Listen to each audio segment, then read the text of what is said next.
The Secret Adversary by Agatha Christie. Prologue. It was 2 p.m. on the afternoon of May 7th, 1915. The Lusitania had been struck by 2 torpedoes in succession and was sinking rapidly, while the boats were being launched with all possible speed. The women and children were being lined up awaiting their turn. Some still clung desperately to husbands and fathers, others clutched their children closely to their breasts.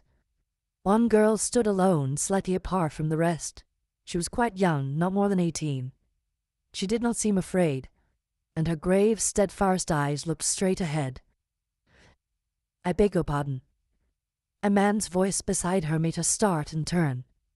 She had noticed the speaker more than once amongst the first-class passengers. There had been a hint of mystery about him which had appealed to her imagination. He spoke to no one. If anyone spoke to him, he was quick to rebuff the overture. Also, he had a nervous way of looking over his shoulder with a swift, suspicious glance. She noticed now that he was greatly agitated. There were beads of perspiration on his brow. He was evidently in a state of overmastering fear. And yet he did not strike her as the kind of man who will be afraid to meet death. "Yes?" Her grave eyes met his inquiringly. He stood looking at her with a kind of desperate irresolution. "It must be," he muttered to himself. "Yes, it is the only way." Then aloud he said abruptly, "You are an American." "Yes." "A patriotic one?" The girl flushed. "I'd guess you've no right to ask such a thing. Of course I am. Don't be offended. You wouldn't be if you knew how much there was at stake. But I've got to trust someone. And it must be a woman." "Why?" "Because of women and children first." He looked round and lowered his voice. "I'm carrying papers. Vitally important papers.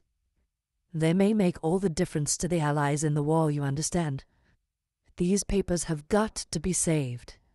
They've more chance with you than with me. Would you take them?" The girl held out her hand. "Wait. I must warn you. There may be a risk if I've been followed. I don't think I have, but one never knows. If so, there will be danger. Have you the nerve to go through with it?" The girl smiled. "I'll go through with it all right.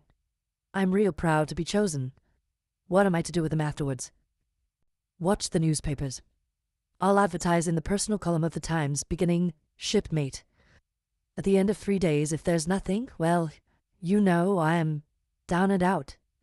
Then take the packet to the American embassy and deliver it into the ambassador's own hands. Is that clear?" "Quite clear." "Then be ready. I'm going to say goodbye."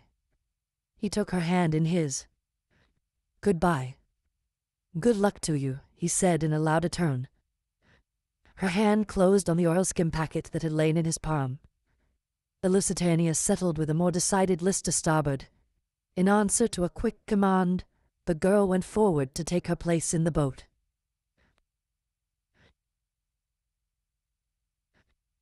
Chapter 1. The Young Adventurers Limited. "Tommy, old thing." "Tuppence, old bean." The 2 young people greeted each other affectionately, and momentarily blocked the Dover Street tube exit in doing so. The adjective old was misleading.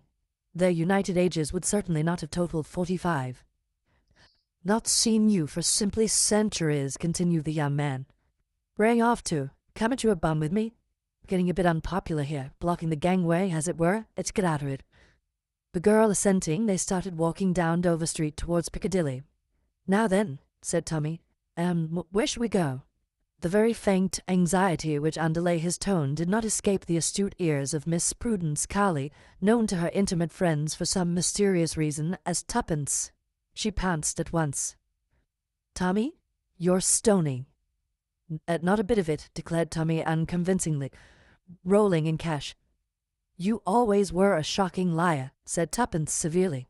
"Though you did once persuade Sister Greenbank that the doctor had ordered you beer as a tonic, but forgotten to write it on the chart. Do you remember?" Tommy chuckled. "I should think I did. Wasn't the old cat in a rage when she found out?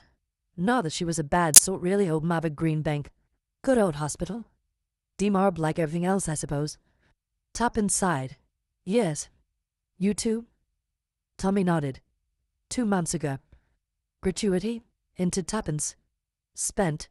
Oh, Tommy. No old thing, not in riotous dissipation, no such lark. The cost of living, ordinary plain or garden living nowadays is, I assure you, if you do not know. My dear child, interrupted Tuppence, there is nothing I do not know about the cost of living. Here we are at Lyons, and we will each of us pay for our own. That's that. And Tuppence led the way upstairs. The place was full, and they wandered about looking for a table, catching odds and ends of conversation as they did so. And do you know, she sat down and cried when I told her she couldn't have the flat after all. It was simply a bargain, my dear, just like the one Mabel Lewis brought from Paris. Funny scraps one does over here, murmured Tommy. I passed 2 Johnnies in the street today talking about someone called Jane Finn. Did you ever hear such a name? But at that moment 2 elderly ladies rose and collected parcels, and Tuppence deftly ensconced herself in one of the vacant seats. Tommy ordered tea and buns. Tuppence ordered tea and buttered toast. And mind the tea comes in separate teapots, she added severely. Tommy sat down opposite her. His bared head revealed a shock of exquisitely slicked-back red hair. His face was pleasantly ugly, nondescript yet unmistakably the face of a gentleman and a sportsman. His brown suit was well cut, but perilously near the end of its tether. They were an essentially modern-looking couple as they sat there. Tuppence had no claim to beauty, but there was character and charm in the elfin lines of her little face, with this determined chin and large, wide-apart grey eyes that looked mistily out from under straight black brows.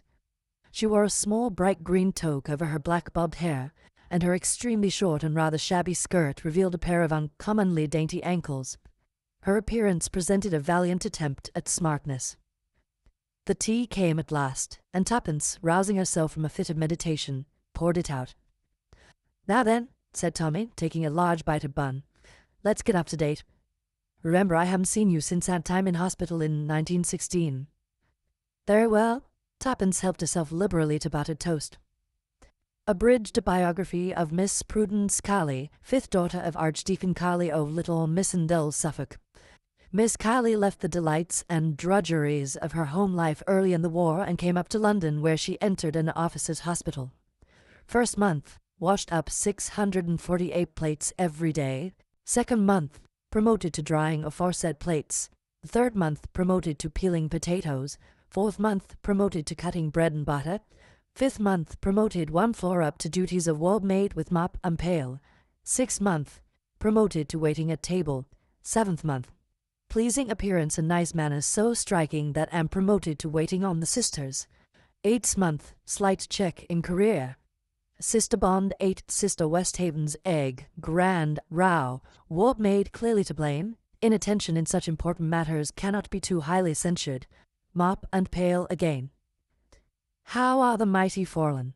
9th month, promoted to sweeping out wards, where I found a friend by childhood in Lieutenant Thomas Beresford, bow Tommy, whom I had not seen for 5 long years.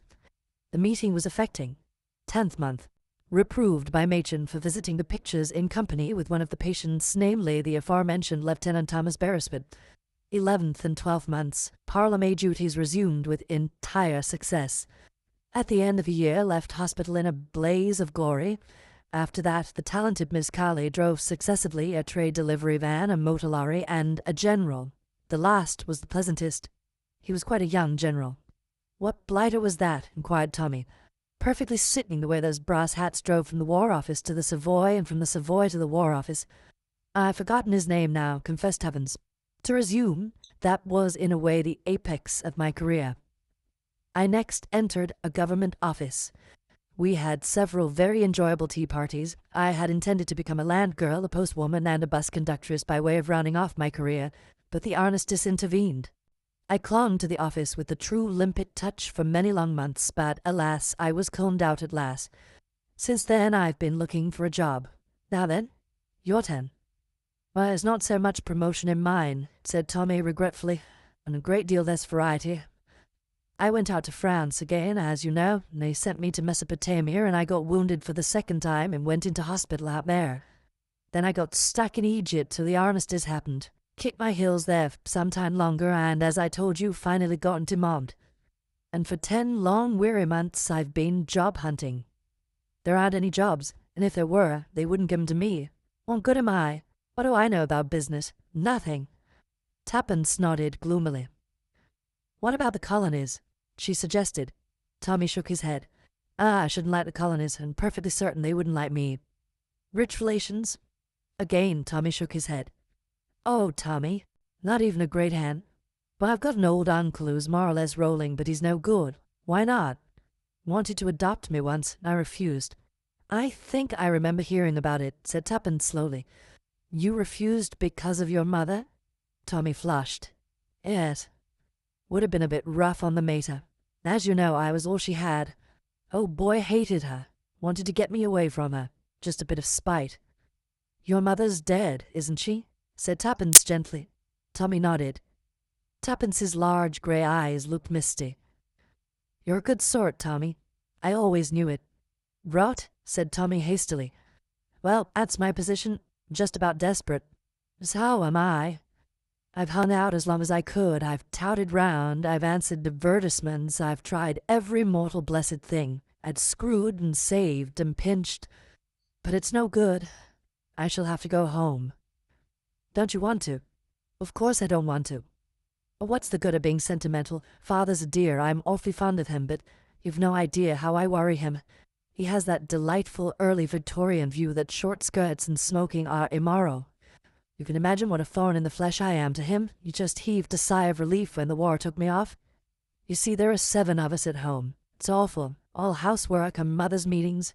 I've always been the changeling. I don't want to go back, but... Oh, Tommy, what else is there to do? Tommy shook his head sadly. There was a silence, and then Tuppence burst out. Money, money, money. I think about money morning, noon, and night. I dare say it's mercenary of me, but there it is. Same here, agreed Tommy with feeling. I thought over every imaginable way of getting it too, continued Tuppence. There are only 3, to be left it, to marry it, or to make it. First is ruled out. I haven't got any rich elderly relatives. Any relatives I have are in homes for decayed gentlewomen. I always help old ladies over crossings and pick up parcels for old gentlemen in case they should turn out to be eccentric millionaires, but not one of them has ever asked me my name, and quite a lot never said thank you. There was a pause. Of course, resumed Tuppence, marriage is my best chance. I made up my mind to marry money when I was quite young. Any thinking girl would. I'm not sentimental, you know. She paused. Come now, you can't say I'm sentimental, she added sharply. Certainly not, agreed Tommy hastily. No one would ever think of sentiment in connection with you. That's not very polite, replied Tuppence. But I dare say you mean it all right. Well, there it is. I'm ready and willing, but I never meet any rich men. All the boys I know are about as hard up as I am. What about the general? Inquired Tommy. Oh, I fancy he keeps a bicycle shop in time of peace, explained Tuppence. No, there it is. Now you could marry a rich girl. I'm like you, I don't know any. That doesn't matter. You can always get to know one. Now, if I see a man in a fur coat coming out of the Ritz, I can't rush up to him and say, Look here, you're rich, I'd like to know you. Would you suggest that I should do that to a similarly garbed female? That don't be silly. You tread on her foot or pick up her handkerchief or something like that. If she thinks you want to know her, she's flattered, and will manage it for you somehow. You overrate my manly charms, murmured Tommy. On the other hand, proceeded Tuppence, my millionaire will probably run for his life. No, marriage is fraught with difficulties. Remains to make money. We've tried that and failed, Tommy reminded her. We've tried all the orthodox ways, yes, but suppose we try the unorthodox. Tommy, let's be adventurers.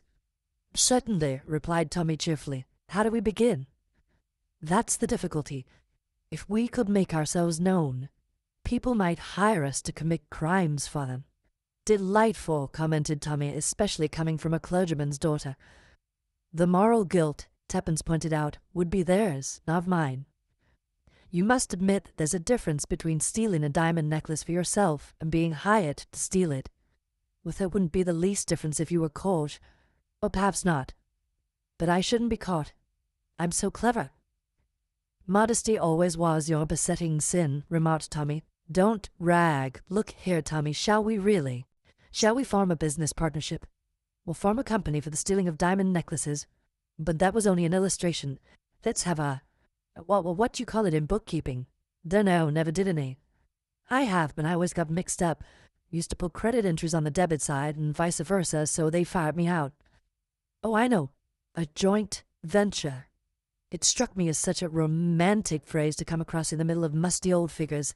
It's got an Elizabethan flavor about it, makes one think of galleons and doubloons. A joint venture. On trading under the name of the Young Adventurers Limited. Is that your idea, Tuppence?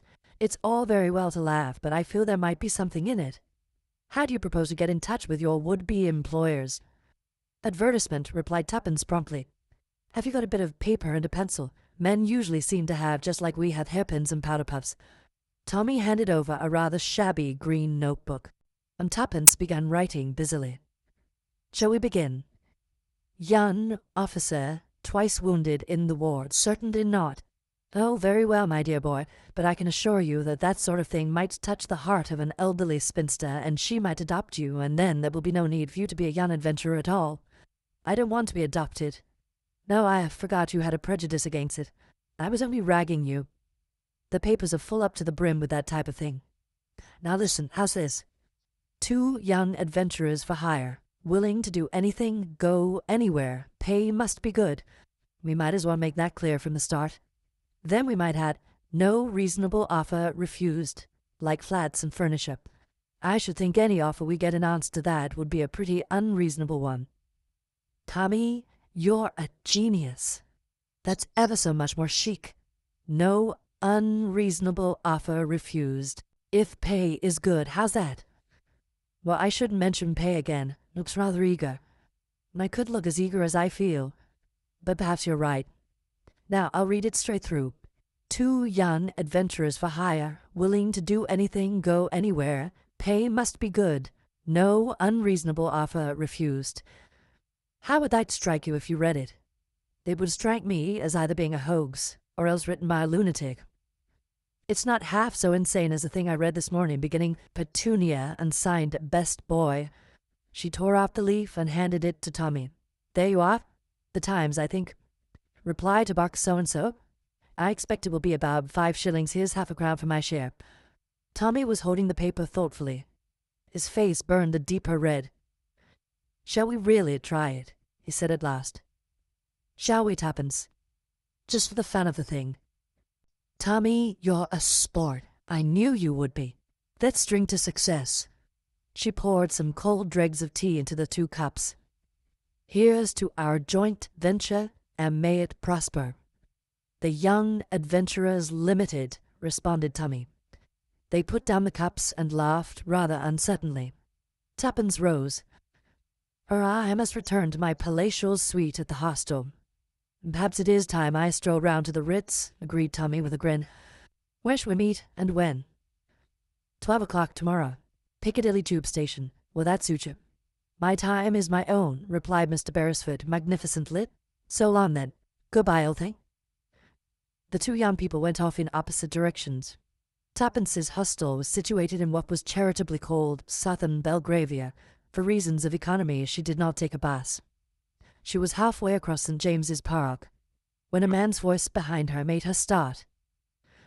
Excuse me, it said, but may I speak to you for a moment?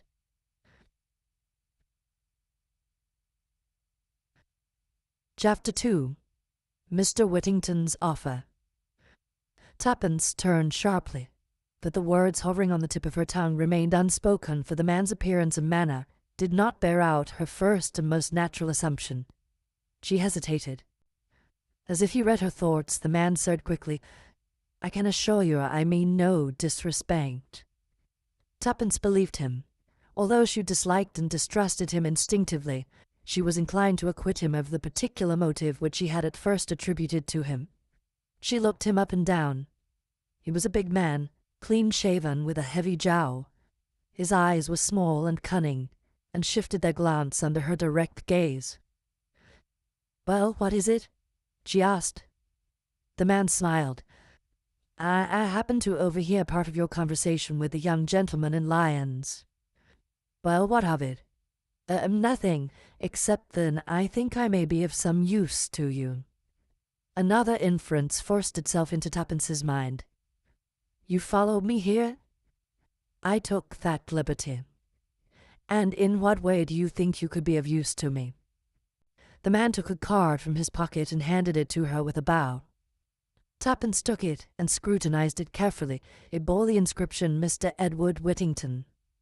Below the name were the words Estonia Glassware Company and the address of a city office. Mr. Whittington spoke again. If you will call upon me tomorrow morning at 11 o'clock, I will lay the details of my proposition before you. At 11 o'clock, said Tuppence doubtfully. At 11 o'clock. Tuppence made up her mind. Very well, I'll be there. Thank you. Good evening. He raised his hat with a flourish and walked away. Tuppence remained for some minutes gazing after him. Then she gave a curious movement of her shoulders, rather as a terrier shakes himself. The adventures have begun, she murmured to herself. What does he want me to do, I wonder?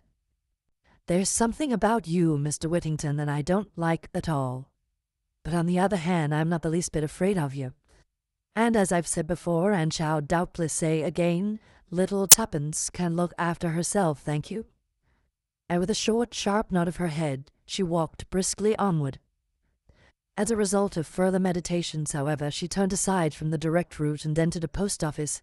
There she pondered for some moments, a telegraph form in her hand.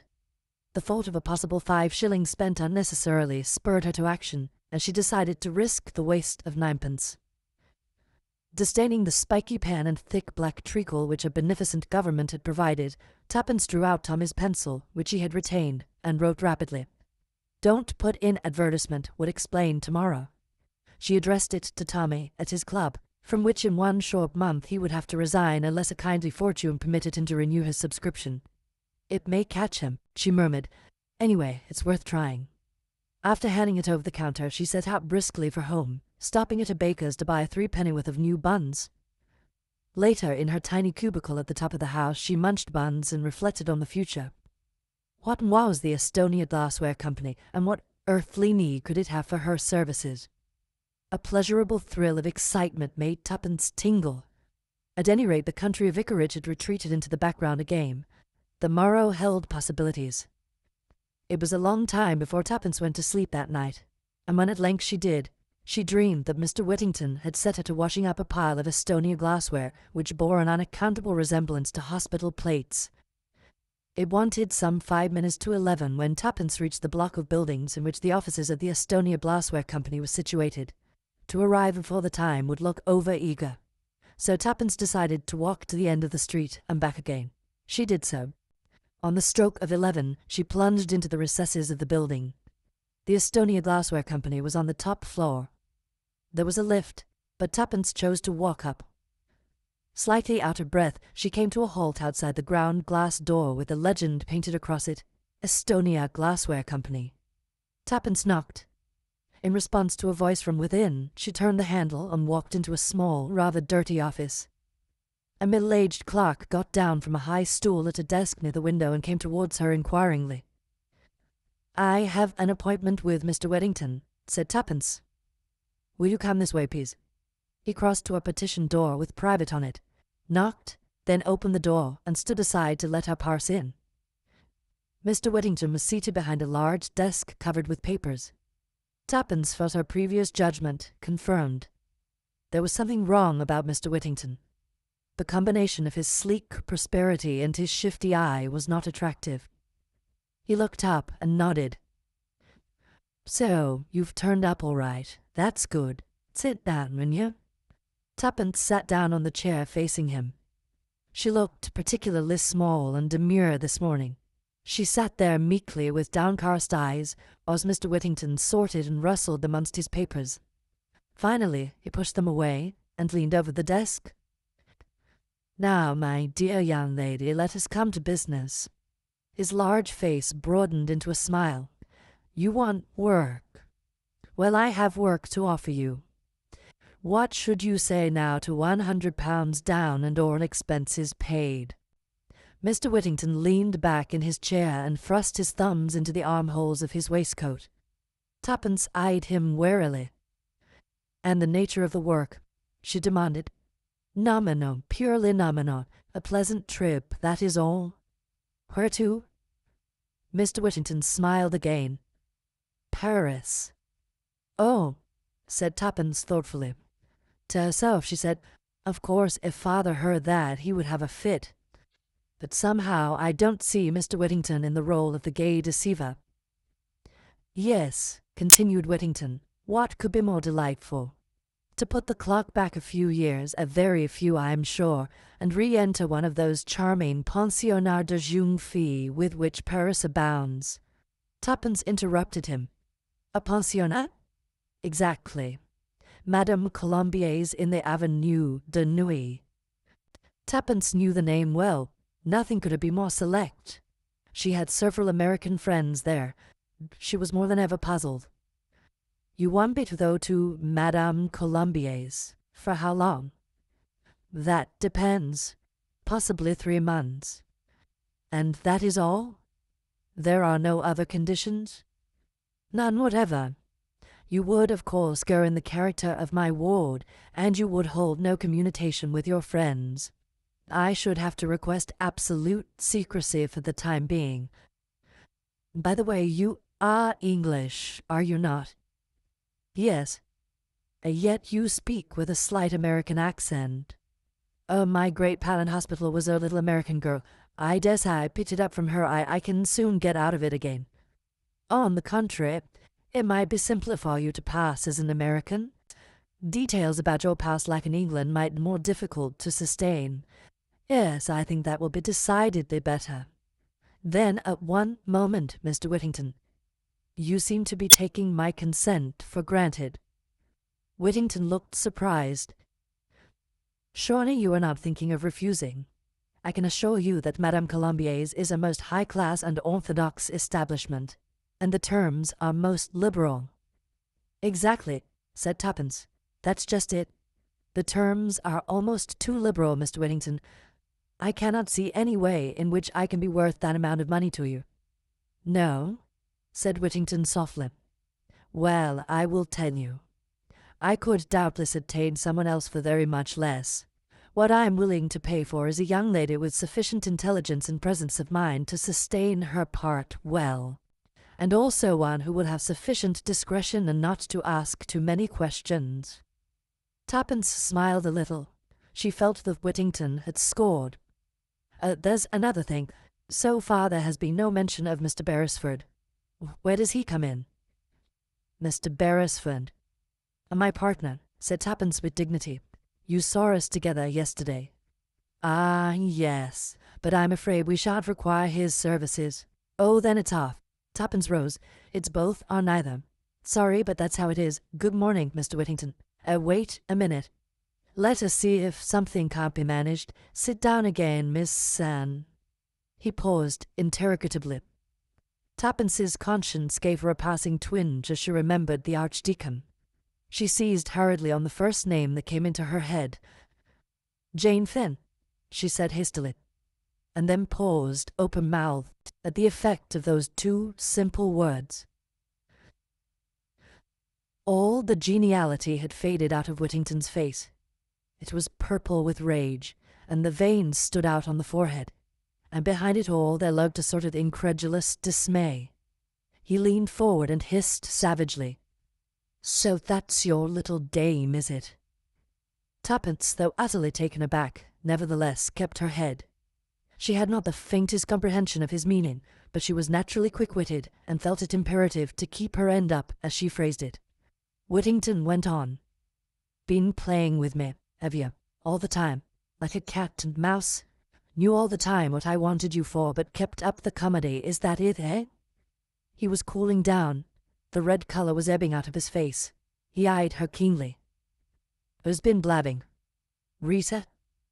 Tuppence shook her head.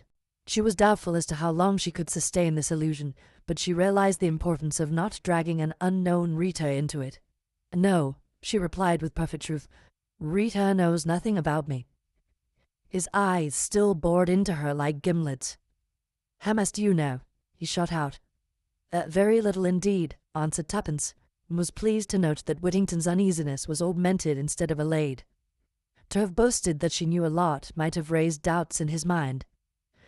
"Anyway," snarled Whittington, "you knew enough to come in here and plump out that name."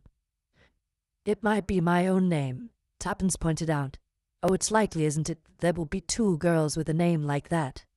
"Or I might just have hit upon it by chance," continued Tuppence, intoxicated with the success of truthfulness.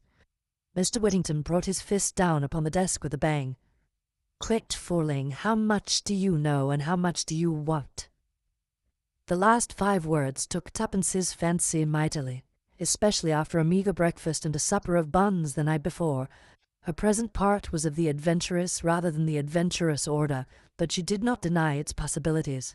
She sat up and smiled with the air of one who has the situation thoroughly well in hand. "My dear Mr. Whittington," she said, "let us by all means lay our cards upon the table. And pray do not be so angry. You heard me say yesterday that I propose to live by my wits. It seems to me that I have now proved I have some wits to live by. I admit I have knowledge of a certain name, but perhaps my knowledge ends there." "Yes, and perhaps it doesn't," snarled Whittington. "You insist on misjudging me," said Tuppence, and sighed gently. "As I said once before," said Whittington angrily, "quit fooling and come to the point. You can't play the innocent with me. You know a great deal more than you're willing to admit."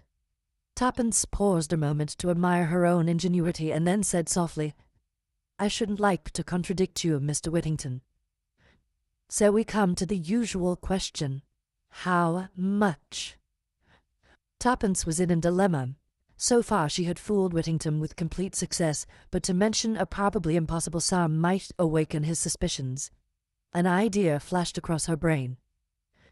"Suppose we say a little something down, and a fuller discussion of the matter later?" Whittington gave her an ugly glance. "Blackmail, eh?" Tuppence smiled sweetly. "Oh, no. Shall we say payment of services in advance?" Whittington grunted. "You see," explained Tuppence sweetly, "I'm not so very fond of money." "You're about the limit, that's what you are," growled Whittington with a sort of unwilling admiration. "You took me in all right. Thought you were quite a meek little kid with just enough brains for my purpose. Life," moralized Tuppence, "is full of surprises." "All the same," continued Whittington, "someone's been talking. You say it isn't Rita. Was it? Oh, come in." The clerk followed his discreet knock into the room, and laid a paper at his master's elbow. "Telephone message just come for you, sir." Whittington snatched it up and read it. A frown gathered on his brow. "That'll do, Brown, you can go." The clerk withdrew, closing the door behind him. Whittington turned to Tuppence. "Come tomorrow at the same time. I'm busy now. Here's 50 to go on with." He rapidly sorted out some notes and pushed them across the table to Tuppence, then stood up, obviously impatient for her to go. The girl counted the notes in a business-like manner, secured them in her handbag, and rose. "Good morning, Mr. Whittington," she said politely. "At least, au revoir, I should say." "Exactly. Au revoir." Whittington looked almost genial again, a reversion that aroused in Tuppence a faint misgiving. "Au revoir, my clever and charming young lady." Tuppence sped lightly down the stairs. A wild elation possessed her. A neighboring clock showed the time to be 5 minutes to 12. "Let's give Tommy a surprise," murmured Tuppence, and hailed a taxi. The cab drew up outside the tube station. Tommy was just within the entrance. His eyes opened to their fullest extent as he hurried forward to assist Tuppence to alight. She smiled at him affectionately and remarked in a slightly affected voice, "Pay the thing, will you, old bean? I've got nothing smaller than a £5 note."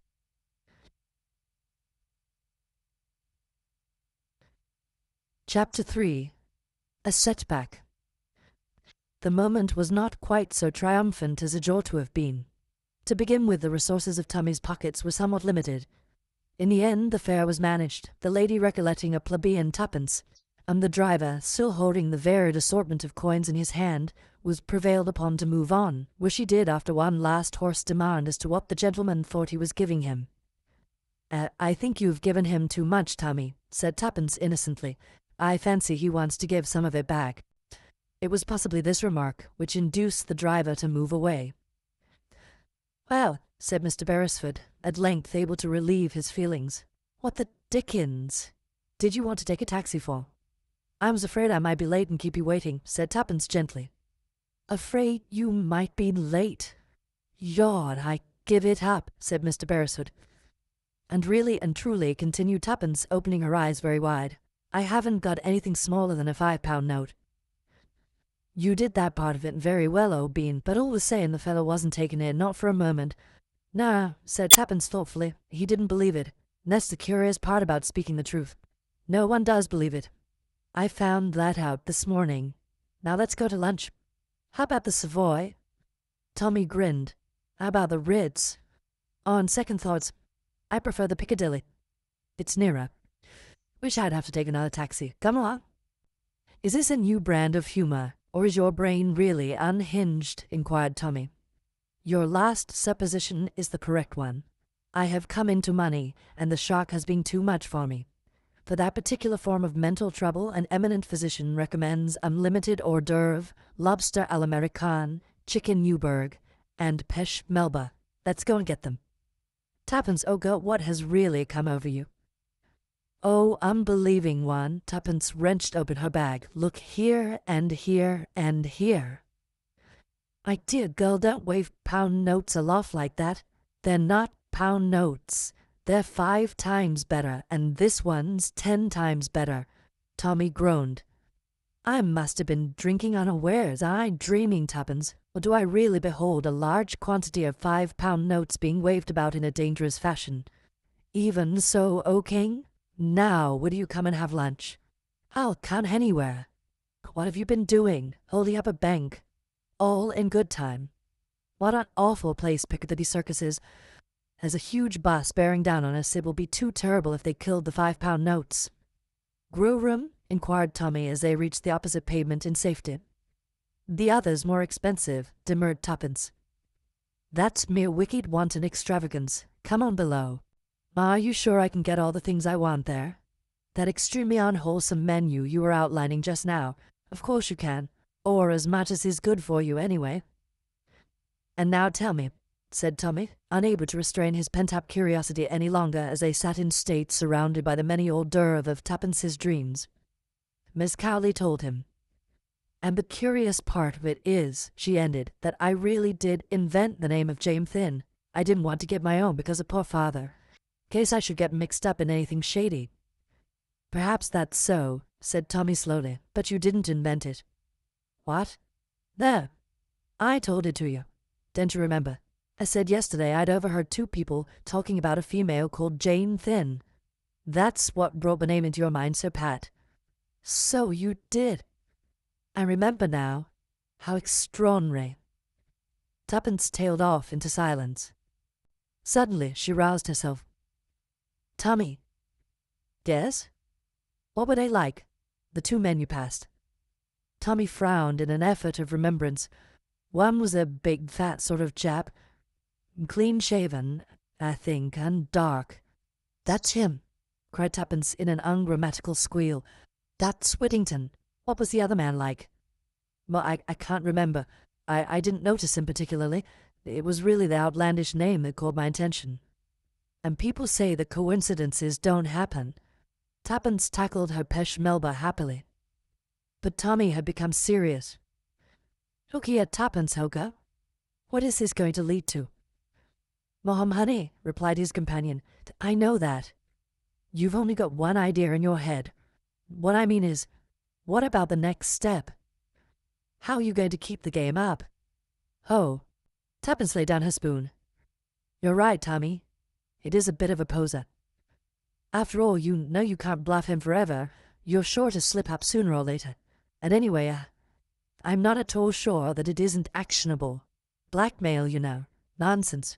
Blackmail is saying you'll tell unless you'll give him money. Now there's nothing I could tell, because I don't really know anything. Said Tommy doubtfully. Anyway, what are we going to do? Whittington was in a hurry to get rid of you this morning, but next time he'll want to know something more before he parts with his money. He'll want to know how much you know and where you got your information from, and a lot of other things that you can't cope with. What are you going to do about it? Tuppence frowned severely. But we must think. Order some Turkish coffee, Tommy. Stimulating to the brain. Oh dear, what a lot I have eaten. Yeah, you have made rather a hog of yourself. So have I, for that matter. But I flatter myself that my choice of dishes was more judicious than yours. 2 coffees. This was to the waiter. 1 Turkish, 1 French. Tuppence sipped her coffee with a deeply reflective air, and snubbed Tommy when he spoke to her. Be quiet, I'm thinking. Shades of Permanism, said Tommy, and relapsed into silence. There, said Tuppence at last. I've got a plan. Obviously, what we've got to do is find out more about it all. Tommy applauded. Don't jeer. We could only find out through Whittington. We must discover where he lives, what he does. Sleuth him, in fact. Now, I can't do it because he knows me, but he only saw you for a minute or 2 in Lyons. He's not likely to recognize you. After all, one young man is much like another. I repudiate that remark utterly. I'm sure my pleasing features and distinguished appearance would single me out from any crowd. My plan is this, Tuppence went on calmly. I'll go alone tomorrow. I'll put him off again like I did today. It doesn't matter if I don't get any more money at once. £50 ought to last us a few days, or even longer. You'll hang about outside. When I come out, I shan't speak to you in case he's watching, but I'll take up my stand somewhere near, and when he comes out of the building, I'll drop a handkerchief or something, and off you go. Off I go where? Follow him, of course, silly. What do you think of the idea? Sort of thing one reads about in books. I somehow feel that in real life one will feel a bit of an ass standing in the street for hours with nothing to do. People will wonder what I'm up to. Not in the city. Everyone's in such a hurry. Probably no one will even notice you at all. That's the 2nd time you've made that sort of remark. Never mind, I forgive you. Anyway, it will be rather a lark. What are you doing this afternoon? Well, said Tuppence meditatively, I had thought of hats, or perhaps silk stockings, or perhaps— Hold hard, admonished Tommy. There's a limit to £50. But let's do dinner and a show tonight at all events. Rather. The day passed pleasantly, the evening even more so. 2 of the £5 notes were now irretrievably dead. They met by arrangement the following morning and proceeded citywards. Tommy remained on the opposite side of the road while Tuppence plunged into the building. Tommy strolled slowly down to the end of the street, then back again. Just as he came abreast of the buildings, Tuppence darted across the road. Tommy? Yes, what's up? The place is shut. I can't make anyone hear. Well, that's odd, isn't it? Come up with me and let's try again. Tommy followed her. As they passed the 3rd-floor landing, a young clerk came out of an office. He hesitated a moment, then addressed himself to Tuppence. Were you wanting the Estonia glassware? Yes, please. Oh, it's closed down since yesterday afternoon. Company being wound up, they say. Not that I've ever heard of it myself, but anyway, the office is to let. Thank you, faltered Tuppence. I suppose you don't know Mr. Whittington's address. Afraid I don't. They left rather suddenly. Thank you very much, said Tommy. Come on, Tuppence. They descended to the street again, where they gazed at one another blankly. That's torn it, said Tommy at length. And I never suspected it, wailed Tuppence. Oh, cheer up, old thing. Can't be helped. Can't it, though? Tuppence's little chin shot out defiantly. Do you think this is the end? If so, you're wrong. It's just the beginning. The beginning of what? Of our adventure. Tommy, don't you see? If they are scared enough to run away like this, it shows that there must be a lot in this Jane Finn business. Well, we'll get to the bottom of it. We'll run them down. We'll be sleuths in earnest. Yes, but there's no one left to sleuth. No, that's why we'll have to start all over again. Lend me that bit of pencil. Thanks. Wait a minute, don't interrupt. There. Tuppence handed back the pencil and surveyed the piece of paper on which she had written with a satisfied eye. What's that? Advertisement. You're not going to put that thing in after all. No, it's a different one. She handed him the slip of paper. Tommy read the words on it aloud. Wanted. Any information respecting Jane Finn. Apply Y.A.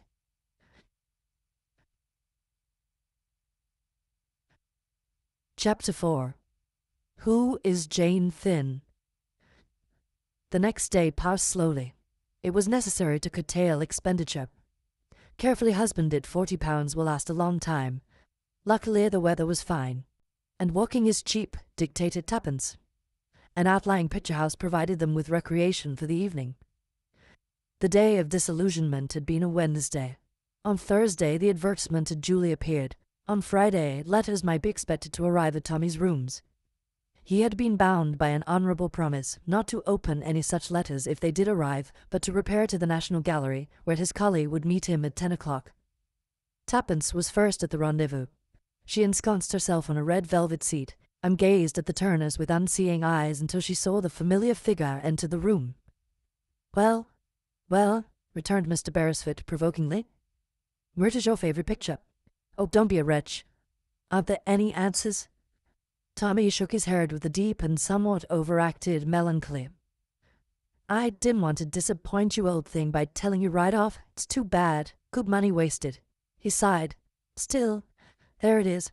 The advertisement has appeared, and there are only 2 answers. Tommy, you devil, almost screamed Tuppence. Give them to me.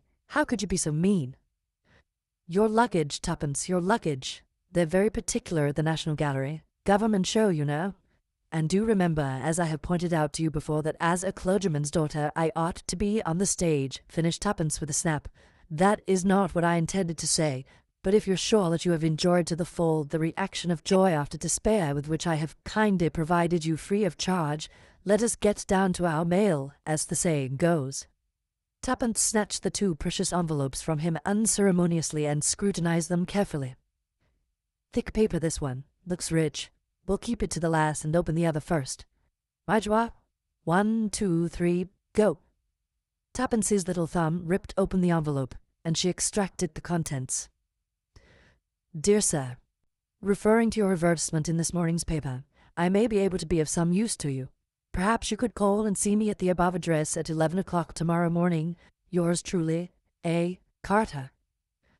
27 Carshalton Terrace, said Tuppence, referring to the address. That's Gloucester Roadway. Plenty of time to get there if we tube. The following, said Tommy, is the plan of campaign. It is my turn to assume the offensive. Ushered into the presence of Mr. Carter, he and I wish each other good morning, as is customary. He then says, Please take a seat, Mr. Ra. To which I reply promptly and significantly, Edward Whittington. Whereupon Mr. Carter turns purple in the face and gasps out, How much? Pocketing the usual fee of £50, I rejoin you in the road outside, and we proceed to the next address and repeat the performance. Don't be absurd, Tommy. Now for the other letter. This is from the Ritz. £100 instead of 50. I'll read it. Dear Sir, re your advertisement. I shall be glad if you would call round somewhere about lunchtime. Yours truly, Julius P. Hersheimer. Ha, said Tommy. Do I smell a Bosch? Or only an American millionaire of unfortunate ancestry? At all events, we'll call it lunchtime. It's a good time, frequently leads to free food for 2. Tuppence nodded assent. Now for Carter. We'll have to hurry.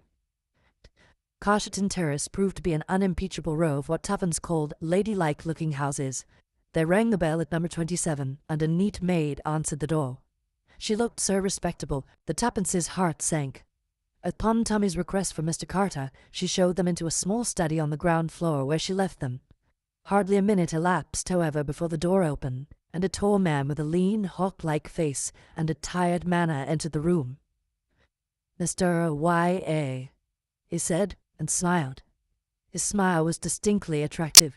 Do sit down, both of you. They obeyed. He himself took a chair opposite to Tuppence and smiled at her encouragingly. There was something in the quality of his smile that made the girl's usual readiness desert her. As he did not seem inclined to open the conversation, Tuppence was forced to begin. We wanted to know, that is, would you be so kind as to tell us anything you know about Jane Finn? Jane Finn? Ah. Mr. Carter appeared to reflect. Well, the question is, What do you know about her? Tuppence drew herself up. Well, I don't see that that's got anything to do with it. No. But it has, you know. Really, it has. He smiled again in his tired way and continued reflectively. So that brings us down to it again. What do you know about Jane Finn? Come now, he continued as Tuppence remained silent. You must know something to have advertised as you did. He leaned forward a little, his weary voice held a hint of persuasiveness. Suppose you tell me. There was something very magnetic about Mr. Carter's personality. Tuppence seemed to shake herself free of it with an effort as she said, We couldn't do that, could we, Tommy? But to her surprise, her companion did not back her up. His eyes were fixed on Mr. Carter, and his tone when he spoke held an unusual note of deference. I dare say the little we know won't be any good to you, sir. But such as it is, you're welcome to it. Tommy, cried out Tuppence in surprise. Mr. Carter slewed round in his chair. His eyes asked a question. Tommy nodded. Yes, sir. I recognized you at once. Saw you in France when I was with the intelligence. As soon as you came into the room, I knew. Mr. Carter held up his hand. No names, please. I'm known as Mr. Carter here. It's my cousin's house, by the way. She's willing to lend it to me sometimes when it's a case of working on strictly unofficial lines. Well now. He looked from one to the other. Who's going to tell me the story? Fire ahead, Tuppence, directed Tommy. It's your yarn. Yes, little lady. Out with it. And obediently Tuppence did out with it, telling the whole story from the forming of the Young Adventurers Limited downwards. Mr. Carter listened in silence with a resumption of his tired manner. Now and then he passed his hand across his lips as though to hide a smile. When she had finished, he nodded gravely. Not much, but suggestive. Quite suggestive. If you would excuse me saying so, you're a curious young couple. I don't know, you might succeed where others have failed. I believe in luck, you know, always have. He paused a moment and then went on. Well, how about it? You're out for adventure. How would you like to work for me? Oh, quite unofficial, you know. Expenses paid, and a moderate screw. Tuppence gazed at him, her lips parted, her eyes growing wider and wider. What should we have to do? She briefed. Mr. Carter smiled. Just go on with what you're doing now. Find Jane Finn. Yes, but who is Jane Finn? Mr. Carter nodded gravely. Yes, you're entitled to know that, I think. He leaned back in his chair, crossed his legs, brought the tips of his fingers together, and began in a low monotone.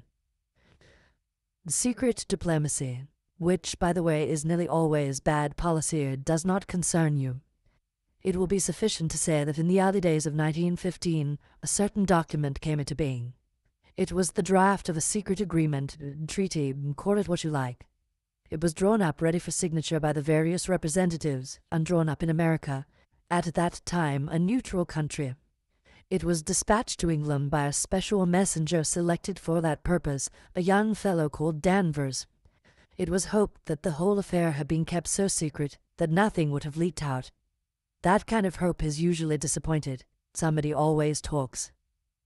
Danvers sailed for England on the Lusitania. He carried the precious papers in an oilskin packet which he wore next his skin. It was on that particular voyage that the Lusitania was torpedoed and sunk. Danvers was among the list of those missing. Eventually his body was washed ashore and identified beyond any possible doubt, but the oilskin packet was missing. The question was, had it been taken from him, or had he himself passed it on into another's keeping? There were a few incidents that strengthened the possibility of the latter theory. After the torpedo struck the ship, in the few moments during the launching of the boats, Danvers was seen speaking to a young American girl.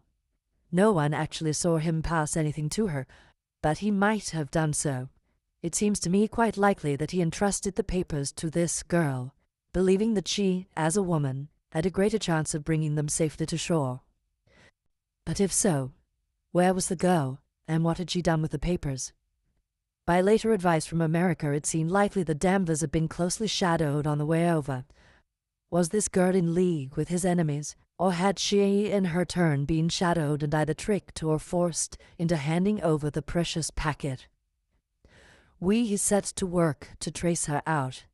It proved unexpectedly difficult. Her name was Jane Finn, and it duly appeared among the list of the survivors, but the girl herself seemed to have vanished completely. Inquiries into her antecedents did little to help us. She was an orphan, and had been what we should call over here a pupil teacher in a small school out west. Her passport had been made out for Paris, where she was going to join the staff of a hospital. She had offered her services voluntarily, and after some correspondence they had been accepted. Having seen her name in the list of the saved from the Lusitania, the staff of the hospital were naturally very surprised at her not arriving to take up her billet, and at not hearing from her in any way. Well, every effort was made to trace the young lady, but all in vain. We tracked her across Ireland, but nothing could be heard of her after she set foot in England. No use was made of the draft treaty, as might very easily have been done, and we therefore came to the conclusion that Danvers had, after all, destroyed it. The war entered on another phase, and the diplomatic aspect changed accordingly, and the treaty was never redrafted. Rumors as to its existence were emphatically denied. The disappearance of Jane Finn was forgotten, and the whole affair was lost in oblivion. Mr. Carter paused, and Tuppence broke in impatiently. But why has it all cropped up again? The war's over. A hint of alertness came into Mr. Carter's manner, because it seemed that the papers were not destroyed after all, and that they might be resurrected today with a new and deadly significance. Tuppence stared. Mr. Carter nodded. Yes. 5 years ago, that draft treaty was a weapon in our hands. Today, it is a weapon against us. It was a gigantic blunder. If its terms were made public, it would mean disaster. It might possibly bring about another war, not with Germany this time. That is an extreme possibility, and I do not believe in its likelihood myself, but that document undoubtedly implicates a number of our statesmen whom we cannot afford to have discredited in any way at the present moment. That as a party cry for Labour it would be irresistible, and a Labour government at this juncture would, in my opinion, be a grave disability for British trade, but that is a mere nothing to the real danger. He paused, and then said quietly, You may perhaps have heard or read that there is Bolshevist-influenced work behind the present Labour unrest. End of Disc 1. Disc 2. Tuppence nodded. That is the truth. Bolshevist gold is pouring into this country for the specific purpose of procuring a revolution, and there is a certain man, a man whose real name is unknown to us, who is working in the dark for his own ends. The Bolshevists are behind the Labour unrest, but this man is behind the Bolshevists. Who is he? We do not know. He is always spoken of by the unassuming title of Mr. Brown. But one thing is certain. He is the master criminal of this age. He controls a marvelous organization. Most of the peace propaganda during the war was originated and financed by him. His spies are everywhere. A naturalized German, asked Tommy. But on the contrary, I have every reason to believe he is an Englishman. He was pro-German as he would have been pro-Boer. What he seeks to attain, we do not know. Probably a supreme power for himself of a kind unique in history. We have no clue as to his real personality. It is reported that even his own followers are ignorant of it. Where we have come across his tracks, he has always played a secondary part, and somebody else assumes the chief role.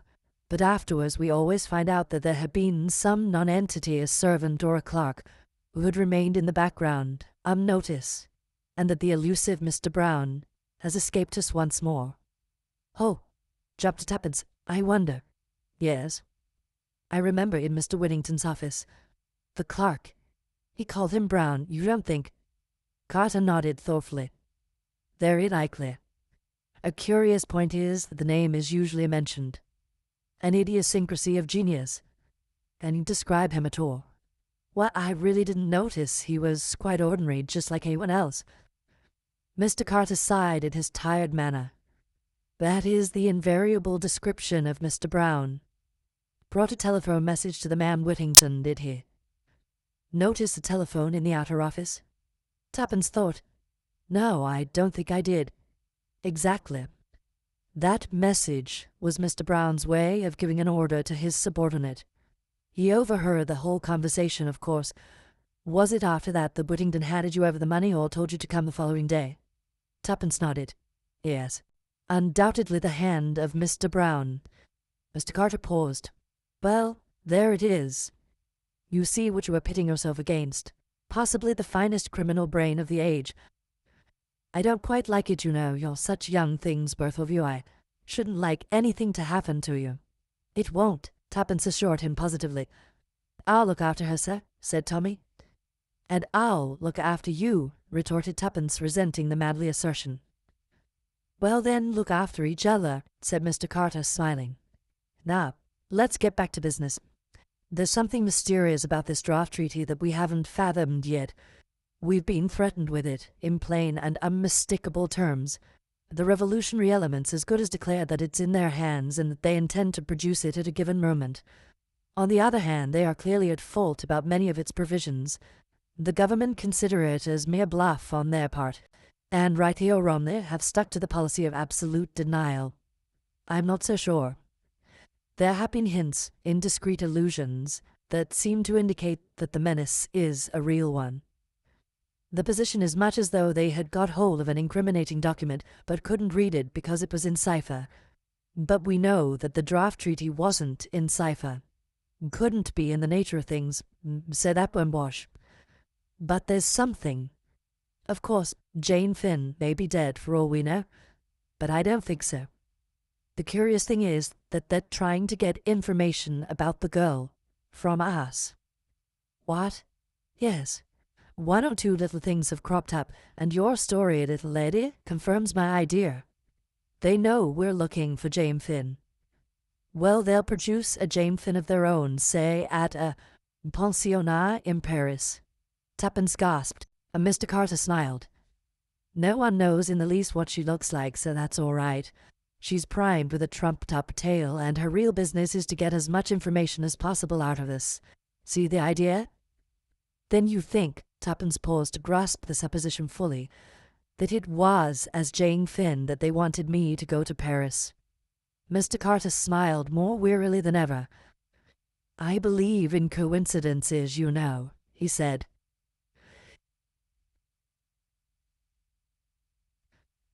Chapter 5. Mr. Julius P. Hersheimer. Well, said Tuppence, recovering herself, it really seems as though it were meant to be. Carter nodded.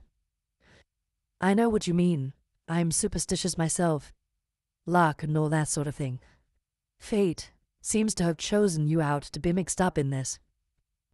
Tommy indulged in a chuckle. My word, I didn't wonder Whittington got the wind out when Tuppence plumped out that knife. I should have myself. But look here, sir, we're taking up an awful lot of your time. Have you any tips to give us before we clear out? I think not. My experts, working in stereotyped ways, have failed.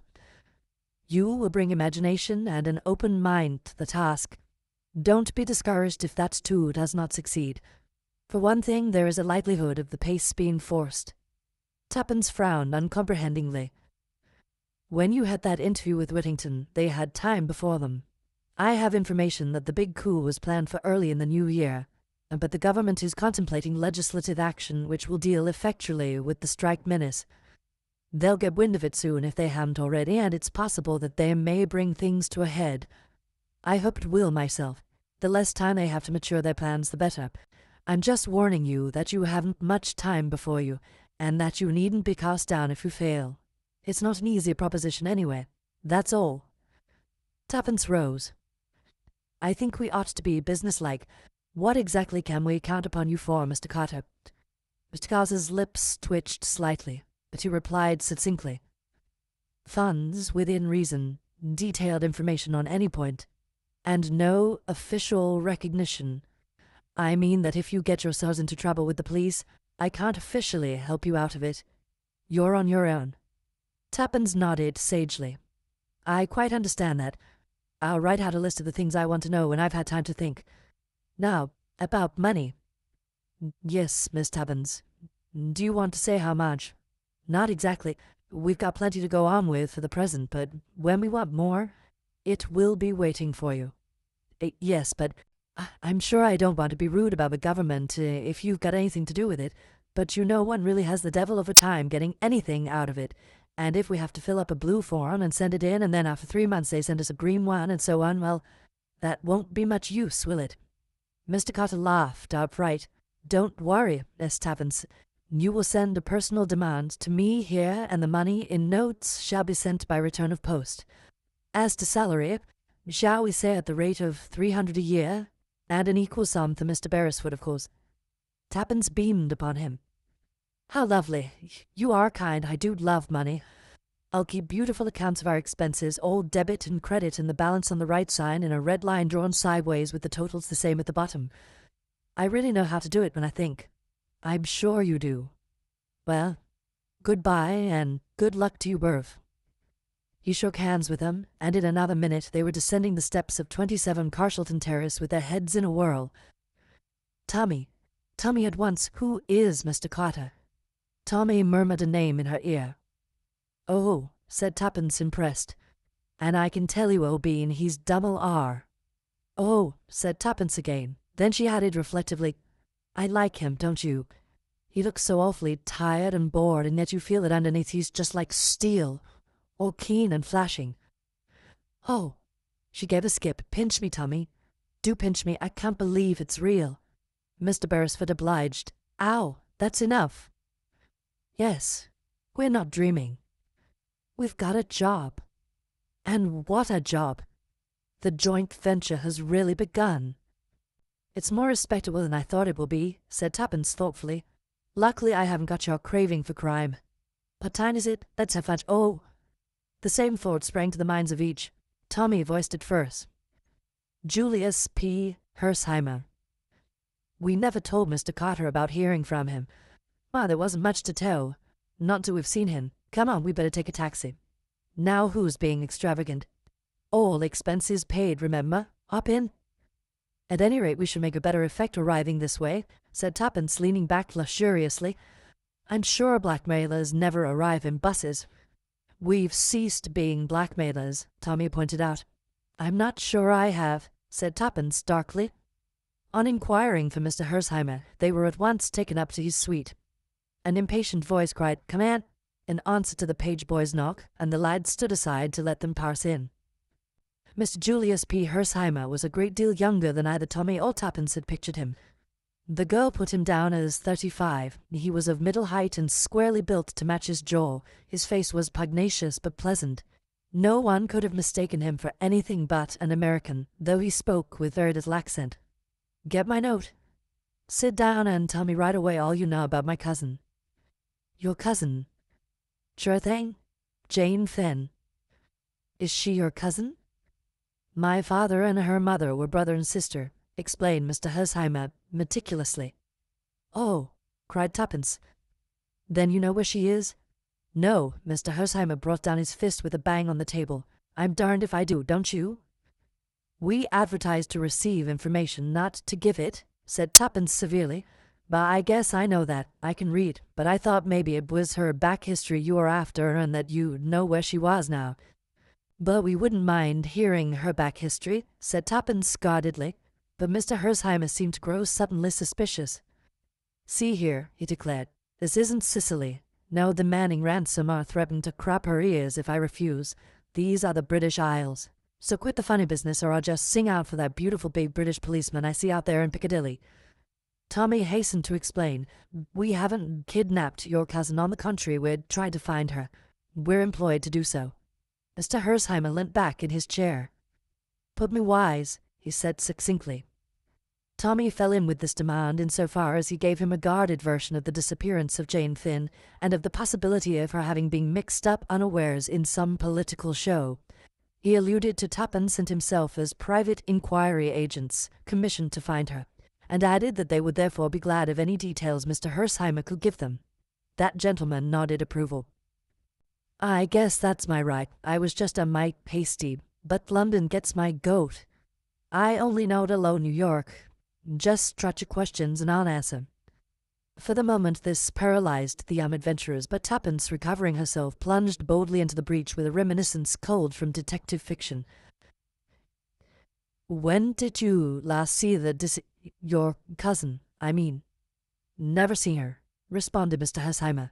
What? Demanded Tommy, astonished. Hersheimer turned to him. No, sir. As I said before, my father and her mother were brother and sister, just as you might be. Tommy did not correct this view of their relationship. But they didn't always get on together, and when my aunt made up her mind to marry Amos Finn, who was a poor schoolteacher out west, my father was just mad. Said if he made his pile, as he seemed in a fair way to do, she'd never see a cent of it. Well, the upshot was that Aunt Jane went out west, and we never heard from her again. The old man did pile it up. He went into oil, and he went into steel, and he played a bit with railroads, and I can tell you he made Wall Street sit up. He paused. And then he died, last fall, and I got the dollars. Well, would you believe it, my conscience got busy, kept knocking me up and saying, what about your Aunt Jane way out west? It worried me some. You see, I figured it out that Amos Finn would never make good. He wasn't that sort. End of it was, I hired a man to hunt her down. Result, she was dead, and Amos Finn was dead. But they'd left a daughter, Jane, who'd been torpedoed in the Lusitania on her way to Paris. She was saved all right, but they didn't seem able to hear of her over this side. I guess they weren't hustling any, so I thought I'd come along over and speed things up. I phoned Scotland Yard and the Admiralty first thing. The Admiralty rather choked me off, but Scotland Yard were very civil. Said they would make inquiries, and they even sent a man round this morning to get a photograph. I'm off to Paris tomorrow, just to see what the prefecture is doing. I guess if I go to and fro hustling them, they ought to get busy. The energy at Mr. Hersheimer was tremendous. They bowed before it. But say now, he ended, you're not after her for anything, contempt of court or something British. A proud-spirited young American girl might find your rules and regulations in wartime rather irksome and get up against it. If that's the case and there's such a thing as graft in this country, I'll buy her off. Tuppence reassured him. That's good. Then we can work together. What about some lunch? Should we have it up here or go down to the restaurant? Tuppence expressed a preference for the latter, and Julius bowed to her decision. Oysters had just given place to sole Colbert when a card was brought to Mr. Hersheimer. Inspector Japp, C.I.D. Scotland Yard again. Another man this time. What does he expect I can tell him that I didn't tell the first chap? I hope they haven't lost that photograph.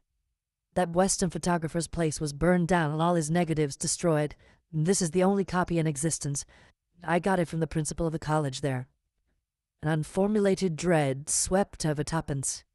You don't know the name of the man who came this morning? Yes, I do. No, I don't. Half a second. It was on his card. Oh, I know. Inspector Brown. Quite unassuming sort of chap.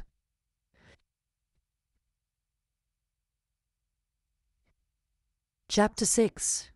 A Plan of Campaign.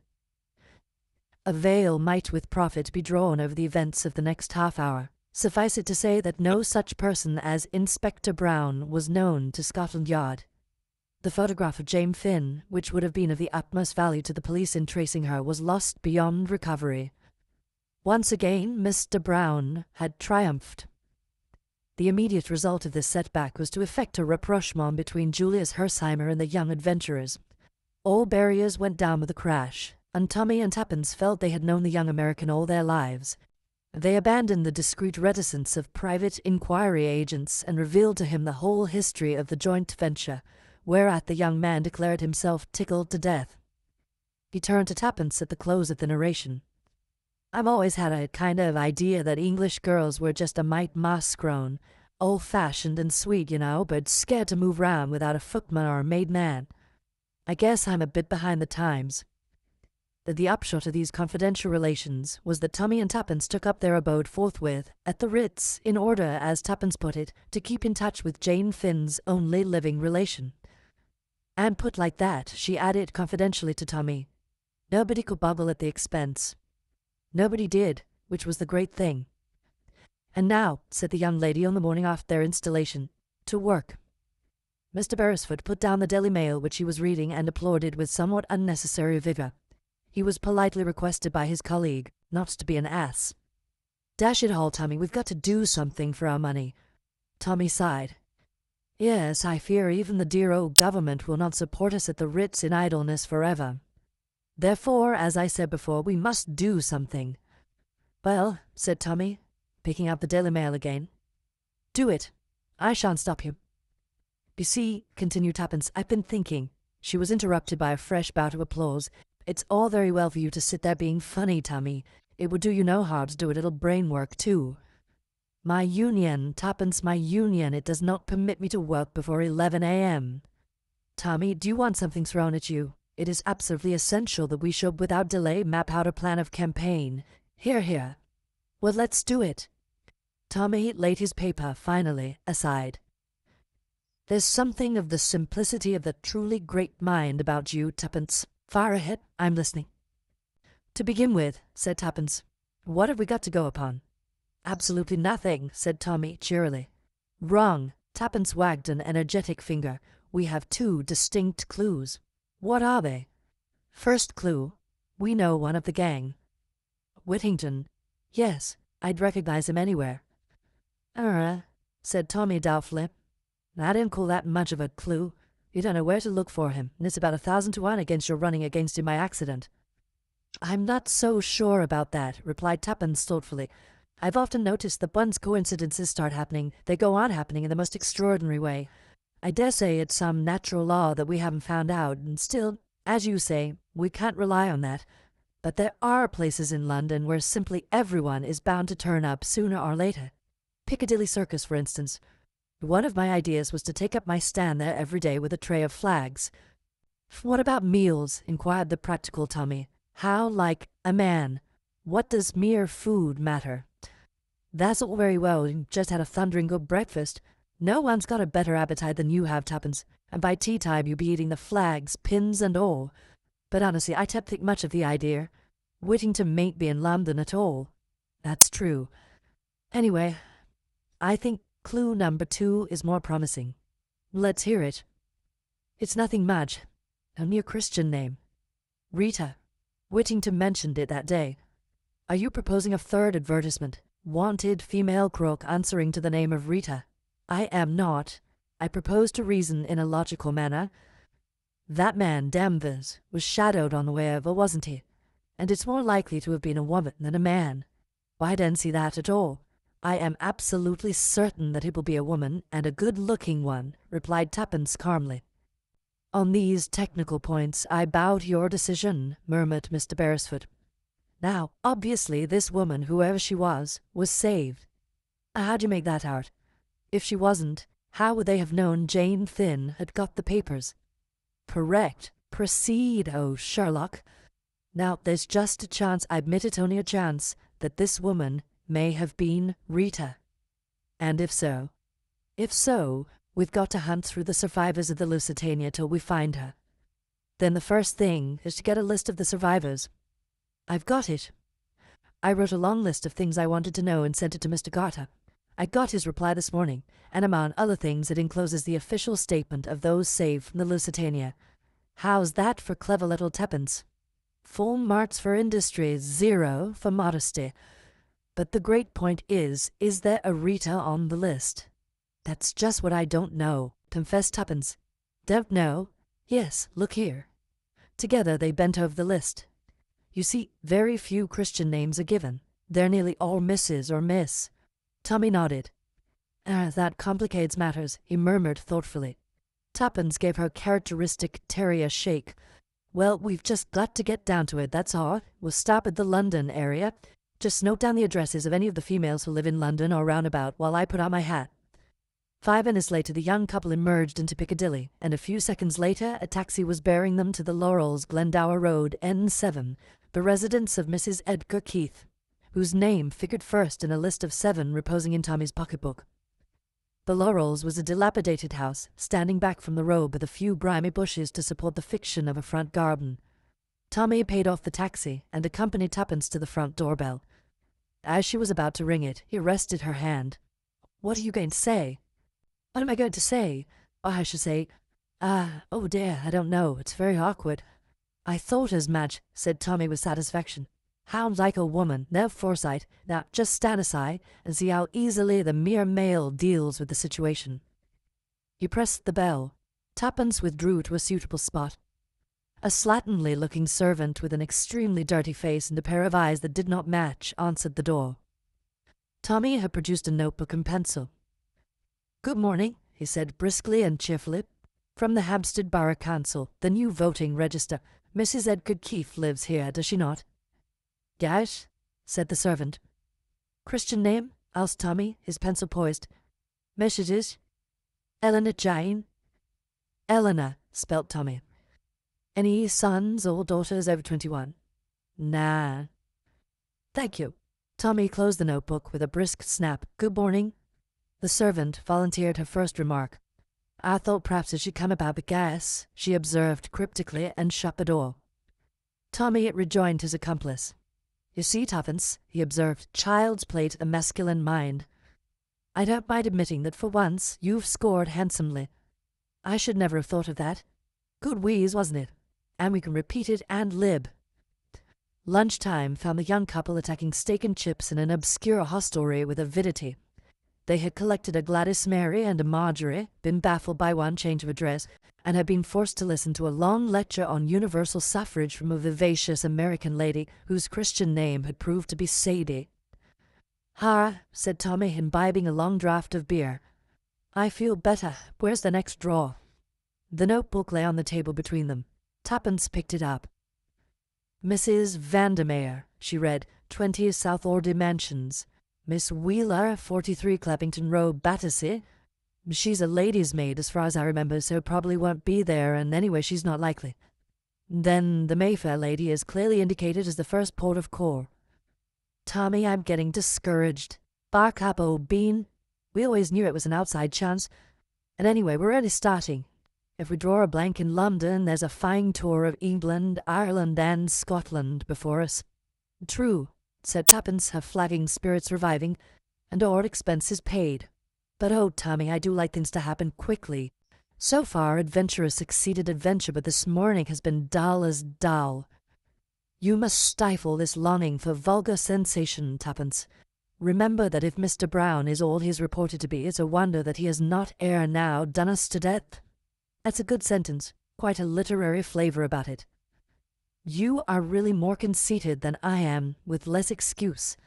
But it certainly is queer that Mr. Brown has not yet wreaked vengeance upon us. You see, I can do it too. We pass on our way unscathed." "Perhaps he doesn't think us worth bothering about," suggested the young man simply. Tuppence received the remark with great disfavour. "How horrid you are, Tommy, just as though we didn't count." "Sorry, Tuppence, what I meant was that we work like moles in the dark, and that he has no suspicion of our nefarious schemes. Ha ha." "Ha ha," echoed Tuppence approvingly as she rose. South Ordy Mansions was an imposing-looking block of flats just off Park Lane. Number 20 was on the second floor. Tommy had by this time the glibness born of practice. He rattled off the formula to the elderly woman, looking more like a housekeeper than a servant, who opened the door to him. "Christian name?" "Margaret." Tommy spelt it, but the other interrupted him. "Now, G-U-A. "Oh, Marguerite, French way, I see." He paused, then plunged boldly. "We had her down as Rita Vandermeer, but I suppose that's correct. She's mostly called that, sir, but Marguerite's her name." "Thank you, that's all. Good morning." Hardly able to contain his excitement, Tommy hurried down the stairs. Tuppence was waiting at the angle of the turn. "You heard?" "Yes. Oh, Tommy." Tommy squeezed her arm sympathetically. "I know, old thing, I feel the same. It's so lovely to think of things and then for them really to happen," cried Tuppence enthusiastically. Her hand was still in Tommy's. They had reached the entrance hall. There were footsteps on the stairs above them, and voices. Suddenly, to Tommy's complete surprise, Tuppence dragged him into the little space by the side of the lift where the shadow was deepest. "What the shush?" Two men came down the stairs and passed out through the entrance. Tuppence's hand closed tighter on Tommy's arm. "Quick, follow them." "I daren't. He might recognize me. I don't know who the other man is, but the bigger of the two was Whittington."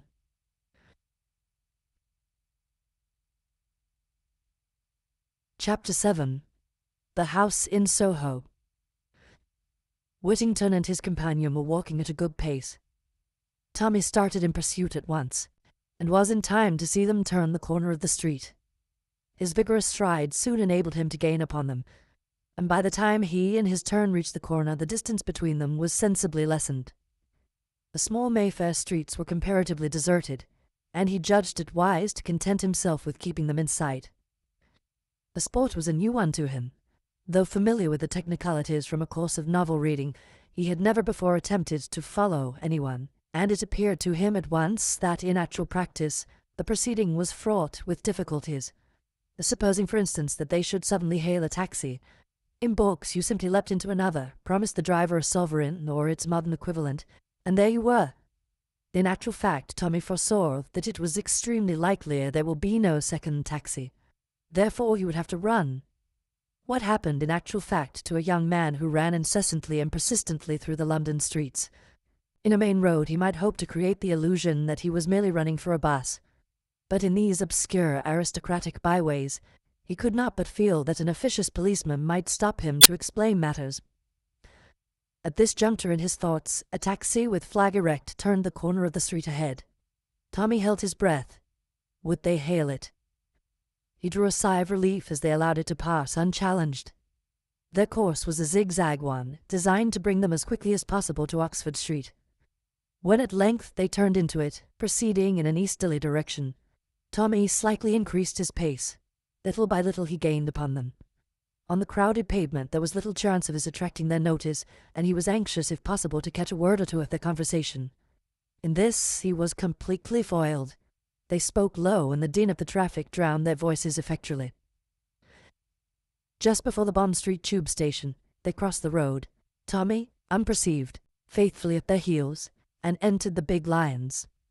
There they went up to the first floor and sat at a small table in the window. It was late, and the place was thinning out.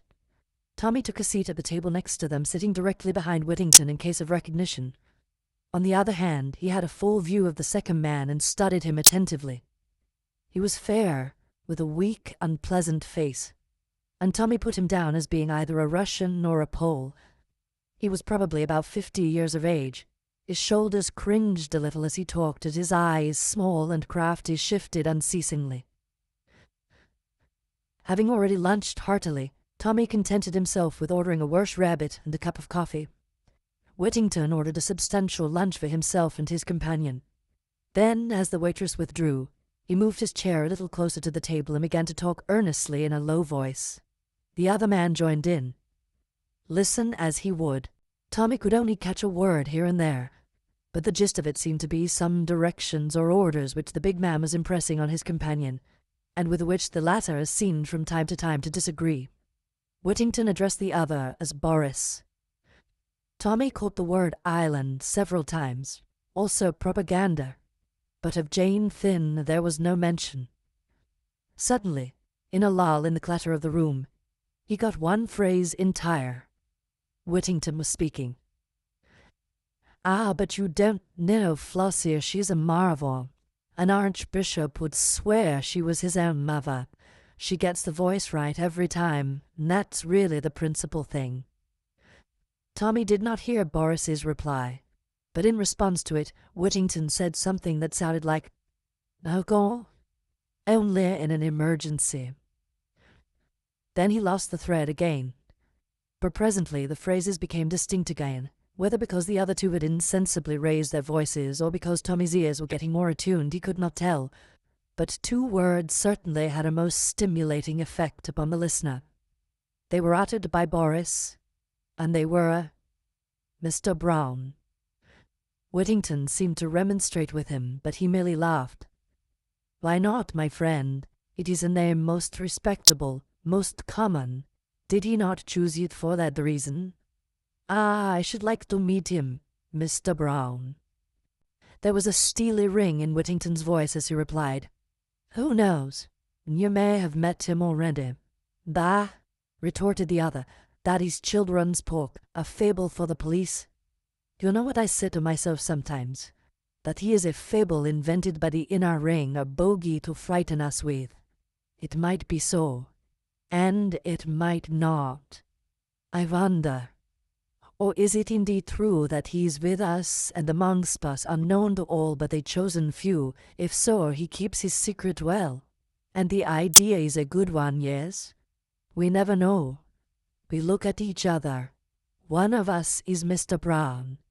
Which he commands, but also he serves. Among us, in the midst of us. And no one knows which he is." With an effort, the Russian shook off the vagary of his fancy. He looked at his watch. "Yes," said Whittington. "We might as well go." He called the waitress and asked for his bill. Tommy did likewise, and a few months later was following the two men down the stairs. Outside, Whittington hailed a taxi and directed the driver to Waterloo. Taxis were plentiful here, and before Whittington had driven off, another was drawing up to the curb in obedience to Tommy's peremptory hand. "Follow that other taxi," directed the young man. "Don't lose it." The elderly chauffeur showed no interest. He merely grunted and jerked down his flag. The drive was uneventful. Tommy's taxi came to rest at the departure platform just after Whittington's. Tommy was behind him at the booking office. He took a first-class single to Bournemouth. Tommy did the same. As he emerged, Boris remarked, glancing up at the clock, "You are early.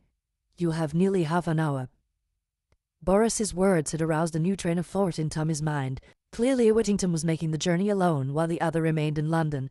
Therefore, he was left with a choice as to which he would follow. Obviously, he could not follow both of them unless— Back Boris, he glanced up at the clock, and then to the announcement board of the trains. The Bournemouth train left at 3:30. It was now 10 past. Whittington and Boris were walking up and down by the bookstore. He gave one doubtful look at them, then hurried into an adjacent telephone box. He dared not waste time in trying to get hold of Tuppence. In all probability, she was still in the neighbourhood of South Audley Mansions. But there remained another ally. He rang up the Ritz and asked for Julius Hersheimer. There was a click and a buzz. If only the young American was in his room. There was another click, and then, "Oh, wow," in unmistakable accents, came out with the wire. "That you, Hersheimer?" "Beresford speaking. I'm at Waterloo. I followed Whittington and another man here. No time to explain. Whittington's off to Bournemouth by the 3:30. Can you get here by then?" The reply was reassuring. "Sure. I'll hustle." The telephone rang off. Tommy put back the receiver with a sigh of relief. His opinion of Julius's power of hustling was high. He felt instinctively that the American would arrive in time. Whittington and Boris were still where he had left them. If Boris remained to see his friend off, all was well. Then Tommy fingered his pocket thoughtfully. In spite of the carte blanche assured to him, he had not yet acquired the habit of going about with any considerable sum of money on him. The taking of the first-class ticket to Bournemouth had left him with only a few shillings in his pocket. It was to be hoped that Julius would arrive better provided. In the meantime, the minutes were creeping by. 3:15, 3:20, 3:25, 3:27. Supposing Julius did not get there in time. 3:29. Doors were banging. Tommy felt cold waves of despair pass over him. Then a hand fell on his shoulder. "Here I am, son. Your British traffic beats description. Put me wise to the crooks right away." "That's Whittington. There, getting in now. That bayed dark man. The other is the foreign chap he's talking to. I'm onto them. Which of the two is my bird?"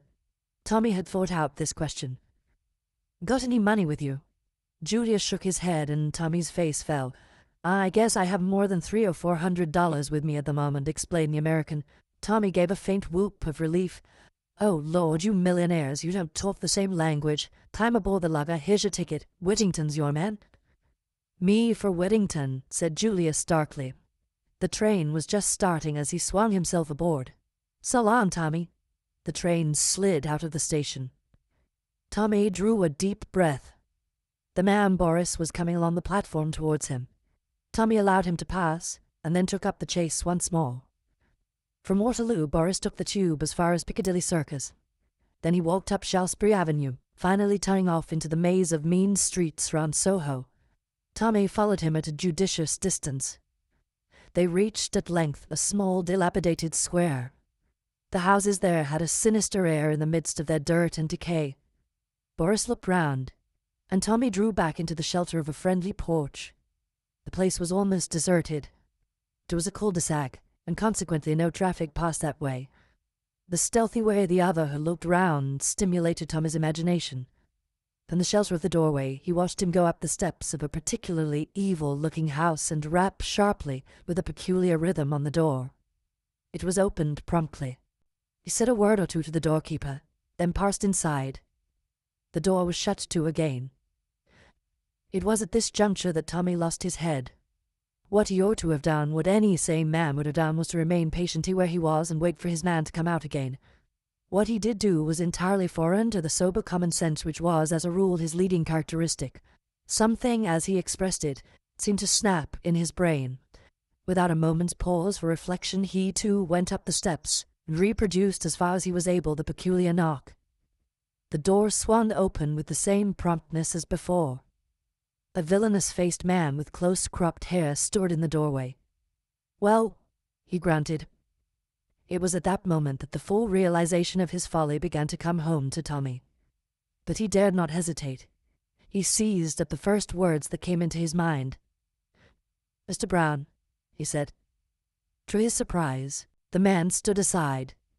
"Upstairs," he said, jerking his thumb over his shoulder. "Settin' door on your left."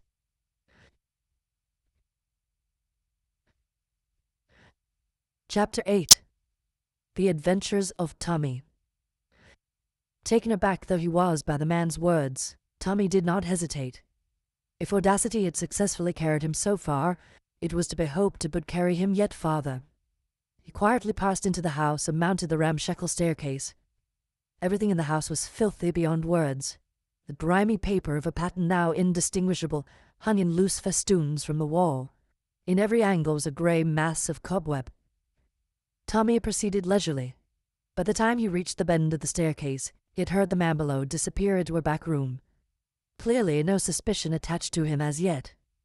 To come to the house and ask for Mr. Brown appeared indeed to be a reasonable and natural proceeding.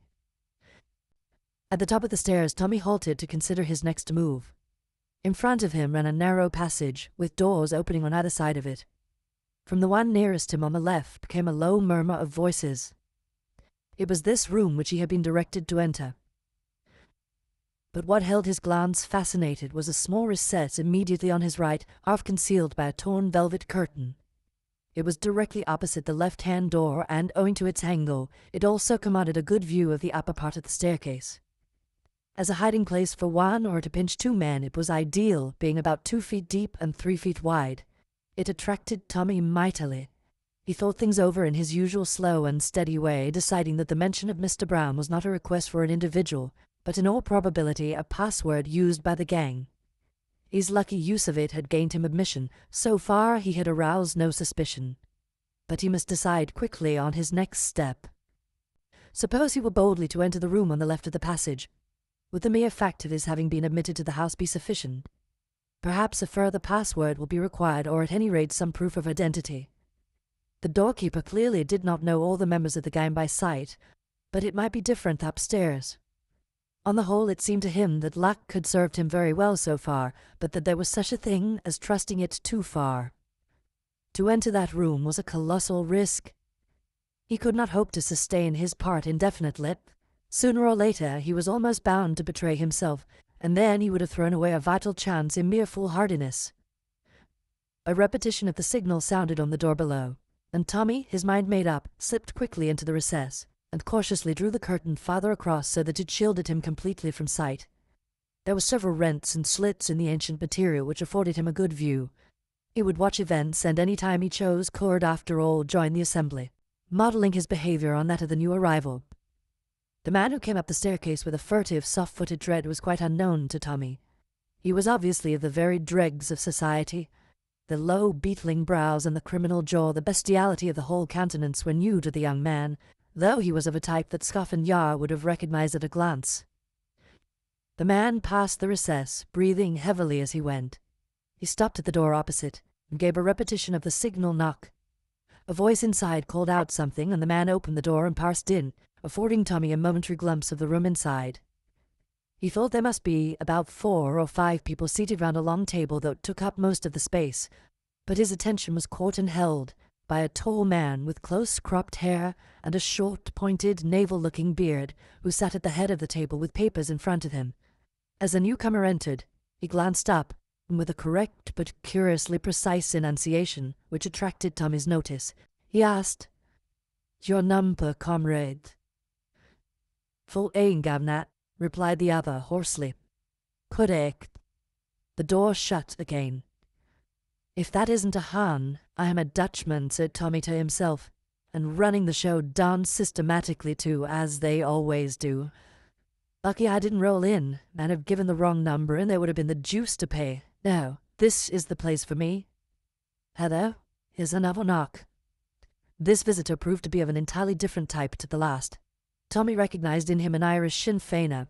Certainly Mr. Brown's organization was a far-reaching concern. The common criminal, the well-bred Irish gentleman, the pale Russian, and the efficient German master of the ceremonies. Truly a strange and sinister gathering. Who was this man who held in his fingers these curiously variegated links of an unknown chain? In this case, the procedure was exactly the same. The signal knock, the demand for a number, and the reply, "Correct." 2 knocks followed in quick succession on the door below. The first man was quite unknown to Tommy, who put him down as a city clerk, a quiet, intelligent-looking man, rather shabbily dressed. The second was of the working classes, and his face was vaguely familiar to the young man. 3 minutes later came another, a man of commanding appearance, exquisitely dressed and evidently well-born. His face, again, was not unknown to the watcher, though he could not for the moment put a name to it. After his arrival there was a long wait. In fact, Tommy concluded that the gathering was now complete, and was just cautiously creeping out from his hiding place, when another knock sent him scuttling back to cover. The last comer came up the stairs so quietly that he was almost abreast of Tommy before the young man had realized his presence. He was a small man, very pale, with a gentle, almost womanish air. The angle of the cheekbones hinted at his Slavonic ancestry, otherwise there was nothing to indicate his nationality. As he passed the recess, he turned his head slowly. A strange light eye seemed to burn through the curtain. Tommy could hardly believe that the man did not know he was there, and in spite of himself he shivered. He was no more fanciful than the majority of young Englishmen, but he could not rid himself of the impression that some unusually potent force emanated from the man. The creature reminded him of a venomous snake. A moment later, his impression was proved correct. The newcomer knocked on the door, as all had done, but his reception was very different. The bearded man rose to his feet, and all the others followed suit. The German came forward and shook hands. His heels clicked together. "They are honored," he said. "They are greatly honored. I much feared that it would be impossible." The other answered in a low voice that had a kind of hiss in it. "There were difficulties. It will not be possible again, I fear. But the one meeting is essential to define my policy. I can do nothing without Mr. Brown. He is here." But change in the German's air was audible as he replied with slight hesitation. "They have received a message. It is impossible for him to be present in person." He stopped, giving a curious impression of having left the sentence unfinished. A very slow smile overspread the face of the other. He looked round at a circle of uneasy faces. "Ah, I understand. I have read of his methods. He works in the dark and trusts no one. But all the same, it is possible that he is among us now." He looked round him again, and again that expression of fear swept over the group. Each man seemed eyeing his neighbor doubtfully. The Russian tapped his cheek. "So be it. Let us proceed." The German seemed to pull himself together. He indicated the place he had been occupying at the head of the table. The Russian demurred, but the other insisted. "It is the only possible place," he said, "for number 1. Perhaps number 14 has shut the door." In another moment, Tommy was once more confronting bare wooden panels, and the voices within had sunk once more to a mere undistinguishable murmur. Tommy became restive. The conversation he had overheard had stimulated his curiosity. He felt that by hook or by crook he must hear more. There was no sound from below, and it did not seem likely that the doorkeeper would come upstairs. After listening intently for a minute or two, he put his head round the curtain. The passage was deserted.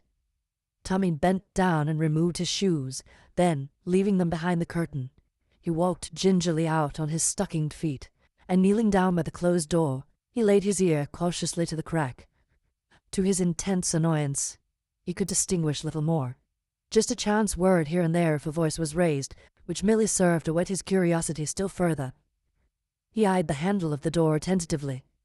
Could he turn it by degrees so gently and imperceptibly that those in the room would notice nothing? He decided that with great care it could be done.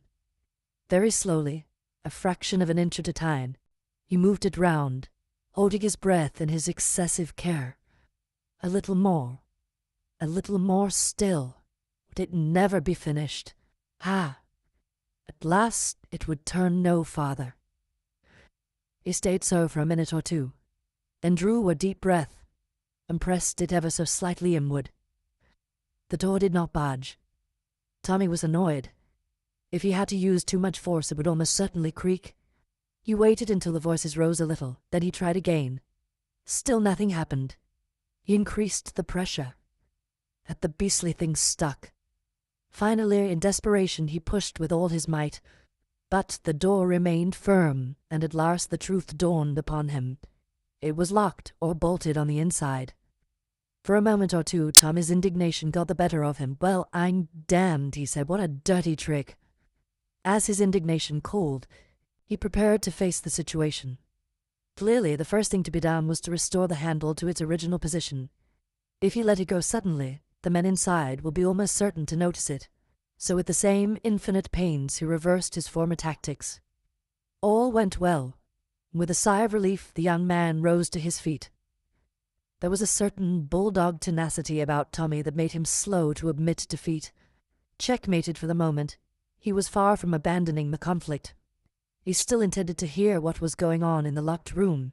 As one plan had failed, he must hunt about for another. He looked round him. A little farther along the passage on the left was a second door. He slipped silently along to it. He listened for a moment or two, then tried the handle. It yielded, and he slipped inside. The room, which was untenanted, was furnished as a bedroom. Like everything else in the house, the furniture was falling to pieces, and the dirt was, if anything, more abundant. But what interested Tommy was the thing he had hoped to find: a communicating door between the two rooms up on the left by the window. Carefully closing the door into the passage behind him, he stepped across to the other and examined it closely. The bolt was shot across it. It was very rusty, and had clearly not been used for some time. By gently wriggling it to and fro, Tommy managed to draw it back without making too much noise. Then he repeated his former maneuvers with the handle, this time with complete success. The door swung open, a crack, a mere fraction, but enough for Tommy to hear what went on. There was a velvet portiere on the inside of this door which prevented him from seeing, but he was able to recognize the voices with a reasonable amount of accuracy. The Sinn Féiner was speaking. His rich Irish voice was unmistakable. "That's hard, very weird, but more money is essential. No money, no results." Another voice, which Tommy rather thought was that of Boris, replied, "You'll guarantee that there are results?" "In a month from now, sooner or later as you wish, I will guarantee you such a reign of terror in Ireland as shall shake the British Empire to its foundations." There was a pause, and then came a soft, sibilant accents of number one. "Good. Who shall have the money? Boris?" You will see to that. Boris asked a question. "We're the Irish Americans and Mr. Potter as usual?" "I guess that'll be all right," said a new voice with a transatlantic intonation. "Though I'd like to point out here and now that things are getting a mite difficult. There's not the sympathy there was and a growing disposition to let the Irish settle their own affairs without interference from America." Tommy felt that Boris had shrugged his shoulders as he answered, "Does that matter since the money only nominally comes from the States?" "The chief difficulty is the landing of the ammunition," said the Sinn Féiner. "The money is conveyed in easily enough, thanks to our colleague here." Another voice which Tommy fancied was that of the tall, commanding-looking man, whose face had seemed familiar to him, said, "Think of the feelings of Belfast if they could hail." "That is settled then," said the sibilant tones. "Now, in the matter of the loan to an English newspaper, you have arranged the details satisfactorily, Boris?" "I think so." "That is good. An official dinar from Moscow would be forthcoming if necessary." There was a pause, and then the clear voice of the German broke the silence. "I am directed by Mr. Brown to place the summaries of the reports from the different unions before you. That of the manners is most satisfactory. They must hold back the railways. There may be trouble with the ASE." For a long time there was a silence, broken only by the rustle of papers and an occasional word of explanation from the German. Then Tommy heard the light tap-tap of fingers drumming on the table. "And the date, my friend," said number one. "The 29th. The Russian seemed to consider. "That is rather soon." "I know, but it was settled by the principal labor leaders, and we cannot seem to interfere too much. They must believe it to be entirely their own show." The Russian laughed softly, as though amused. "Yes, yes," he said. "That is true. They must have no inkling that we are using them for our own ends. They are honest men, and that is their value to us.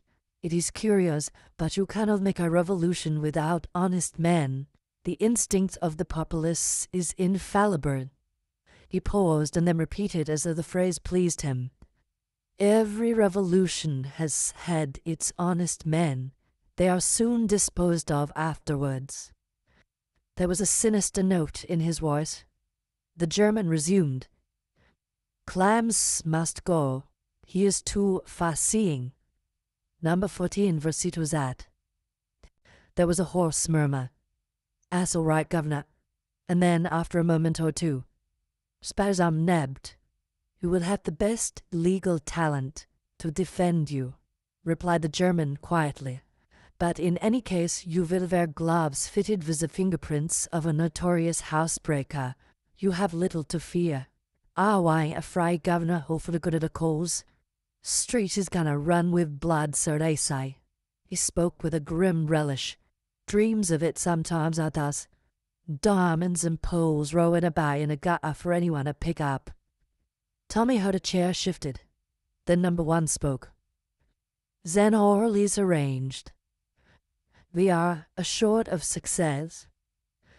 I think so." But the German spoke with less than his usual confidence. Number one's voice held suddenly a dangerous quality. "What has gone wrong?" "Nothing, but what?" "The labor leaders, without them, as you say, we can do nothing. If they do not declare a general strike on the 29th, why should they not? As you've said, they're honest. As in spite of everything we've done to discredit the government in their eyes, I am not sure that they haven't got a sneaking faith and belief in it. But I know they abuse it unceasingly. But on the whole, public opinion swings to the side of the government. They will not go against it." Again the Russian's fingers drummed on the table. "To the point, my friend. I was given to understand that there was a certain document in existence which assured success." "That is so. If that document were placed before the leaders, the result would be immediate. They would publish it broadcast throughout England and declare for the revolution without a moment's hesitation. The government would be broken finally and completely. Then what more do you want?" "The document itself," said the German bluntly. "Ah, it is not in your possession. But you know where it is?" "No." "Does Anyone know where it is? One person perhaps, and we are not sure of that even. Who is this person? A girl. Tommy held his breath. A girl. The Russian's voice rose contemptuously.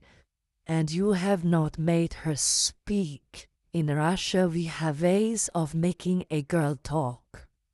This case is different, said the German sullenly. How? Different. He paused a moment, then went on. Where is the girl now? The girl? Yes. She is. But Tommy heard no more. A crushing blow descended on his head, and all was darkness. End of Disc 2. Disc 3. Chapter 9. Tuppence enters domestic service. When Tommy set forth on the trail of the two men, it took all Tuppence's self-command to refrain from accompanying him. However, she contained herself as best she might, consoled by the reflection that her reasoning had been justified by events. The two men had undoubtedly come from the second-floor flat, and that one slender thread of the name Rita had set the young adventurers once more upon the track of the abductors of Jane Finn. The question was what to do next. Tuppence hated letting the grass grow under her feet. Tommy was amply employed, and debarred from joining him in the chase. The girl felt at a loose end. She retraced her steps to the entrance hall of the mansions. It was now tenanted by a small lift boy who was polishing brass fittings and whistling the latest air with a good deal of vigor and a reasonable amount of accuracy. He glanced round at Tuppence's entry. There was a send him out of the gamma element in the girl. At all events, she invariably got on well with small boys. A sympathetic bond seemed instantly to be formed. She reflected that an ally in the enemy's camp, so to speak, was not to be despised. Well, William, she remarked cheerfully in the best approved hospital early morning style. Getting a good shine up? The boy grinned responsibly. Albert, miss, he corrected. Albert be it, said Tuppence. She glanced mysteriously round the hall. The effect was purposely a broad one in case Albert should miss it. She leaned towards the boy and dropped her voice. I want a word with you, Albert. Albert ceased operations on the fittings and opened his mouth slightly. Look. Do you know what this is? With dramatic gesture, she flung back the left side of her coat and exposed a small enamelled badge. It was extremely unlikely that Albert would have any knowledge of it. Indeed, it would have been fatal for Tuppence's plans, since the badge in question was the device of a local training corps originated by the Archdeacon in the early days of the war. Its presence in Tuppence's coat was due to the fact that she had used it for pinning in some flowers a day or two before. But Tuppence had sharp eyes, and had noted the corner of a threepenny detective novel protruding from Albert's pocket, and the immediate enlargement of his eyes told her that her tactics were good, and that the fish would rise to the bait. American Detective Force, she hissed. Albert fell for it. Yord, he murmured ecstatically. Tuppence nodded at him with the air of one who has established a thorough understanding. Know who I'm after? She inquired genially. Albert, still round-eyed, demanded breathlessly.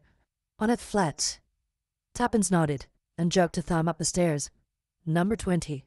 Calls herself Vandermeer, ha ha. Albert's hand stole his pocket. A crook? He queried eagerly. A crook, I should say so. Ready Rita, they call her in the States. Ready Rita, repeated Albert deliriously. Oh, ain't it just on the pictures? It was. Tuppence was a great frequenter of the cinema. Annie always said as how she was a bad lot, continued the boy. Who's Annie? Inquired Tuppence idly. Ask Parlourmaid. She's leaving today. Many's the time Annie said to me, mark my words, Albert, I wouldn't wonder if the police was to come after her one of these days, just like that. But she's a star to look at, ain't she? She's some peach, allowed Tuppence carefully. Finds it useful in her layard, you bet. Has she been wearing any of the emeralds, by the way? Emeralds? Them's the greenstones, isn't they? Tuppence nodded. That's what we're after her for. You know old man Rysdale? Albert shook his head. Peter B. Rysdale, the Oil King? What seems sort of familiar to me? The sparklers belonged to him, finest collection of emeralds in the world, worth $1 million. Zammy, claim ecstatically from Albert, sounds more like pictures every minute. Tuppence smiled, gratified at the success of her efforts. We haven't exactly proved it yet, but we're after her. And she produced a long drawn-out wink. I guess she won't get away with the goods this time. Albert uttered another ejaculation indicative of delight. Mind you, sonny, not a word of this, said Tuppence suddenly. I guess I oughtn't to have put you wise, but in the States we know a real smart lad when we see one. I'll not breathe a word, protested Albert eagerly. Ain't there anything I could do? Bit shadowy may be, or such like. Tuppence affected to consider, then shook her head. Not at the moment, but I'll bear you in mind, son. What's this about the girl you say is leaving? Annie? Regular turn-up, lad. As Annie said, servants, he's someone nowadays and to be treated accordingly, and what with passing a word round, she won't find it so easy to get another. Won't she? Said Tuppence thoughtfully. I wonder. An idea was dawning in her brain. She thought a minute or two, then tapped Albert on the shoulder. See here, son, my brain's got busy. How would it be if you mentioned that you got a young cousin or a friend of yours had that might suit the place? You get me? I'm there, said Albert instantly. You leave it to me, miss, and I'll fix the old thing up in 2 ticks. Some lad, commented Tuppence with a nod of approval. You might say that the young woman could come right away. You let me know, and if it's okay, I'll be round tomorrow at 11 o'clock. Where am I to let you know, too? Ritz, replied Tuppence laconically. Name of Cowley. Albert eyed her enviously. Cool, must be a good job, this tech business. Sure is, drawled Tuppence, especially when old man Rysdale backs the bill. But don't fret, son, if this goes well, you shall come in on the ground floor. With which promise she took leave of her new ally, and walked briskly away from South Audley Mansions, well pleased with her morning's work. But there was no time to be lost. She went straight back to the Ritz and wrote a few brief words to Mr. Carter.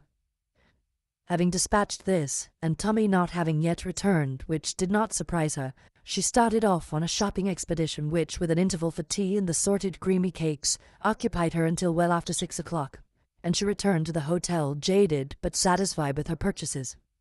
Starting with a cheap clothing store, and passing through 1 or 2 second-hand establishments, she had finished the day at a well-known hairdresser's. Now, in the seclusion of her bedroom, she unwrapped that final purchase. 5 minutes later, she smiled contentedly at her reflection in the glass. With an actress's pencil, she had slightly altered the light of her eyebrows, and that, taken in conjunction with a new luxuriant growth of fair hair above, so changed her appearance that she felt confident that even if she came face to face with Whittington, he would not recognize her. She would wear elevators in her shoes, and the cap and apron will be an even more valuable disguise. From hospital experience, she knew only too well that a nurse out of uniform is frequently unrecognized by her patients. Yes, said Tuppence aloud, nodding at the pert reflection in the glass. You'll do. She then resumed her normal appearance. Dinner was a solitary meal. Tuppence was rather surprised at Tommy's non-return. Julius, too, was absent, and that, to the girl's mind, was more easily explained. His hustling activities were not confined to London, and his abrupt appearances and disappearances were fully accepted by the young adventurers as part of the day's work. It was quite on the cards that Julius P. Hersheimer had left for Constantinople at a moment's notice if he fancied that a clue to his cousin's disappearance was to be found there. The energetic young man had succeeded in making the lives of several young Scotland Yard men unbearable to them, and the telephone girls at the Admiralty had learned to know and dread the familiar hallo. He had spent 3 hours in Paris hustling the Préfecture, and had returned from there imbued with the idea, possibly inspired by a weary French official, that the true clue to the mystery was to be found in Ireland. I dare say he's dashed off there now, thought Tuppence. All very well, but this is very dull for me. Here I am bursting with news, and absolutely no one to tell it to. Tommy might have wired or something. I wonder where he is. Anyway, he kind of lost the trail, as they say. That reminds me. And Miss Cowley broke off in her meditations and summoned a small boy. 10 minutes later, the lady was ensconced comfortably on her bed, smoking cigarettes, and deep in the perusal of Barnaby Williams' The Boy Detective, which, with other threepenny works of lurid fiction, she had sent out to purchase. She felt, and rightly, that before the strain of attempting further intercourse with Albert, it will be as well to fortify herself with a good supply of local colour. The morning brought a note from Mr. Carter. Dear Miss Tuppence, you have made a splendid start, and I congratulate you. I feel, though, that I should like to point out to you once more the risks you are running, especially if you pursue the course you indicate. Those people are absolutely desperate and incapable of either mercy or pity. I feel that you probably underestimate the danger, and therefore warn you again that I can promise you no protection. You have given us valuable information, and if you choose to withdraw now, no one will blame you. At any rate, think the matter over well before you decide. If, in spite of my warnings, you make up your mind to go through with it, you will find everything arranged. You have lived for 2 years with Miss Dufferin, the parsonage, Llanelly, and Mrs. Vandermeer can apply to her for a reference. May I be permitted a word or two of advice? Stick as near to the truth as possible. It minimizes the danger of slips. I suggest that you should represent yourself to be what you are, a former VAD who has chosen domestic service as a profession. There are many such at the present time. That explains away any incongruities of voice or manner which otherwise might awaken suspicion. Whichever way you decide, good luck to you. Your sincere friend, Mr. Carter. Tuppence's spirits rose mercurially. Mr. Carter's warnings passed unheeded. The young lady had far too much confidence in herself to pay any heed to them. With some reluctance, she abandoned the interesting part she had sketched out for herself. Although she had no doubts of her own powers to sustain a role indefinitely, she had too much common sense not to recognize the force of Mr. Carter's arguments. There was still no word or message from Tommy, but the morning post brought a somewhat dirty postcard with the words, "It's okay," scrawled upon it. At 10:30, Tuppence surveyed with pride a slightly battered tin trunk containing her new possessions. It was artistically corded. It was with a slight blush that she rang the bell and ordered it to be placed in a taxi. She drove to Paddington and left the box in the cloakroom. She then repaired with a handbag to the fastnesses of the ladies' waiting room. 10 minutes later, a metamorphosed Tuppence walked demurely out of the station and entered a bus. It was a few minutes past 11 when Tuppence again entered the hall of South Audley Mansions. Albert was on the lookout, attending to his duties in a somewhat desultory fashion. He did not immediately recognize Tuppence. When he did, his admiration was unbounded. "Blessed if I'd have known ye. That rig out's top-hole." "Glad you like it, Albert," replied Tuppence modestly. "By the way, am I your cousin, or am I not?" "Your voice, too," cried the delighted boy. "It's as English as anything. Now, I said as a friend of mine you a young gal. Annie wasn't best pleased. She stopped on till today, to oblige, she said, but really is so as to put you against a place." "Nice girl," said Tuppence. Albert suspected no irony. "She's style about her and keeps her silver a treat, but my word, she got a temper. You got up now, miss. Step aside a lift. Number 20, did you say?" And he winked. Tuppence quelled him with a stern glance and stepped inside. As she rang the bell of number 20, she was conscious of Albert's eyes descending beneath the level of the floor. A smart young woman opened the door. "I've come about the place," said Tuppence. "It's a rotten place," said the young woman without hesitation. "Regular old cat, always interfering. 'Cuse me of tempering with her letters, me. The flat was half undone anyway. There's never anything in a waste paper basket. She burns everything. She's a Roman, that's what she is. Swell clothes, but no class. Cook knows something about her, but she won't tell. Scared to death of her. And suspicious. She's on to you in a minute if you as much as speak to a fella, I can tell you." But what more Annie could tell, Tuppence was never destined to learn. For at that moment a clear voice with a peculiarly steely ring to it called, "Annie?" The smart young woman jumped as if she had been shot. "Yes, ma'am." "Who you're talking to?" "It's a young woman about a situation, ma'am." "Show her in, then. At once." "Yes, ma'am." Tuppence was ushered into a room on the right of the long passage. A woman was standing by the fireplace. She was no longer in her first youth, and the beauty she undeniably possessed was hardened and coarsened. In her youth she must have been dazzling. A pale gold hair, owing a slight assistance to art, was coiled low on her neck. Her eyes, of a piercing electric blue, seemed to possess a faculty of boring into the very soul of the person she was looking at. Her exquisite figure was enhanced by a wonderful gown of indigo charmeuse. And yet, despite her swaying grace and the almost ethereal beauty of her face, you felt instinctively the presence of something hard and menacing, a kind of metallic strength that found expression in the tones of her voice, and in that gimlet-like quality of her eyes. For the first time, Tuppence felt afraid. She had not feared Whittington, but this woman was different. As if fascinated, she watched the long, cruel line of the red, curving mouth, and again she felt that sensation of panic pass over her. Her usual self-confidence deserted her. Vaguely she felt that deceiving this woman would be very different to deceiving Whittington. Mr. Carter's warning recurred to her mind. Here, indeed, she might expect no mercy. Fighting down that instinct of panic which urged her to turn tail and run without further delay, Tuppence returned the lady's gaze firmly and respectfully. As though that first scrutiny had been satisfactory, Mrs. Vandermeer motioned to a chair. "Up and sit down. How did you hear I wanted a house parlour maid?" "Through a friend who knows the lift boy here. He thought the place might suit me." Again that basilisk glance seemed to pierce her through. "You speak like an educated girl." Glibly enough, Tuppence ran through her imaginary career on the lines suggested by Mr. Carter. It seemed to her, as she did so, that the tension of Mrs. Vandermeer's attitude relaxed. "I see," she remarked at length. "Is there anyone I can write to for a reference?" "I lived last with a Miss Dufferin, the parsonage Llanelly. I was with her 2 years." "And then you thought you would get more money by coming to London, I suppose. Well, it doesn't matter to me. I will give you £50, £60, whatever you want. You can come at once." "Yes, ma'am. Today, if you like. My box is at Paddington." "Go and fetch it by taxi, then. It's an easy place. I'm at a good deal. By the way, what's your name?" "Prudence Cooper, ma'am." "Very well, Prudence. Go away and fetch your box. I shall be out to lunch. The cook will show you where everything is." "Thank you, ma'am." Tuppence withdrew. The smart Annie was not in evidence. In the hall below, a magnificent hall porter had relegated Albert to the background.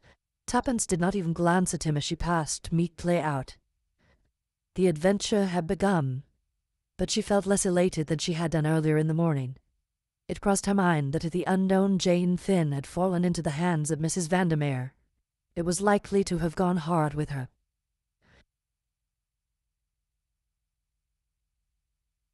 Chapter 10. Enter Sir James Peel Egerton. Tuppence betrayed no awkwardness in her new duties. The daughters of the Archdeacon were well grounded in household tasks. They were also experts in training a raw girl, the inevitable result being that the raw girl, once trained, departed somewhere where her newly acquired knowledge commanded a more substantial remuneration than the Archdeacon's meagre purse allowed. Tuppence had therefore very little fear of proving inefficient. Mrs. Vandermeer's cook puzzled her. She evidently went in deadly terror of her mistress. The girl thought it probable that the other woman had some hold over her. For the rest, she cooked like a chef, as Tuppence had an opportunity of judging that evening. Mrs. Vandermeer was expecting a guest to dinner, and Tuppence accordingly laid the beautifully polished table for two.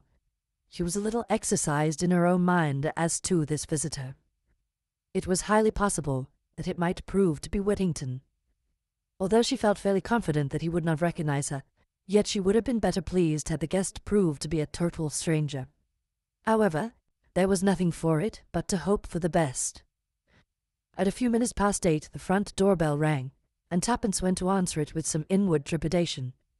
She was relieved to see that the visitor was the second of the two men whom Tommy had taken upon himself to follow. He gave his name as Count Stepanov. Tuppence announced him, and Mrs. Vandermeer rose from her seat on a low divan with a quick murmur of pleasure. "It is delightful to see you, Boris Ivanovitch," she said. "And you, madame." He bowed low over her hand. Tuppence returned to the kitchen.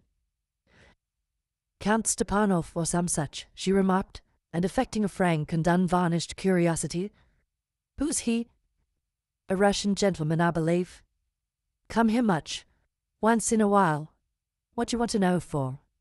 "Fancied you might be sweet on the missus, that's all," explained the girl, adding with an appearance of sulkiness, "How you do take one up." "I'm not quite easy in my mind about the souffle," explained the other. "You know something," thought Tuppence to herself, but aloud she only said, "Going to dish up now? Righto." Whilst waiting at table, Tuppence listened closely to all that was said. She remembered that this was one of the men Tommy was shadowing when she had last seen him. Already, although she would hardly admit it, she was becoming uneasy about her partner. Where was he? Why had no word of any kind come from him? She had arranged before leaving the Ritz to have all letters or messages sent on at once by special messenger to a small stationer's shop near at hand, where Albert was to call in frequently. True, it was only yesterday morning that she had parted from Tommy, and she told herself that any anxiety on his behalf would be absurd. Still, it was strange he had sent no word of any kind. But, listen as she might, the conversation presented no clue. Boris and Mrs. Vandermeer talked on purely indifferent subjects: plays they had seen, new dances, and the latest society gossip. After dinner they repaired to the small boudoir where Mrs. Vandermeer, stretched on the divan, looked more wickedly beautiful than ever. Tuppence brought in the coffee and liqueurs, and unwillingly retired. As she did so, she heard Boris say, "New, isn't she?" "She came in today. The other was a fiend. This girl seems all right. She waits well." Tuppence lingered a moment longer by the door, which he had carefully neglected to close, and heard him say, "Quite safe, I suppose?" "Really, Boris, you are absurdly suspicious. I believe she's the cousin of the hall porter or something of the kind, and nobody even dreams that I have any connection with our mutual friend, Mr. Brown. For heaven's sake, be careful, Rita. That door isn't shut." "I'll shut it then," laughed the woman. Tuppence removed herself speedily. She dared not absent herself longer from the back premises, but she cleared away and washed up with the breathless speed acquired in hospital. Then she slipped quietly back to the boudoir door. The cook, more leisurely, was still busy in the kitchen, and if she missed the other, would only suppose her to be turning down the beds. Alas, the conversation inside was being carried on in too low a tone to permit of her hearing anything of it. She dared not reopen the door, however gently. Mrs. Vandermeer was sitting almost facing it, and Tuppence respected her mistress's lynx-eyed powers of observation. Nevertheless, she felt she would give a good deal to overhear what was going on. Possibly, if anything unforeseen had happened, she might get news of Tommy. For some moments she reflected desperately. Then her face brightened. She went quickly along the passage to Mrs. Vandermeer's bedroom, which had long French windows leading onto a balcony that ran the length of the flat. Slipping quickly through the window, Tuppence crept noiselessly along till she reached the boudoir window. As she had thought, it stood a little ajar, and the voices within were plainly audible. Tuppence listened attentively, but there was no mention of anything that could be twisted to apply to Tommy. Mrs. Vandermeer and the Russian seemed to be at variance over some matter, and finally the latter exclaimed bitterly, "With your persistent recklessness, you will end by ruining us." "Bah," laughed the woman. "Notoriety of the right kind is the best way of disarming suspicion. You will realize that one of these days, perhaps sooner than you think. In the meantime, you are going about everywhere with Peel Egerton. Not only is he perhaps the most celebrated Casey in England, but his special hobby is criminology. It is madness." "I know that his eloquence has saved untold men from the gallows," said Mrs. Vandermeer calmly. "What of it? I may need his assistance in that line myself some day. If so, how fortunate to have such a friend at court, or perhaps it will be more to the point to say in court." Boris got up and began striding up and down. He was very excited. "You are a clever woman, Rita, but you are also a fool. Be guided by me and give up Peel Egerton." Mrs. Vandermeer shook her head gently. I think not. You refuse? There was an ugly ring in the Russian's voice. I do. Then by heaven, snarled the Russian, we will see. But Mrs. Vandermeer also rose to her feet, her eyes flashing. You forget, Boris, she said. I am accountable to no one. I take my orders only from Mr. Brown. The other threw up his hands in despair. You are impossible, he muttered. Impossible. Already it may be too late. They say Peel Egerton can smell a criminal. How do we know what is at the bottom of his sudden interest in you? Perhaps even now his suspicions are aroused. He guesses. Mrs. Vandermeer eyed him scornfully. Reassure yourself, my dear Boris. He suspects nothing. With less than your usual chivalry, you seem to forget that I am commonly accounted a beautiful woman. I assure you that is all that interests Peel Egerton. Boris shook his head doubtfully.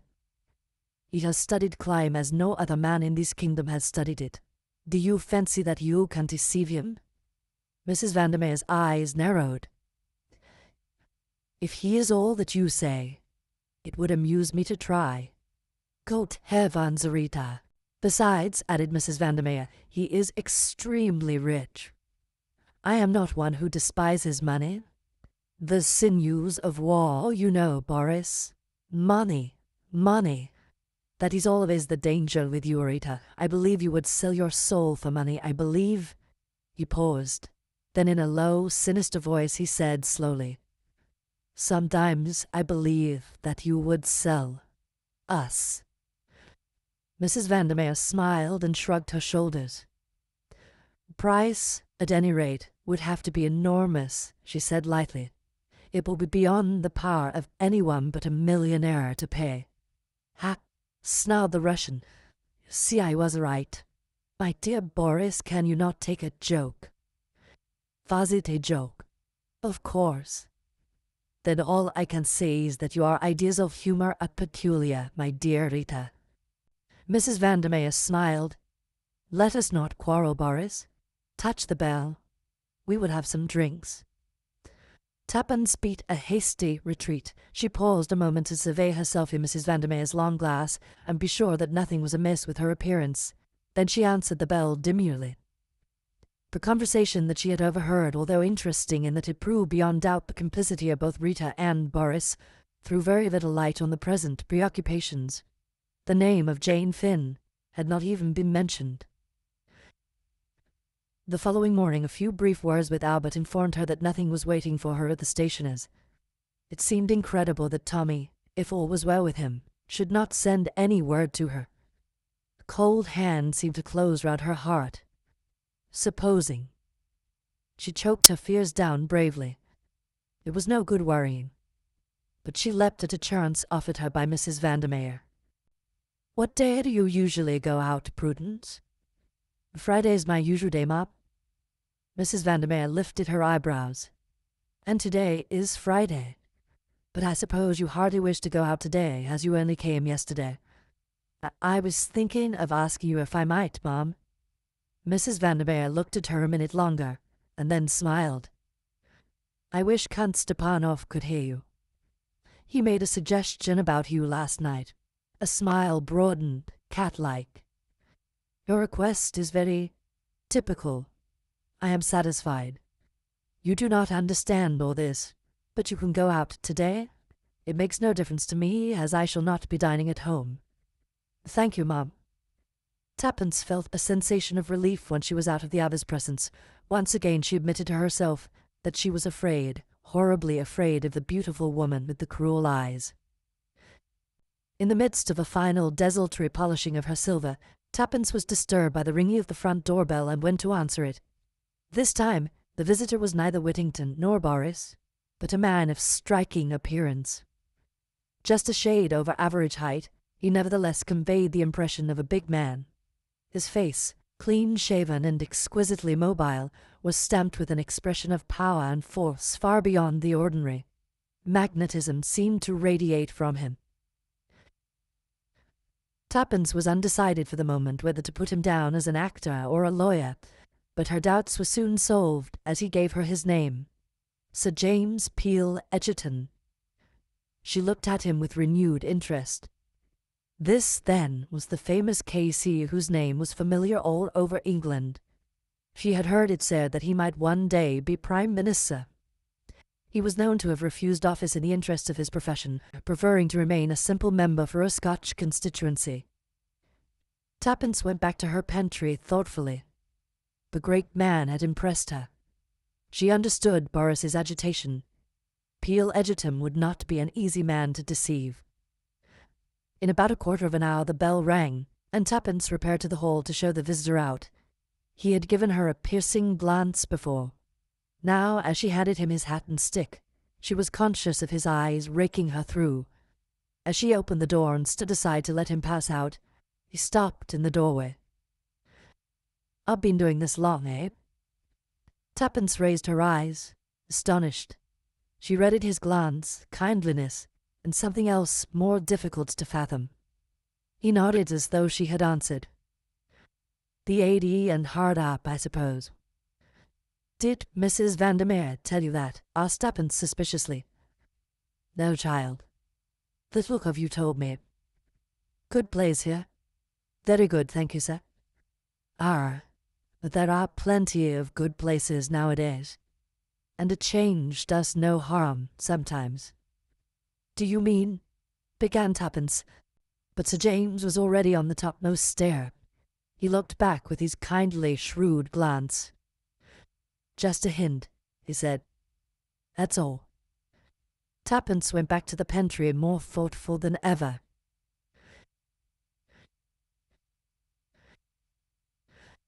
Chapter 11. Julius tells a story. Dressed appropriately, Tuppence duly sallied forth for her afternoon out.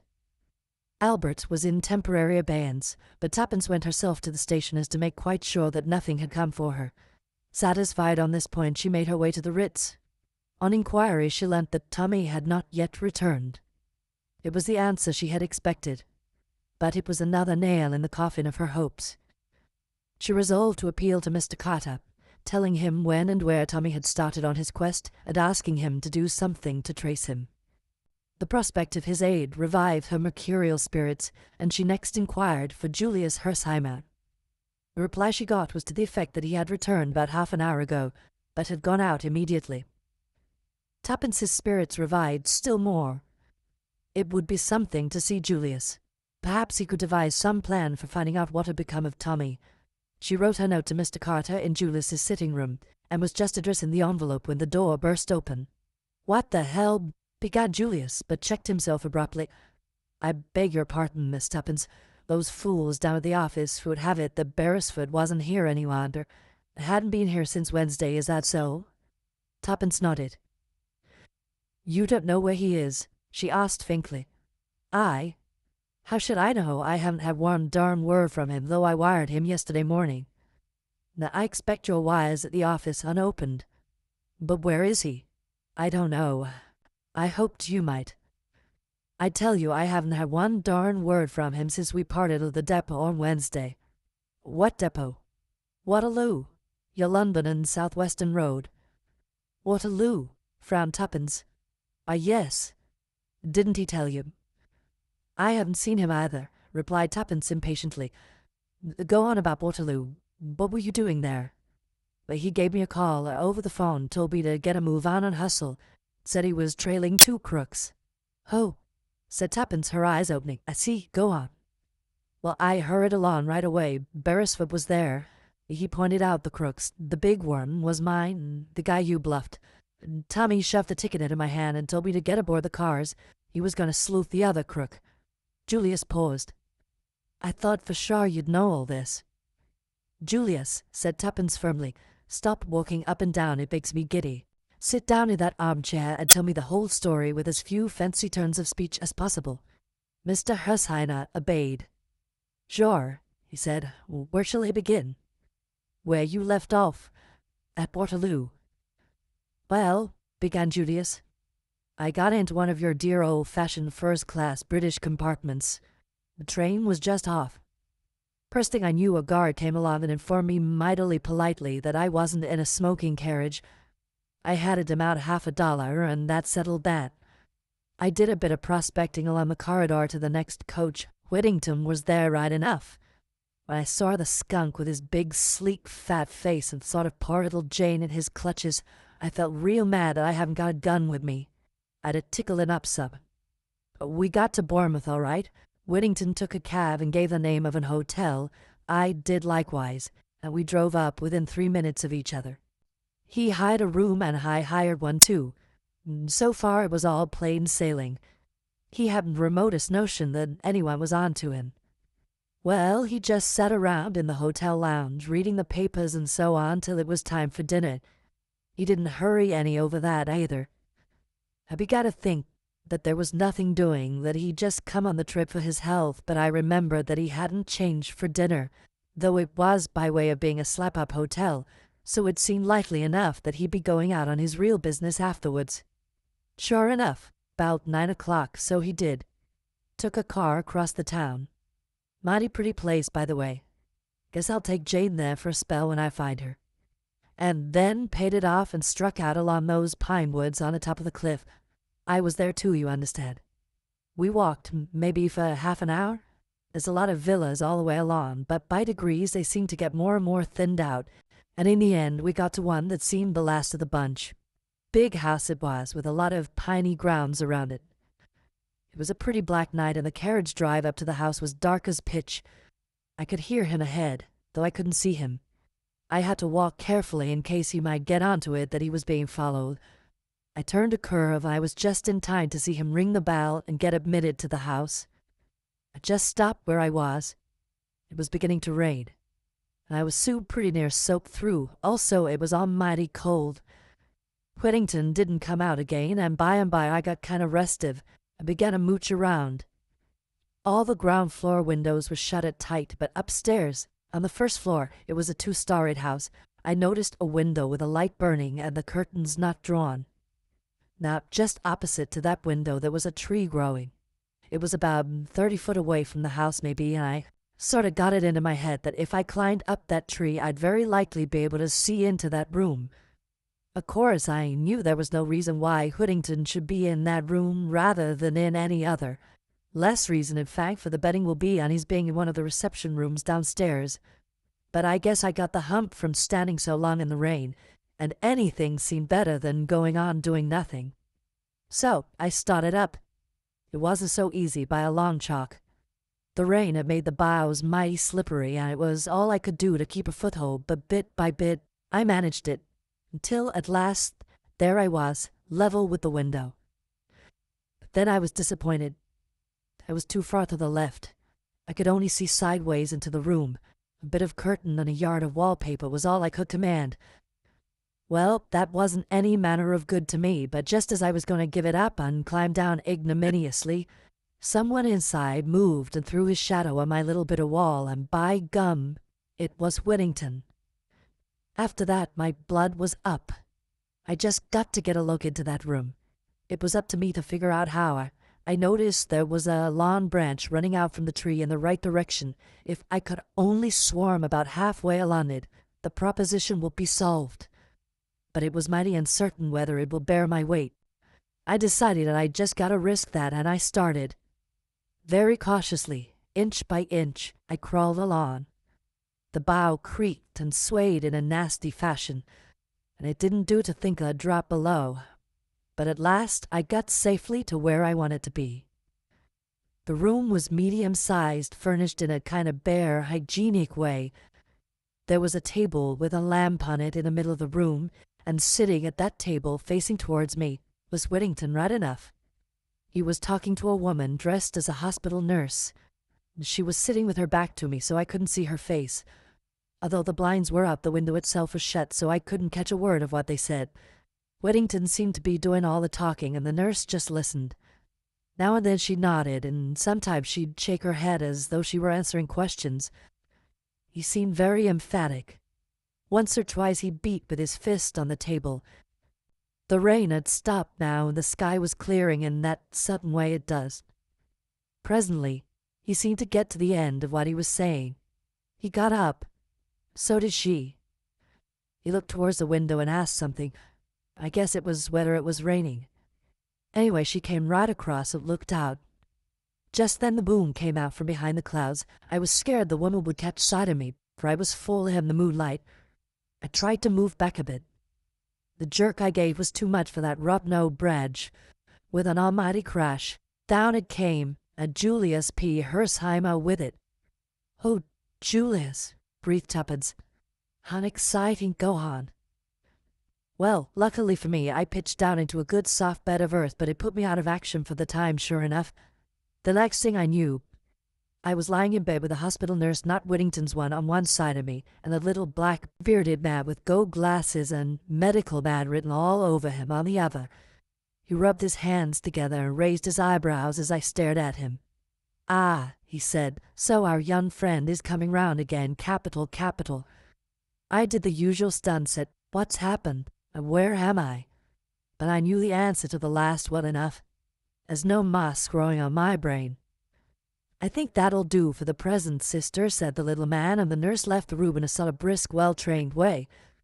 But I can't help handing me out a look of deep curiosity as she'd passed through the door. That look of hers gave me an idea. "Now then, Doc," I said, and tried to sit up in bed, but my right foot gave me a nasty twinge as I did so.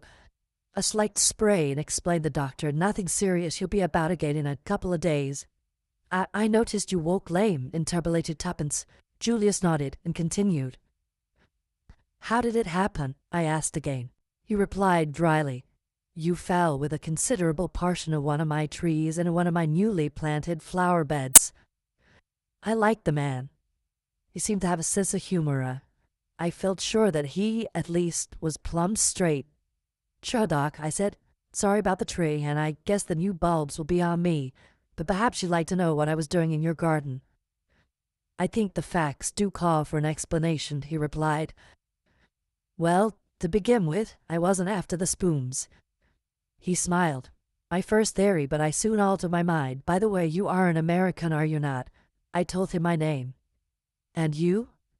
"I am Dr. Hall, and this, as you doubtless know, is my private nursing home." I didn't know, but wasn't going to put him wise. I was just thankful for the information. I liked the man, and I felt he was straight, but I wasn't going to give him the whole story. For one thing, he probably wouldn't have believed it. I made up my mind in a flash. "Why, doctor," I said, "I guess I feel an almighty fool, but I owe it to you to let you know that it wasn't the Bill Sykes business I was up to." Then I went on and mumbled out something about a girl. I trotted out the stern guardian business and a nervous breakdown, and finally explained that I had fancied I recognized her among the patients at the home, hence my nocturnal adventures. I guess it was just the kind of story he was expecting. "Quite a romance," he said genially, when I'd finished. "Now, Doc," I went on, "will you be frank with me? Have you here now, or have you had here at any time, a young girl called Jane Finn?" He repeated the name thoughtfully. "Jane Finn," he said. "No." I was chagrined, and I guess I showed it. "You're sure?"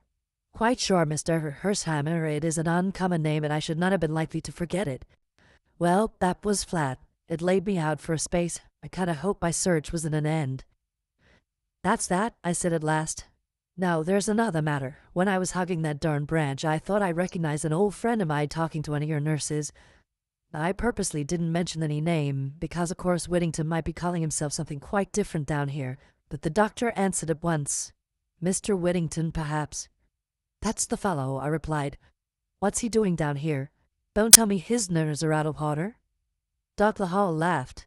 "No, he came down to see one of my nurses, Nurse Edith, who is a niece of his." "I fancy that," I exclaimed. "Is he still here?"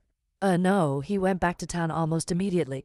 "Oh, what a pity," I ejaculated.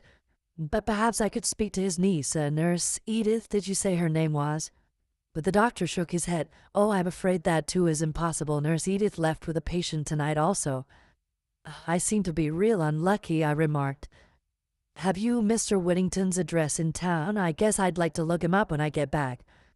"I don't know his address. I can write to Nurse Edith for it if you like." I thanked him. "Don't say who it is wants it. I'd like to give him a little surprise." Well, that was about all I could do for the moment. Of Course, if the girl was really Whittington's niece, she might be too cute to fall into the trap, but it was worth trying. Next thing I did was to write out a wire to Beresford saying where I was, and then I was laid up with a sprained foot and telling him to come down if he wasn't busy. I had to be guarded in what I said. However, I didn't hear from him, and my foot soon got all right. Was only ricked, not really sprained. So today I said goodbye to the little doctor chap, asked him to send me word if he heard from Nurse Edith, and came right away back to town. Say, Miss Tuppence, you're looking mighty pale. It's Tommy, said Tuppence. What can have happened to him? Buck up, I guess he's all right, really. Why shouldn't he be? See here, it was a foreign-looking guy you went off after. Maybe they've gone abroad to Poland or something like that. Tuppence shook her head.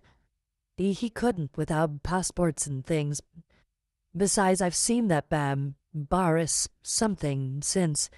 He dined with Mrs. Vandermeer last night. Mrs. who? I forgot. Of course you don't know all that. I'm listening, said Julius, and gave vent to his favourite expression, put me wise. Tuppence thereupon related the events of the last 2 days. Julius's astonishment and admiration were unbounded. Bully for you, fancy you a menial, just tickles me to death. Then he added, seriously, But say now, I don't like it, Miss Tuppence, I sure don't. You're just as plucky as they make 'em, but I wish you'd keep right out of this. These crooks we're up against would as soon croak a girl as a man any day. Do you think I'm afraid? Said Tuppence indignantly, valiantly repressing memories of the steely glitter in Mrs. Vandermeer's eyes. I said before you were darn plucky, but that doesn't odd facts. Oh, bother me, said Tuppence impatiently. Let's think about what could have happened to Tommy. I've written to Mr. Carter about it, she added, and told him the gist of her letter. Julius nodded gravely. Well, I guess that's good as far as it goes. But it's for us to get busy and do something. What can we do? Asked Tuppence, her spirits rising. Why, I guess we better get on the track of Boris. You say he's been to your place. Is he likely to come again? He might, I really don't know. I see. Well, I guess I'd better buy a car. Slap up one. Dress as a chauffeur and hang about outside. Then if Boris comes, you could make some kind of signal and I'd trail him. How's that? Splendid. He mightn't come for weeks. We'll have to chance that. I'm glad you like the plan. He rose. Oh, where are you going? To buy the car, of course, replied Julius, surprised. What make you like? I guess you do some riding in it before we finished. Oh, said Tuppence faintly, I'd like Rolls Royces, but sure, agreed Julius. What you say goes. I'll get one. But you can't at once, cried Tuppence. People wait ages sometimes. Little Julius doesn't, affirmed Mr. Hesheimer. Don't you worry any. I'll be round in the car in half an hour. Tuppence got up. You're awfully good, Julius. And I can't help feeling that it's rather a forlorn hope. I'm really pitting my faith to Mr. Carter. Then I shouldn't. Why? Just an idea of mine. Oh, but he must do something. There's no one else. Oh, by the way, I forgot to tell you of a queer thing that happened this morning. And she narrated her encounter with Sir James Peel Egerton. Julius was interested. What did the guy mean, d'you think? He asked. I don't quite know, said Tuppence meditatively. But I think that in an ambiguous, legal, without prejudicious lawyer's way, he was trying to warn me. Why should he? I don't know, confessed Tuppence. But he looked kind, and simply awfully clever. I wouldn't mind going to him and telling him everything. Somewhat to her surprise, Julius nicketed the idea sharply. See here, he said, we don't want any lawyers mixed up in this. That guy couldn't help us any. Well, I believe he could, reiterated Tuppence obstinately. Don't you think it. So long, I'll be back in half an hour. 35 minutes had elapsed when Julius returned. He took Tuppence by the arm and walked her to the window. There she is. Oh, said Tuppence with a note of reverence in her voice as she gazed down at the enormous car. She's some pacemaker, I can tell you, said Julius complacently. How did you get it? Gasped Tuppence. She was just being sent home to some bigwig. Well, I went round to his house, said Julius. I said that I reckoned the car like that was worth every penny of $20,000. Then I told him that it was worth just about $50,000 to me if he'd get out. Well, said Tuppence, intoxicated. Well, returned Julius, he got out, that's all.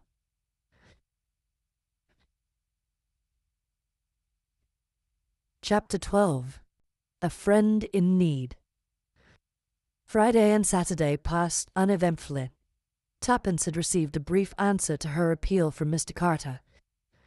In it he pointed out that the young adventurers had undertaken the work at their own risk and had been fully warned of the dangers. If anything had happened to Tommy, he regretted it deeply, but he could do nothing.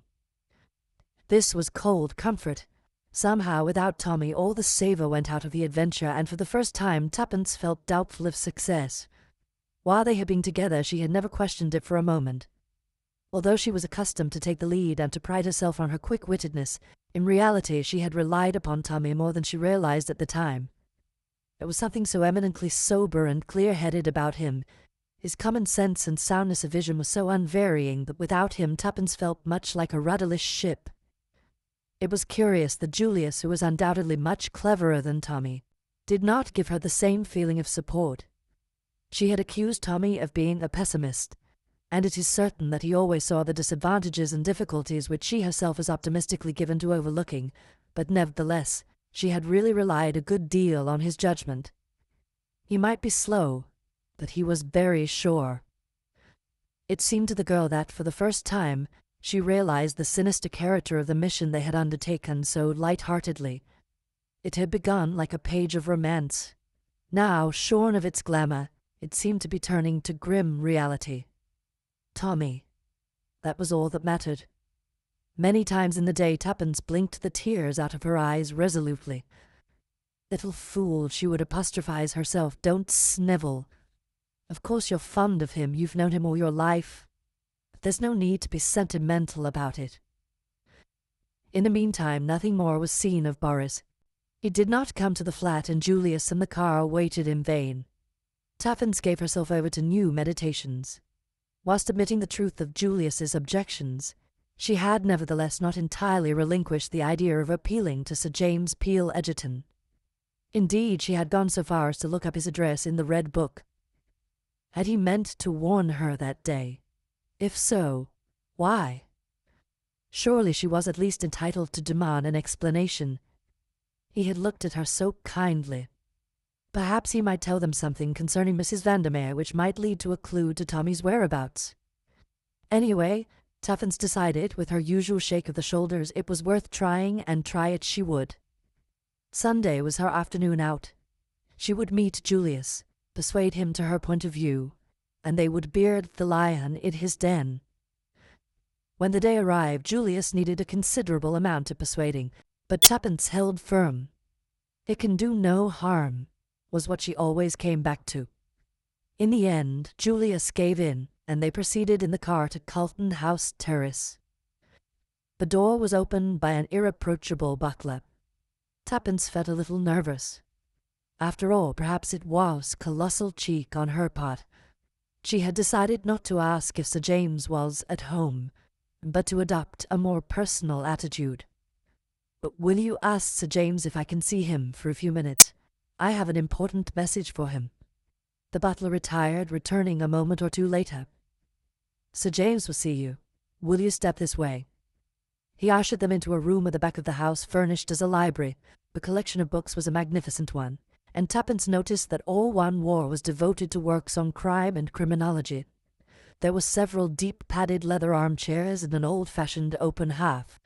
In the window was a big roll-top desk strewn with papers at which the master of the house was sitting.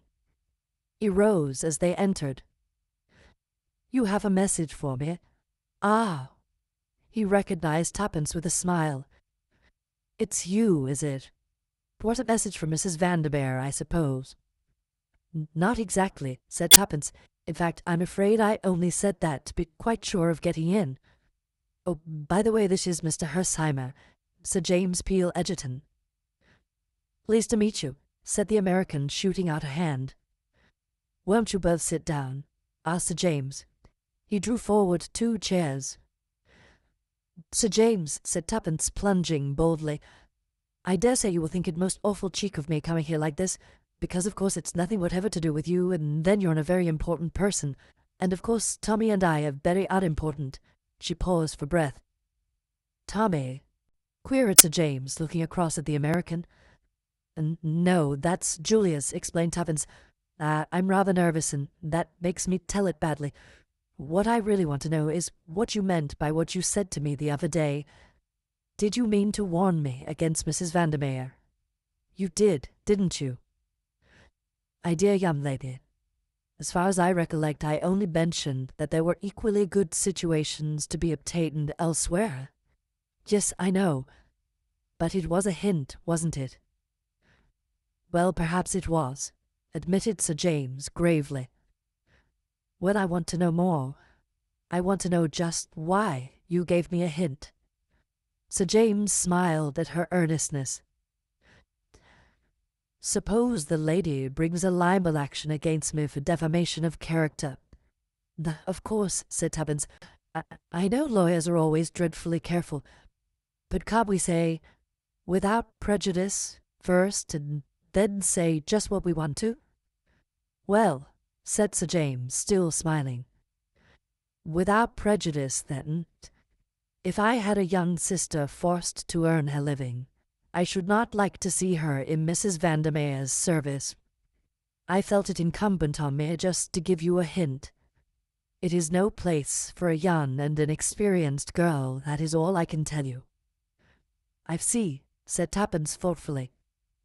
Thank you very much. But I'm not really inexperienced, you know.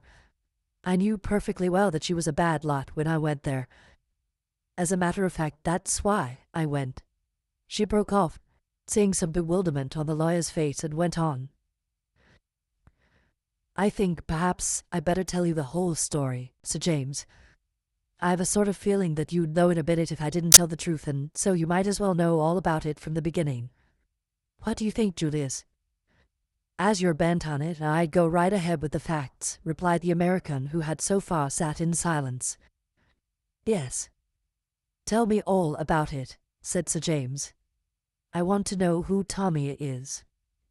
Thus encouraged, Tuppence plunged into her tale, and the lawyer listened with close attention. End of Disc 3. Disc 4. Very interesting, he said when she finished.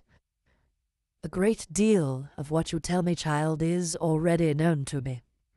I've had certain theories of my own about this Jane Finn.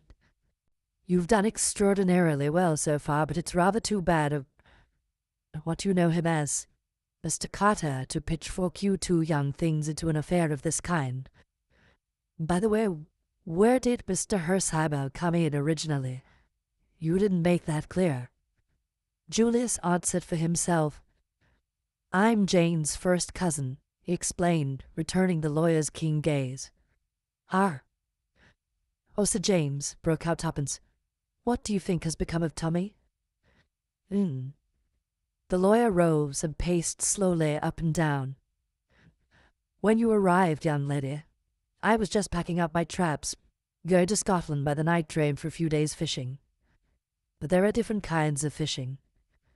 I've a good mind to stay and see if we can't get on the track of that young chap.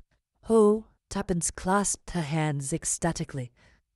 All the same, as I said before, it's too bad of Carter to set you two babies on a job like this.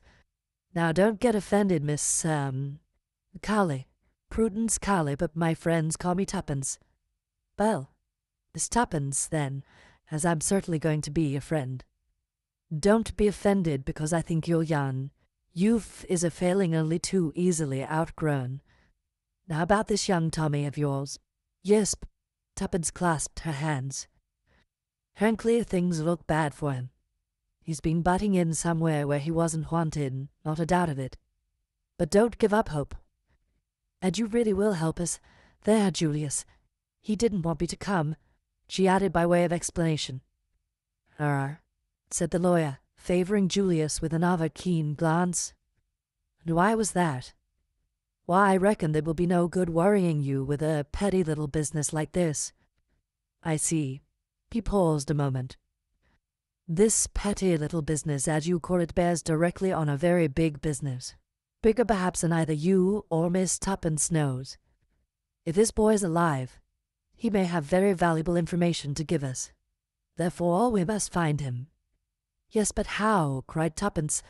I've tried to think of everything. Sir James smiled. And yet there's one person quite near at hand who in all probability knows where he is, or at all events where he is likely to be.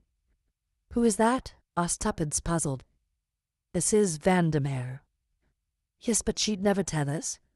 Ah, that is where I come in. I think it quite likely that I shall be able to make Mrs. Vandermeer tell me what I want to know. How? Demanded Tuppence, opening her eyes very wide. Oh, just by asking her questions, replied Sir James easily. That's the way we do it, you know. He tapped with his fingers on the table, and Tuppence felt again the intense power that radiated from the man. And if she won't tell? Asked Julius suddenly. I think she will. I have one or two powerful levers. Still, in that unlikely event, there is always the possibility of bribery. Sure, and that's where I come in, cried Julius, bringing his fist down on the table with a bang. You can count on me, if necessary, for $1 million. Yes, sir, $1 million. Sir James sat down and subjected Julius to a long scrutiny. Mr. Herzheimer, he said at last, that is a very large sum. I guess it'll have to be. These aren't the kind of folk to offer sixpence to. At the present rate of exchange, it amounts to considerably over £250,000. That's so. Maybe you think I'm talking through my hat, but I could deliver the goods all right with enough over to spare for your fee. Sir James flushed slightly. There is no question of a fee, Mr. Herzheimer. I am not a private detective. Sorry. I guess I was just a mite hasty, but I've been feeling bad about this money question. I wanted to offer a big reward for news of Jane some days ago, but your crusted institution of Scotland Yard advised me against it, said it was undesirable. They were probably right, said Sir James dryly. But it's all okay about Julius, put in Tuppence. He's not pulling your leg. He's got simply pots at money. The old man parlored up in style, explained Julius. Now let's get down to it. What's your idea? Sir James considered for a moment or two. There is no time to be lost. The sooner we strike, the better. He turned to Tuppence. Is Mrs. Vandermeer dining out tonight, do you know? Yes, I think so, but she will not be out late. Otherwise she would have taken the latchkey. Good. I will call upon her about 10 o'clock. What time are you supposed to return? About 9:30 or 10, but I could go back earlier. You must not do that on any account. It might arouse suspicion if you did not stay out till the usual time. Be back by 9:30. I will arrive at 10. Mr. Herzheimer will wait below in our taxi, perhaps. He's got a new Rolls-Royce car, said Tuppence with vicarious pride. Even better. If I succeed in obtaining the address from her, we can go there at once, taking Mrs. Vandermeer with us if necessary. You understand? Yes. Tuppence rose to her feet with a skip of delight. Oh, I feel so much better. Don't build on it too much, Miss Tuppence. Go easy. Julius turned to the lawyer. Say then I'll call for you in the car round about 9:30, is that right? Perhaps that will be the best plan. It will be unnecessary to have two cars waiting about. Ah, Miss Tuppence, my advice to you is to go and have a good dinner, a really good one, mind. And don't think ahead more than you can help. He shook hands with them both, and a moment later they were outside. Isn't he a duck? Inquired Tuppence ecstatically, as she skipped down the steps. Oh, Julius, isn't he just a duck? Well, I allow he seems to be the goods all right, and I was wrong about its being useless to go to him. Say, shall we go right away back to the Ritz? I must walk a bit, I think. I feel so excited. Drop me in the park with you. Unless you'd like to come too. Julius shook his head. I want to get some petrol, he explained, and set off a cable or two. All right. I'll meet you at the Ritz at 7. We'll have to dine upstairs. I can't show myself in these glad rags. Sure, I'll get Felix to help you choose the menu. He's some headway to that. So on. Tuppence walked briskly along towards the Serpentine, first glancing at her watch. It was nearly 6 o'clock. She remembered that she had had no tea, but felt too excited to be conscious of hunger. She walked as far as Kensington Gardens and then slowly retraced her steps, feeling infinitely better for the fresh air and exercise. It was not so easy to follow Sir James's advice and put the possible events of the evening out of her head. As she drew nearer and nearer to Hyde Park Corner, the temptation to return to South Audley Mansions was almost irresistible. At any rate, she decided it would do no harm just to go and look at the building. Perhaps then she could resign herself to waiting patiently for 10 o'clock. South Audley Mansions looked exactly the same as usual. What Tuppence had expected she hardly knew, but the sight of its red brick solidity slightly assuaged the growing and entirely unreasonable uneasiness that possessed her. She was just turning away when she heard a piercing whistle, and the faithful Albert came running from the building to join her. Tuppence frowned. It was no part of the programme to have attention called to her presence in the neighbourhood, but Albert was purple with suppressed excitement. "Oh, sorry, miss. She's a-going." "Who've going?" demanded Tuppence sharply. "The croak, Ready Reader. Mrs. Vandermeer. She's a-packing up and she's just sent down word for me to get her a taxi." "What?" Tuppence clutched his arm. "It's the truth, miss. I thought maybe as you didn't know about it." "Albert," cried Tuppence, "you're a brick. If it hadn't been for you, we'd have lost her." Albert flushed with pleasure at this tribute. "There's no time to lose," said Tuppence, crossing a road. "I've got to stop her. At all costs, I must keep her here until—" She broke off. "Albert, there's a telephone here, isn't there?" The boy shook his head.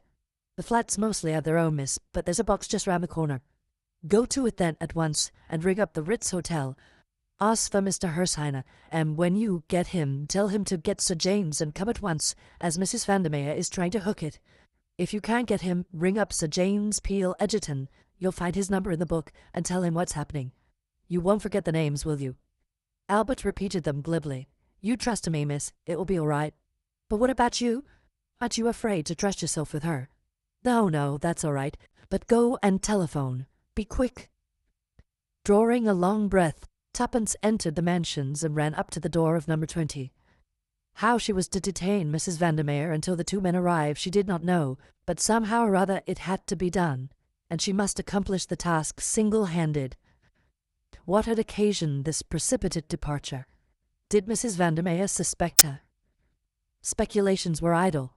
Tuppence pressed the bell firmly. She might learn something from the cook. Nothing happened, and after waiting some minutes, Tuppence pressed the bell again, keeping her finger on the button for some little while. At last she heard footsteps inside, and a moment later Mrs. Vandermeer herself opened the door. She lifted her eyebrows at the sight of the girl. "You?" I had a touch of toothache, Mum," said Tuppence glibly, "so thought you'd better to come home and have a quiet evening." Mrs. Vandermeer said nothing, but she drew back and let Tuppence pass into the hall. "How unfortunate for you," she said coldly. "We had better go to bed." "Oh, I shall be all right in the kitchen, Mum. Cook is out," said Mrs. Vandermeer in a rather disagreeable tone. "I sent her out. So you see you had better go to bed." Suddenly Tuppence felt afraid. There was a ring in Mrs. Vandermeer's voice that she did not like at all. Also, the other woman was slowly edging her up the passage. Tuppence turned at bay. "I don't want—" Then in a flash, a rim of cold steel touched her temple, and Mrs. Vandermeer's voice rose cold and menacing. "You damned little fool. Do you think I don't know? No, don't answer. If you struggle or cry out, I'll shoot you like a dog." The rim of steel pressed a little harder against the girl's temple. "Now then, march," went on Mrs. Vandermeer. "This way, into my room.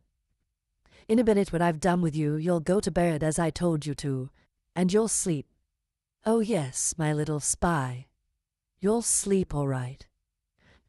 There was a sort of hideous geniality in the last words which Tuppence did not at all like. For the moment there was nothing to be done, and she walked obediently into Mrs. Vandermeer's bedroom. The pistol never left her forehead. The room was in a state of wild disorder. Clothes were flung about right and left. A suitcase and a hat box, half packed, stood in the middle of the floor. Tuppence pulled herself together with an effort. Her voice shook a little, but she spoke out bravely. "Come now," she said. "This is nonsense. You can't shoot me. Why, everyone in the building would hear the report." "I'd risk that," said Mrs. Vandermeer cheerfully. "But as long as you don't sing out for help, you're all right. And I don't think you will. You're a clever girl. You deceived me, all right. I hadn't a suspicion of you. So I've no doubt that you understand perfectly well that this is where I'm on top and you're underneath. Ah, then, sit on the bed. Put your hands above your head, and if you value your life, don't move them." Tuppence obeyed passively.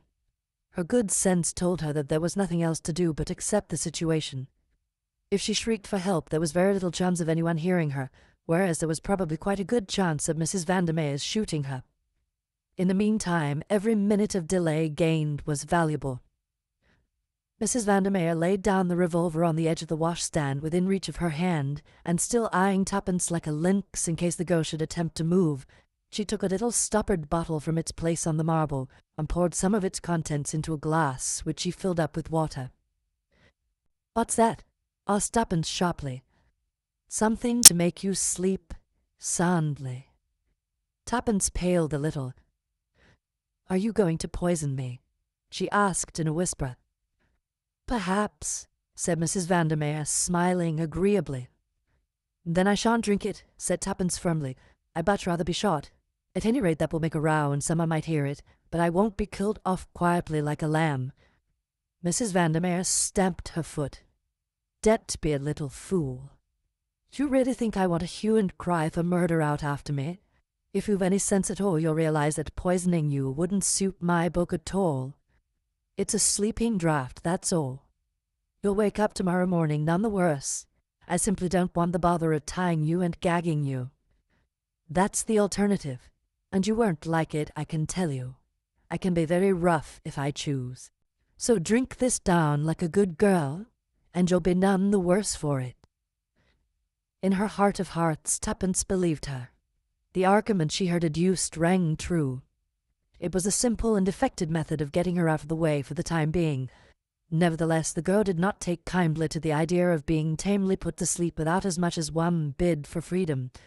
She felt that once Mrs. Vandermeer gave them the slip, the last hope of finding Tommy would be gone. Tuppence was quick in her mental processes. All these reflections passed through her mind in a flash, as she saw where a very problematic chance lay, as she determined to risk all in one supreme effort.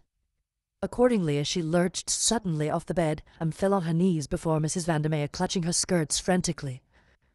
"I don't believe it," she moaned. "It's poison. I know it's poison. Oh, don't make me drink it." Her voice rose to a shriek. "Don't make me drink it." Mrs. Vandermeer, glass in hand, looked down with a curling lip at this sudden collapse. "Get up, you little idiot. Deb gone drivelling there. How you ever had the nerve to play your part as you did, I can't think." She stabbed her foot. "Get up, I say." But Tuppence continued to cling and sob, interjecting her sobs with incoherent appeals for mercy. Every minute gained was to the good. Moreover, as she grovelled, she moved imperceptibly nearer to her objective. Mrs. Vandermeer gave a sharp, impatient exclamation and jerked the girl to her knees. "Drink it at once." Imperiously she pressed the glass to the girl's lips. Tuppence gave one last despairing moan. "You swear it won't hurt me?" she temporized. "Of course it won't hurt you. Don't be a fool. Will you swear it?" "Yes, yes," said the other impatiently. "I swear it." Tuppence raised a trembling left hand to the glass. "Very well." Her mouth opened meekly. Mrs. Vandermeer gave a sigh of relief, off her guard for the moment. Then, quick as a flash, Tuppence jerked the glass upward as hard as she could. The fluid in it splashed into Mrs. Vandermeer's face, and during her momentary gasp, Tuppence's right hand shot out and grasped the revolver where it lay on the edge of the washstand. The next moment she had sprung back a pace, and the revolver pointed straight at Mrs. Vandermeer's heart, with no unsteadiness in the hand that held it. In the moment of victory, Tuppence betrayed a somewhat unsportsmanlike triumph. "Now, who's on top and who's underneath?" she crowed. The other's face was convulsed with rage. For a minute, Tuppence thought she was going to spring upon her, which would have placed the girl in an unpleasant dilemma, since she meant to draw the line at actually letting off the revolver. However, with an effort, Mrs. Vandermeer controlled herself, and at last a slow, evil smile crept over her face. "Not a fool, then, after all. You did that well, girl. But you shall pay for it. Oh, yes, you shall pay for it. I have a long memory." "I'm surprised you should have been gulled so easily," said Tuppence scornfully. "Did you really think I was the kind of girl to roll about on the floor and whine for mercy?" "You may do. Some day," said the other significantly. The cold malignity of her manner sent an unpleasant chill down Tuppence's spine, but she was not going to give in to it. "Supposing we sit down," she said pleasantly. "Our present attitude is a little melodramatic." "No, not on the bed. Draw a chair up to the table, that's right. Now I'll sit opposite you with the revolver in front of me, just in case of accidents. Splendid. Now, let's talk." "What about?" said Mrs. Vandermeer sullenly. Tuppence eyed her thoughtfully for a minute. She was remembering several things. Boris's words, "I believe you would sell us," and her answer, "The price would have to be enormous, given lightly it was true, yet might not there be a substratum of truth in it?" Long ago had not Whittington asked, "Who's been blooding? Rita?" Would Rita Vandermeer prove to be the weak spot in the armor of Mr. Brown? Keeping her eyes fixed steadily on the other's face, Tuppence replied quietly, "Money." Mrs. Vandermeer started. Clearly the reply was unexpected. "What do you mean?" "I'll tell you. You said just now that you had a long memory. A long memory isn't half as useful as a long purse. I dare say it relieves your feelings a good deal to plan out all sorts of dreadful things to do to me, but is that practical? Revenge is very unsatisfactory. Everyone always says so. But money," Tuppence warned to her pet creed, "well, there's nothing unsatisfactory about money, is there?" "Do you think," said Mrs. Vandermeer scornfully, "that I am the kind of woman to sell my friends?" "Yes," said Tuppence promptly, "if the price was big enough." "A paltry £100 or so?" "No," said Tuppence. "I should suggest 100,000. Her economical spirit did not permit her to mention the whole $1,000,000 suggested by Julius. A flash crept over Mrs. Vandermeer's face. "What did you say?" she asked, her fingers playing nervously with a brooch on her breast. In that moment, Tuppence knew that the fish was hooked, and for the first time she felt a horror of her own money-loving spirit. It gave her a dreadful sense of kinship to the woman fronting her. £100,000, repeated Tuppence. The light died out of Mrs. Vandermeer's eyes. She leaned back in her chair.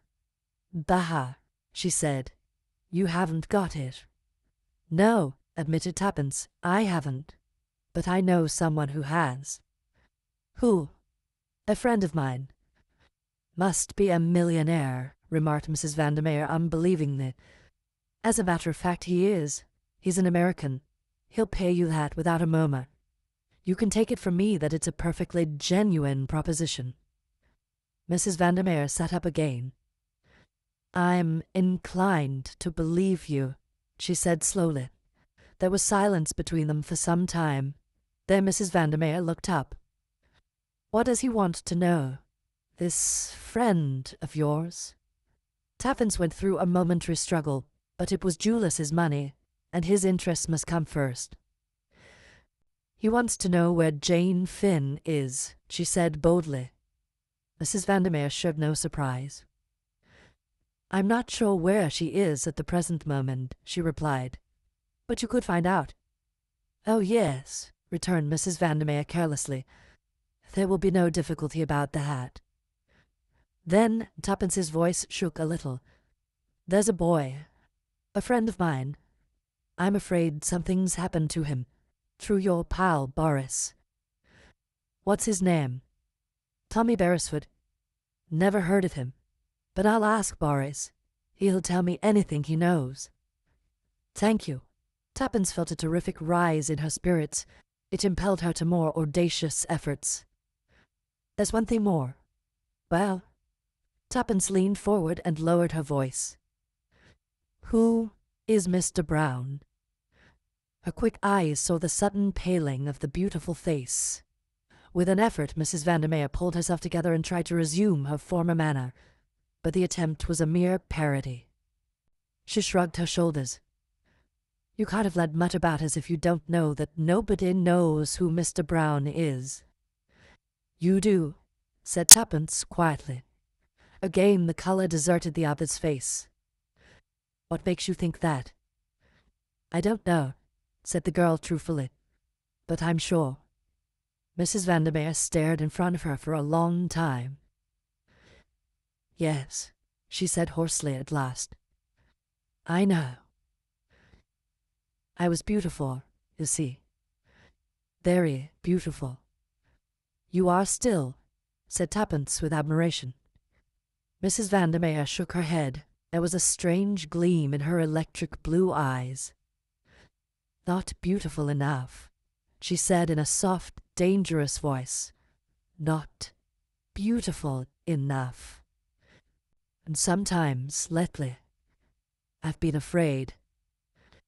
It's dangerous to know too much. She leaned forward across the table.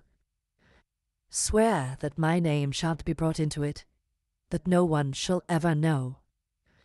I swear it, and once he's caught, you'll be out of danger.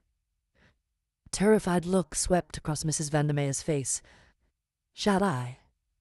Shall I ever be? She clutched Tuppence's arm. You're sure about the money? Quite sure. When shall I have it? There must be no delay.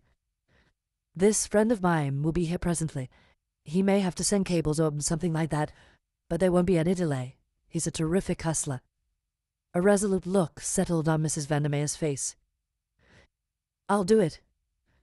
It's a great sum of money, and besides, she gave a curious smile, it is not wise to throw over a woman like me.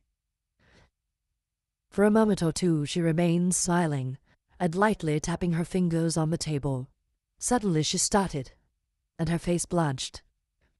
What was that? I heard nothing. Mrs. Vandermeer gazed round her fearfully. If there should be someone listening. Nonsense. Who could there be?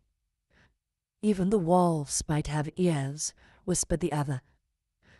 I tell you I'm frightened. You don't know him. Think of the £100,000, said Tuppence soothingly. Mrs. Vandermeer passed her tongue over her dried lips. You don't know him, she reiterated hoarsely. He's The shriek of terror, she sprang to her feet, her outstretched hand pointed over Tuppence's head. Then she swayed to the ground in a dead faint. Tuppence looked round to see what had startled her. In the doorway was Sir James Peel Egerton and Julius Hersheimer.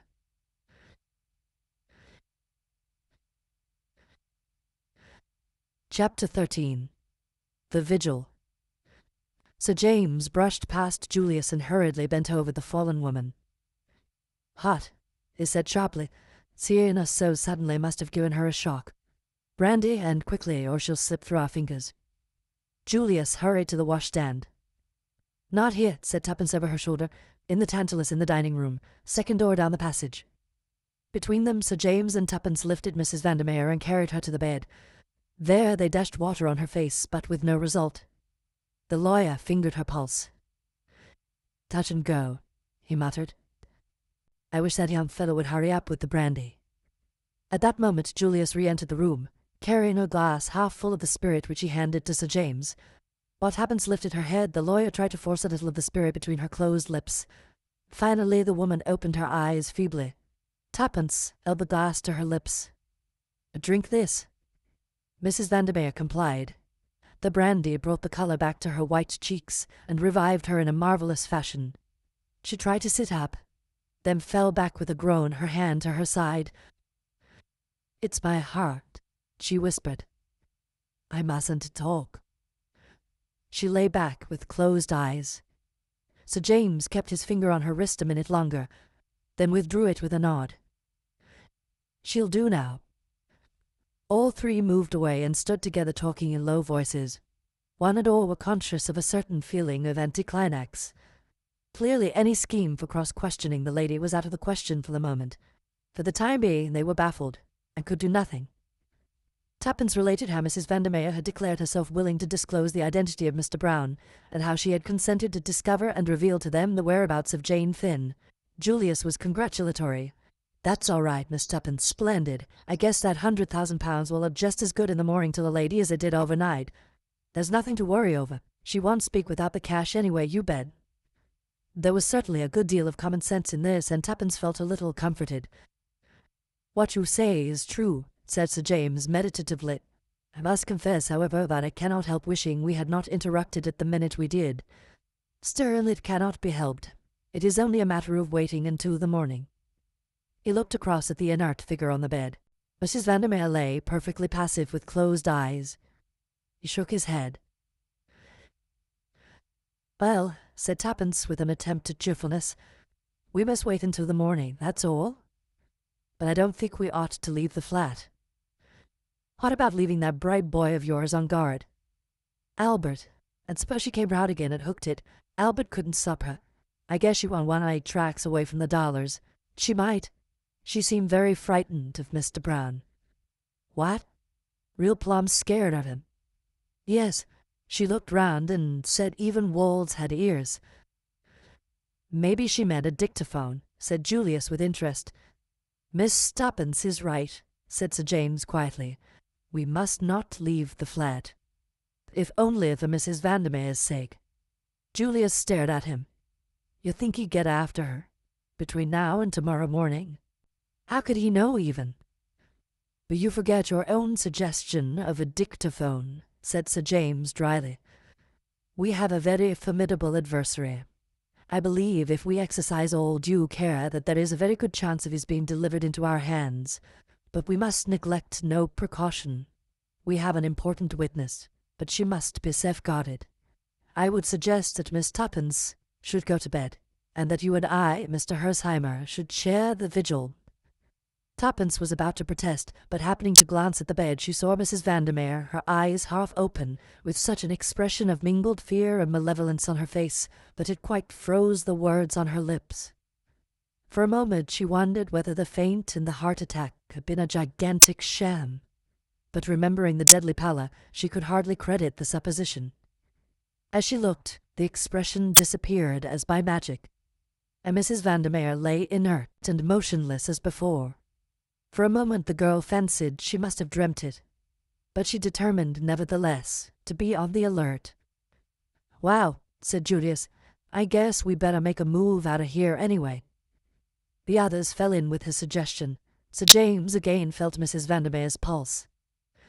"Perfectly satisfactory," he said in a low voice to Tuppence. "She'll be absolutely all right after a night's rest." The girl hesitated a moment by the bed. The intensity of the expression she had surprised had impressed her powerfully. Mrs. Vandermeer lifted her eyelids. She seemed to be struggling to speak. Tuppence bent over her. "Don't leave." She seemed unable to proceed, murmuring something that sounded like "sleepy." Then she tried again. Tuppence bent lower still. It was only a breath. "Mr. Brown." The voice stopped, but the half-closed eyes seemed still to send an agonized message. Moved by a sudden impulse, the girl said quickly, "I shan't leave the flat. I shall sit up all night." A flash of relief showed before the lids descended once more. Apparently Mrs. Vandermeer slept, but her words had awakened the new uneasiness in Tuppence. What had she meant by that low murmur, "Mr. Brown"? Tuppence caught herself nervously looking over her shoulder. The big wardrobe loomed up in a sinister fashion before her eyes. The idea of room for a man to hide in that. Half ashamed of herself, Tuppence pulled it open and looked inside. No one, of course. She stooped down and looked under the bed. There was no other possible hiding place. Tuppence gave her a familiar shake of the shoulders. It was absurd, this giving way to nerves. Slowly she went out of the room. Julius and Sir James were talking in a low voice. Sir James turned to her. "Lock the door on the outside, please, Miss Tuppence, and take out the key. There must be no chance of anyone entering that room." The gravity of his manner impressed them, and Tuppence felt less ashamed of her attack of nerves. "Say," remarked Julius suddenly, "there's Tuppence's bright boy. I guess I better go down and ease his young mind. That's some lad, Tuppence." "How did you get in, by the way?" asked Tuppence suddenly. "I forgot to ask." "Well, Albert got me on the phone, all right. I ran round for Sir James here, and we came right on. The boy was on the lookout for us, and was just a mite worried about what might have happened to you. He'd be listening outside the door of the flat, but couldn't hear anything. Anyhow, he suggested sending us up in the coal lift instead of ringing the bell, and sure enough we landed in the scullery and came right along to find you. Albert's still below and must be hopping mad by this time." With which Julius departed abruptly. "Now then, Miss Tuppence," said Sir James, "you know this place better than I do. Where do you suggest we should take up our quarters?" Tuppence considered for a moment or two. "I think Mrs. Vandermeer's boudoir will be the most comfortable," she said at last, and led the way there. Sir James looked round approvingly. "This will do very well. And now, my dear young lady, do go to bed and get some sleep." Tuppence shook her head resolutely. "I couldn't, thank you, Sir James. I should dream of Mr. Brown all night." "But you'll be tired, child." "No, I shan't. I'd rather stay up, really." The lawyer gave in. Julius reappeared some minutes later, having reassured Albert and rewarded him lavishly for his services. Having in his turn failed to persuade Tuppence to go to bed, he said decisively, "At any rate, you've got to have something to eat right away. Where's the larder?" Tuppence directed him, and he returned in a few minutes with a cold pie and 3 plates. After a hearty meal, the girl felt inclined to pooh-pooh her fancies of half an hour before. The power of the money bride could not fail. "And now, Miss Tuppence," said Sir James, "we want to hear your adventures." "That's so," agreed Julius. Tuppence narrated her adventures with some complacence. Julius occasionally interjected an admiring bully. Sir James said nothing until she had finished, when his quiet, "Well done, Miss Tuppence," made her flush with pleasure. "There's one thing I don't get clearly," said Julius. "What put her up to clearing out?" "I don't know," confessed Tuppence. Sir James stroked his chin thoughtfully. "The room was in great disorder. That looks as though her flight was unpremeditated, almost as though she got a sudden warning to go from someone." "Mr. Brown, I suppose," said Julius scoffingly. The lawyer looked at him deliberately for a minute or two. "Why not?" he said. "Remember, you yourself have once been worsted by him." Julius flushed with vexation. "I feel just mad when I think of how I handed out Jane's photograph to him like a lamb. Gee, if I ever lay hands on that again, I'll freeze onto it like hell." "That contingency is likely to be a remote one," said the other dryly. "I guess you're right," said Julius frankly, "and in any case it's the original I'm out after. Where do you think she can be, Sir James?" The lawyer shook his head. "Impossible to say, but I've a very good idea where she has been." "You have? Where?" Sir James smiled. "At the scene of your nocturnal adventures, the Bournemouth nursing home." "There? Impossible," I asked. "No, my dear sir, you asked if anyone of the name of Jane Finn had been there. Now, if the girl had been placed there, it would almost certainly be under an assumed name." "Bully for you," cried Julius. "I never thought of that." "It was fairly obvious," said the other. "Perhaps the doctor's in it too," suggested Tuppence. Julius shook his head. "I don't think so. I took to him at once. No, I'm pretty sure Dr. Hall's all right." "Hall, did you say?" asked Sir James. "That is curious, really, very curious." "Why?" demanded Tuppence. "Because I happened to meet him this morning. I've known him slightly on and off for some years, and this morning I ran across him in the street, staying at the Metropole, he told me." He turned to Julius. "Didn't he tell you he was coming up to town?" Julius shook his head. "Curious," mused Sir James. You did not mention his name this afternoon, or I would have suggested your going to him for further information with my card as introduction. I guess I'm a mat, said Julius with unusual humility. I ought to have thought of the false name stunt. How could you think of anything after falling out of that tree? Cried Tuppence. I'm sure anyone else would have been killed right off. Well, I guess it doesn't matter now, anyway, said Julius. We've got Mrs. Vandermeer on a string, and that's all we need. Yes, said Tuppence, but there was a lack of assurance in her voice. A silence settled down over the party. Little by little, the magic of the night began to gain hold on them. There were sudden creaks in the furniture, imperceptible rustlings in the curtains. Suddenly, Tuppence sprang up with a cry. I can't help it. I know Mr. Brown's somewhere in the flat. I can feel him. Pshaw, Tuppence, how could he be? This door is open into the hall. No one could have come in by the front door without us seeing and hearing him. I can't help it. I feel he's here. She looked appealingly at Sir James, who replied gravely, With due deference to your feelings, Miss Tuppence, and mine as well, for that matter, I do not see how it is humanly possible for anyone to be in the flat without our knowledge. The girl was a little comforted by his words. Sitting up at night is always rather jumpy, she confessed. Yes, said Sir James, we are in the condition of people holding a séance. Perhaps if a medium were present we might get some marvellous results. Do you believe in spiritualism? Asked Tuppence, opening her eyes wide. The lawyer shrugged his shoulders.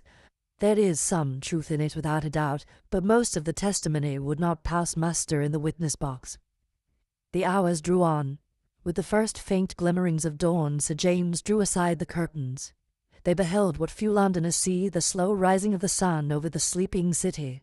Somehow, with the coming of the light, the dreads and fancies of the past night seemed absurd. Tuppence's spirits revived to the normal. Hooray, she said, it's going to be a gorgeous day. We shall find Tommy and Jane Finn, and everything will be lovely. I shall ask Mr. Carter if I can't be made a dame. At 7 o'clock, Tuppence volunteered to go and make some tea. She returned with a tray containing the teapot and 4 cups. Who's the other cup for? Inquired Julius. With the prisoner, of course. I suppose we might call her that. Well, taking her tea seemed a kind of anticlimax to last night, said Julius thoughtfully. Yes, it does, bitched Tuppence, but anyway, here goes. Perhaps you both come too, in case she springs on me or anything. You see, we don't know what mood she'll wake up in. So James and Julius accompanied her to the door. But where's the key? Oh, of course, I've got it myself. She put it in the lock and turned it, then paused. Supposing, after all, she's escaped, she murmured in a whisper. Plumb impossible, replied Julius reassuringly. But Sir James said nothing. Tuppence drew a long breath and dented. She heaved a sigh of relief as she saw that Mrs. Vandermeer was lying on the bed. Good morning, she remarked cheerfully. I brought you some tea. Mrs. Vandermeer did not reply. Tuppence put down the cup on the table by the bed and went across to draw up the blinds. When she turned, Mrs. Vandermeer still lay, without a movement. With a sudden fear clutching at her heart, Tuppence ran to the bed. The hand she lifted was cold as ice. Mrs. Vandermeer would never speak now. Her cry brought the others. A very few minutes sufficed. Mrs. Vandermeer was dead, must have been dead some hours. She had evidently died in her sleep. If that isn't the cruelest luck, cried Julius in despair. The lawyer was calmer, but there was a curious gleam in his eyes. If it is luck, he replied. You don't think? But say that's plumb impossible. No one could have got in. No, admitted the lawyer. I didn't see how they could. And yet, she is on the point of betraying Mr. Brown, and she dies. Is it only chance? But how? Yes, how? That is what we must find out. He stood there, silently, gently stroking his chin. We must find out, he said quietly. And Tuppence felt that if she was Mr. Brown, she would not like the tone of those simple words. Julius's glance went to the window. The window's open, he remarked. Do you think? Tuppence shook her head. The balcony only goes on as far as the boudoir. We were there. He might have slipped out, suggested Julius. But Sir James interrupted him. Mr. Brown's methods are not so crude. In the meantime, we must send for a doctor, but before we do so, is there anything in this room that might be of value to us?" Hastily, the three searched. A charred mass in the grate indicated that Mrs. Vandermeer had been burning papers on the eve of her flight. Nothing of importance remained, though they searched the other rooms as well. "There's that," said Tuppence suddenly, pointing to a small, old-fashioned safe let into the wall. "It's for jewelry, I believe, but there might be something else in it." The key was in the lock, and Julius swung open the door and searched inside. He was some time over the task. "Well," said Tuppence impatiently. There was a pause before Julius answered. Then he withdrew his head and shut the door. "Nothing," he said. In 5 minutes a brisk young doctor arrived, hastily summoned. He was deferential to Sir James, whom he recognized. "Heart failure, or possibly an overdose of some sleeping draught." He sniffed. Rather an odor of chloral in the air. Tuppence remembered the glass she had upset. A new thought drove her to the washstand. She found the little bottle from which Mrs. Vandermeer had poured a few drops. It had been 3 parts full. Now it was empty.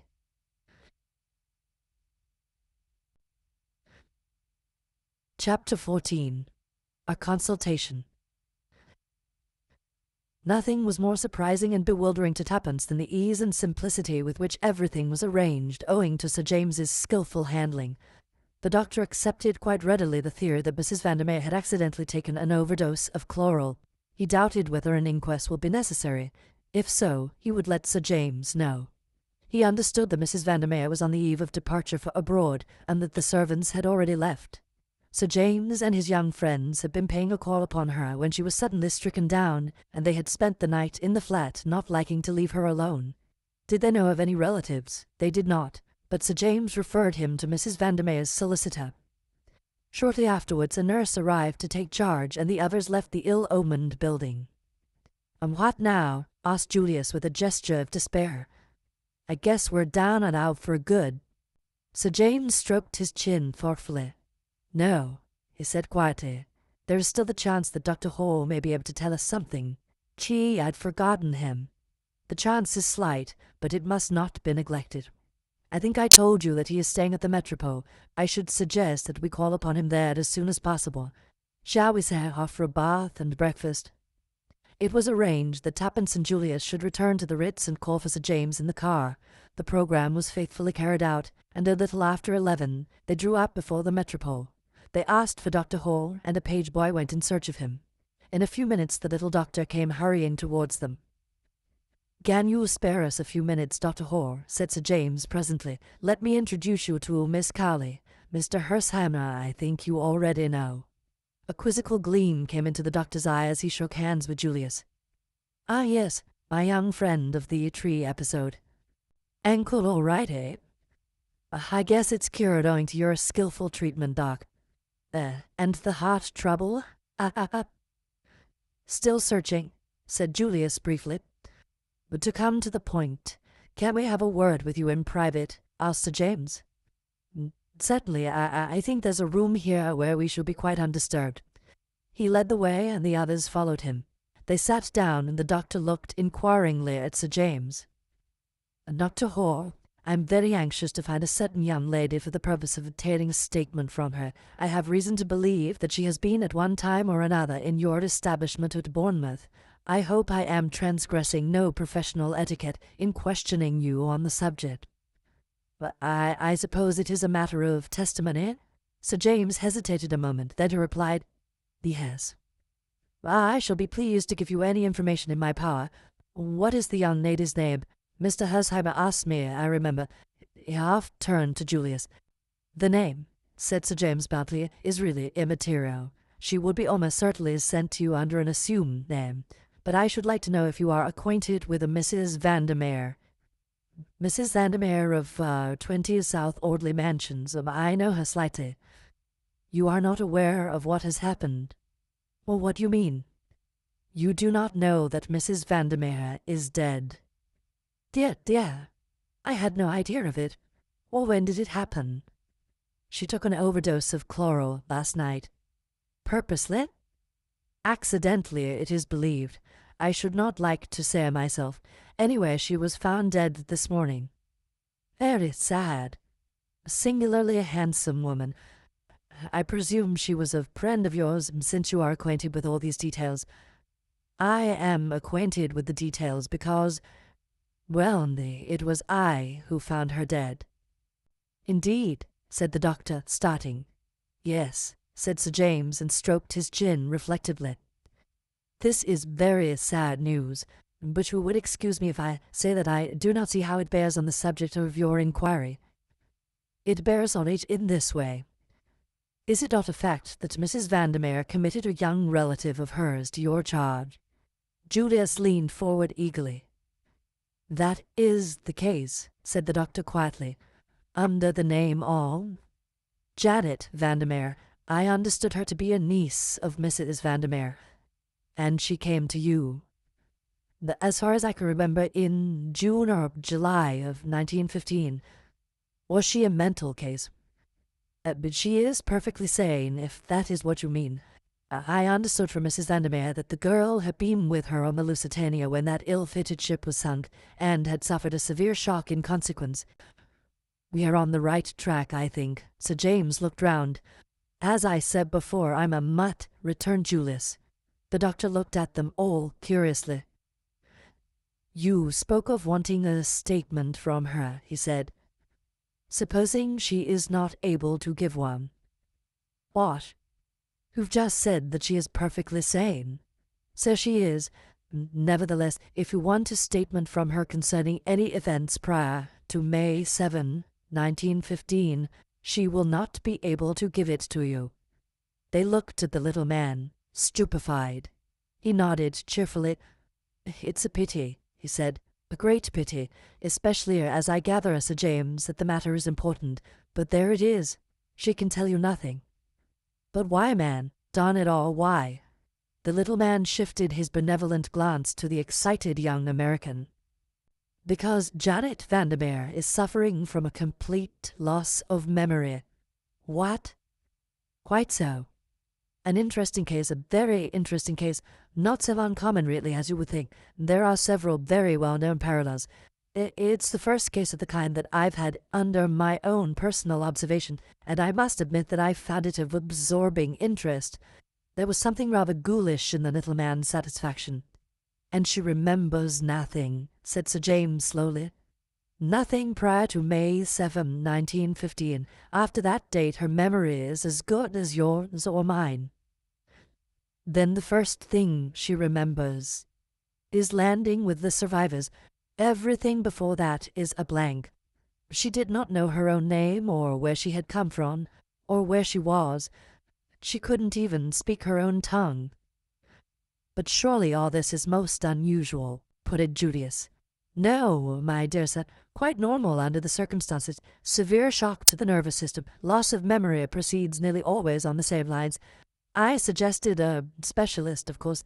There's a very good man in Paris, makes a study of these cases, but Mrs. Vandermeer opposed the idea of publicity that might result from such a course." "I can imagine she would," said Sir James grimly. "I fell in with her views.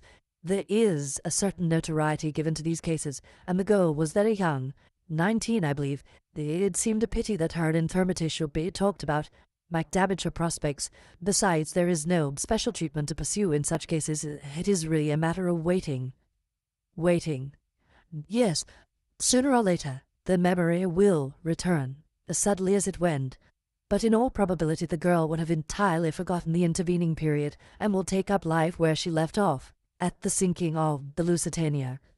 "And when do you expect this to happen?" The doctor shrugged his shoulders. That I cannot say. Sometimes it is a matter of months, sometimes it has been known to be as long as 20 years. Sometimes another shock does the trick. One restores what the other took away." "Another shark, eh?" said Julius thoughtfully. "Exactly. There was a case in Colorado." The little man's voice trailed on, voluble, mildly enthusiastic. Julius did not seem to be listening. He had relapsed into his own thoughts and was frowning. Suddenly he came out of his brown study and hit the table such a resounding bang with his fist that everyone jumped, the doctor most of all. "I got it. I guess, Doc, I'd like your medical opinion on the plan I'm about to outline. Say Jane was to cross the herring pond again, and the same thing was to happen. The submarine, the sinking ship, everyone to take to the boats and so on. Wouldn't that do the trick? Wouldn't it give a mighty big jump to her subconscious self, or whatever the jargon is, and start it functioning again right away? A very interesting speculation, Mr. Hersheimer. In my own opinion, it would be successful. It is unfortunate that there is no chance of the conditions repeating themselves, as you suggest. Not by nature, perhaps, Doc, but I'm talking about art. Art? Why, yes. What's the difficulty? Hire the liner. A liner, murmured Dr. Hall faintly. Hire some passengers, hire a submarine. That's the only difficulty, I guess. Governments are apt to be a bit high-bound over their engines of war. They won't sell to the first comer. Still, I guess that can be gone over. Ever heard of the word graft, sir? Well, graft gets there every time. I reckon that we shan't really need to fire a torpedo. If everyone hustles round and screams out enough that the ship is sinking, it ought to be enough for an innocent girl like Jane. By the time she's got a lifebelt on her and is being hustled into a boat with a well-drilled lot of artistes doing the hysterical stunt on deck, why, she ought to be right back again where she was in May 1915. How's that for the bare outline? Dr. Hall looked at Julius. Everything that he was for the moment incapable of saying was eloquent in that look. No, said Julius in answer to it, I'm not crazy. The thing's perfectly possible. It's done every day in the States for the movies. Haven't you seen trains in collision on the screen? What's the difference between buying up a train and buying up a liner? Get the properties and you can go right ahead. Dr. Hall found his voice. But the expense, my dear sir, his voice rose. The expense. It will be colossal. Money doesn't worry me, Eddie, explained Julius simply. Dr. Hall turned an appealing face to Sir James, who smiled slightly. Mr. Hersheimer is very well off indeed.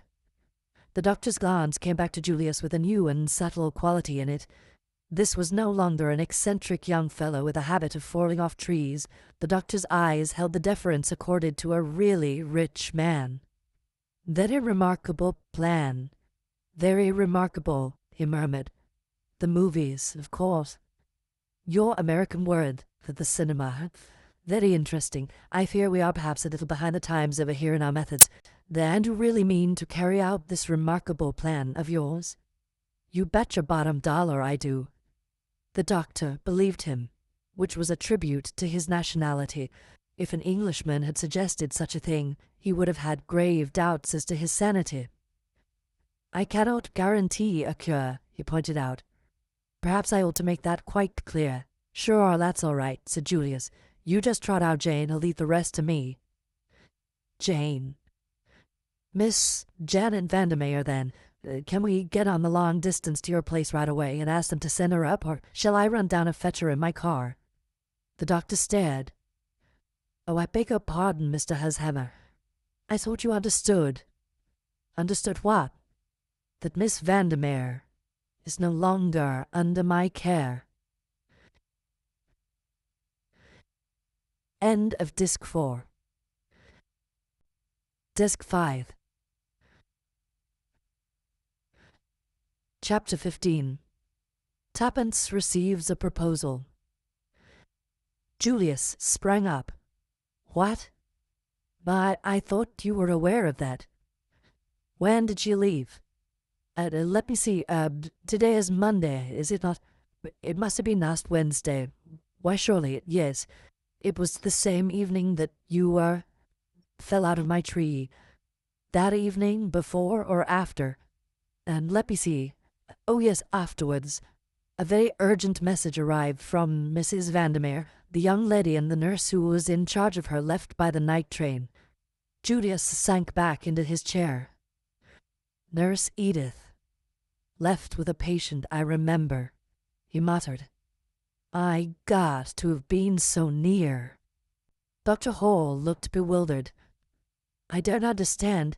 Is the young lady not with her aunt after all? Tuppence shook her head. She was about to speak when a warning glance from Sir James made her hold her tongue. The lawyer rose. I'm much obliged to you, Hall. We're very grateful for all you've told us. I'm afraid we're now in the position of having to track Miss Vandermeer and you. What about the nurse who accompanied her? I suppose you don't know where she is? The doctor shook his head. We've not heard from her, as it happens. I understood she was to remain with Miss Vandermeer for a while. But what can have happened? Surely the girl has not been kidnapped. That remains to be seen, said Sir James gravely. The other hesitated. You do not think I ought to go to the police? No, in all probability the young lady is with other relations.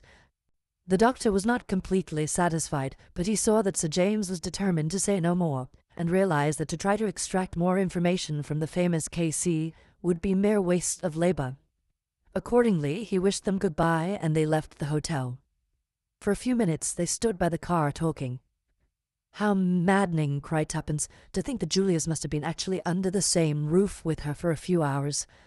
I was a darned idiot, muttered Julius gloomily. You couldn't know, Tuppence consoled him. Could he? She appealed to Sir James. I should advise you not to worry, said the latter kindly. No use crying over spilt milk, you know. The great thing is what to do next, added Tuppence the practical. Sir James shrugged his shoulders. You might advertise for the nurse who accompanied the girl. That is the only course I can suggest, and I must confess I do not hope for much result. Otherwise there is nothing to be done. Nothing, said Tuppence blankly. And Tommy? We must hope for the best, said Sir James. Oh yes, we must go on hoping. But over her downcast head his eyes met Julius's, and almost imperceptibly. He shook his head. Julius understood. The lawyer considered the case hopeless. The young American's face grew grave. Sir James took Tuppence's hand. You must let me know if anything further comes to light. Letters will always be forwarded. Tuppence stared at him blankly. You are going away? I told you, don't you remember? To Scotland. Yes, but I thought... The girl hesitated. Sir James shrugged his shoulders. My dear young lady, I can do nothing more, I fear. Our clues have all ended in thin air. You can take my word for it that there is nothing more to be done. If anything should arise, I shall be glad to advise you in any way I can. His words gave Tuppence an extraordinary desolate feeling. I suppose you're right, she said. Anyway, thank you very much for trying to help us. Goodbye. Julius was bending over the car. A momentary pity came into Sir James's keen eyes as he gazed into the girl's downcast face. Don't be too disconsolate, Miss Tuppence, he said in a low voice. Remember, holiday time isn't always playtime. One sometimes manages to put in some work as well. Something in his tone made Tuppence glance up sharply. He shook his head with a smile. No, I shan't say any more. Great mistake to say too much. Remember that. Never tell all you know, not even to the person you know best. Understand? Goodbye. He strode away. Tuppence stared after him. She was beginning to understand Sir James's methods. Once before he had thrown her a hint in the same careless fashion. Was this a hint? What exactly lay behind those last brief words? Did he mean that after all he had not abandoned the case, that secretly he will be working on it still while? Her meditations were interrupted by Julius, who adjured her to get right in. You're looking kind of thoughtful, he remarked as they started off. Did the old guy say anything more? Tuppence opened her mouth impulsively, and then shut it again. Sir James's words sounded in her ears. Never tell all you know, not even to the person you know best. And like a flash there came into her mind another memory. Julius before the safe in the flat. Her own question and the pause before his reply. Nothing. Was there really nothing? Or had he found something he wished to keep to himself? If he could make a reservation, so could she. Nothing particular, she replied. She felt, rather than saw, Julius throw a sideways glance at her. Say, shall we go for a spin in the park? If you like. For a while they ran on under the trees in silence. It was a beautiful day. The keen rush through the air brought a new exhilaration to Tuppence. "Say, Miss Tuppence, do you think I'm ever going to find Jane?" Julius spoke in a discouraged voice. The mood was so alien to him that Tuppence turned and stared at him in surprise. He nodded. "That's so. I'm getting down and out over the business. Sir James today hadn't got any hope at all, I could see that. I don't like him. We don't gee together somehow. But he's pretty cute, and I guess he wouldn't quit if there was any chance of success. Now would he?" Tuppence felt rather uncomfortable, but clinging to her belief that Julius also had withheld something from her, she remained firm. "He suggested advertising for the nurse," she reminded him. "Yes," with a forlorn hope flavored his voice. "No, I'm about fed up. I'd half a mind to go back to the States right away." "Oh, no," cried Tuppence. "We've got to find Tommy." "I sure forgot Beresford," said Julius contritely. "That's so. We must find him." "But after—" "Well, I've been daydreaming ever since I started on this trip, and these dreams are rotten poor business. I'm quit of them. Say, Miss Tuppence, there's something I'd like to ask you." "Yes?" "You and Beresford. What about it?" "I don't understand you," replied Tuppence with dignity, adding rather inconsequently, "and anywhere you're wrong. Not got a sort of kindly feeling for one another?" "Certainly not," said Tuppence with warmth. "Tommy and I are friends. Nothing more." "I guess every pair of lovers has said that some time or another," observed Julius. "Nonsense," snapped Tuppence. "Do I look the sort of girl that's always falling in love with every man she meets? You do not. You look the sort of girl that's mighty often getting fallen in love with." "Oh," said Tuppence, rather taken aback. "That's a compliment, I suppose." "Sure. Now let's get down to this. Supposing we never find Beresford, and, all right, say it. I can face facts. Supposing he's dead. Well, and all this business fiddles out. What are you going to do?" "I don't know," said Tuppence forlornly. "He'll be darn lonesome, you poor kid." "I shall be right," snapped Tuppence with her usual resentment of any kind of pity. "What about marriage?" inquired Julius. "Got any views on the subject?" "I intend to marry, of course," replied Tuppence. "That is, if—" She paused, knew a momentary longing to draw back, and then stuck to her guns bravely. "I can find someone rich enough to make it worth my while. That's frank, isn't it? I dare say you despise me for it." "I never despise business instinct," said Julius. "What particular figure have you in mind?" "Figure?" asked Tuppence, puzzled. "Do you mean tall or short?" "No. Sum. Income." "Oh, I haven't quite worked that out." "What about me?" "You? Sure thing. Oh, I couldn't. Why not?" "I tell you I couldn't. Again, why not?" "It would seem so unfair." "I don't see anything unfair about it. I call your bluff, that's all. I admire you immensely, Miss Tuppence, more than any girl I've ever met. You're so darn plucky. I'd just love to give you a real rattling good time. Say the word and we'll run round right away to some high-class jeweler and fix up the ring business." "I can't," gasped Tuppence. "Because of Beresford." "No, no, no." "Well, then—" Tuppence merely continued to shake her head violently. "You can't reasonably expect more dollars than I've got." "Oh, it isn't that," gasped Tuppence with an almost hysterical laugh. "But thanking you very much and all that, I think I'd better say no. I'd be obliged if you'd do me the favor to think it over until tomorrow. It's no use.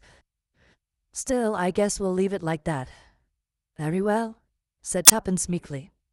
Neither of them spoke again until they reached the Ritz. Tuppence went upstairs to her room. She felt morally battered to the ground after her conflict with Julius's vigorous personality. Sitting down in front of the glass, she stared at her own reflection for some minutes. "Fool," murmured Tuppence at length, making a grimace. "Little fool. Everything you want, everything you've ever hoped for, and you go and bleat out no like an idiotic little sheep. It's your one chance. Why don't you take it, grab it, snatch at it? What more do you want?" As if in answer to her own question, her eyes fell on a small snapshot of Tommy that stood on her dressing table in a shabby frame. For a moment she struggled for self-control, and then, abandoning all pretense, she held it to her lips and burst into a fit of sobbing. "Oh, Tommy, Tommy," she cried, "I do love you so, and I may never see you again." At the end of 5 minutes, Tuppence sat up, blew her nose, and pushed back her hair. "That's that," she observed sternly. "Let's look facts in the face. I seem to have fallen in love with an idiot of a boy who probably doesn't care 2 straws about me." Here she paused. "Anyway," she resumed as though arguing with an unseen opponent, "I don't know that he does. He'd never have dared to say so. I've always jumped on sentiment, and here I am being more sentimental than anybody. What idiots girls are. I've always thought so. I suppose I shall sleep with his photograph under my pillow and dream about him all night. It's dreadful to feel you've been false to your principles." Tuppence shook her head sadly as she reviewed her backsliding. "I don't know what to say to Julius, I'm sure, or what a fool I feel. I'll have to say something. He's so American and thorough. He'd insist upon having a reason. I wonder if he did find anything in that safe." Tuppence's meditations went off on another track. She reviewed the events of last night carefully and persistently. Somehow they seemed bound up with Sir James's enigmatical words. Suddenly, she gave a great start. The colour faded out of her face. Her eyes, fascinated, gazed in front of her, the pupils dilated. "Impossible," she murmured. "Impossible. I must be going mad even to think of such a thing. Monstrous. Yet it explained everything." After a moment's reflection, she sat down and wrote a note, weighing each word as she did so. Finally, she nodded her head as though satisfied, and slipped it into an envelope which she addressed to Julius. She went down the passage to his sitting room and knocked at the door. As she had expected, the room was empty. She left the note on the table. A small page boy was waiting outside her own door when she returned to it. "Telegram for you, miss." Tuppence took it from the salver and tore it open carelessly. Then she gave a cry. The telegram was from Tommy.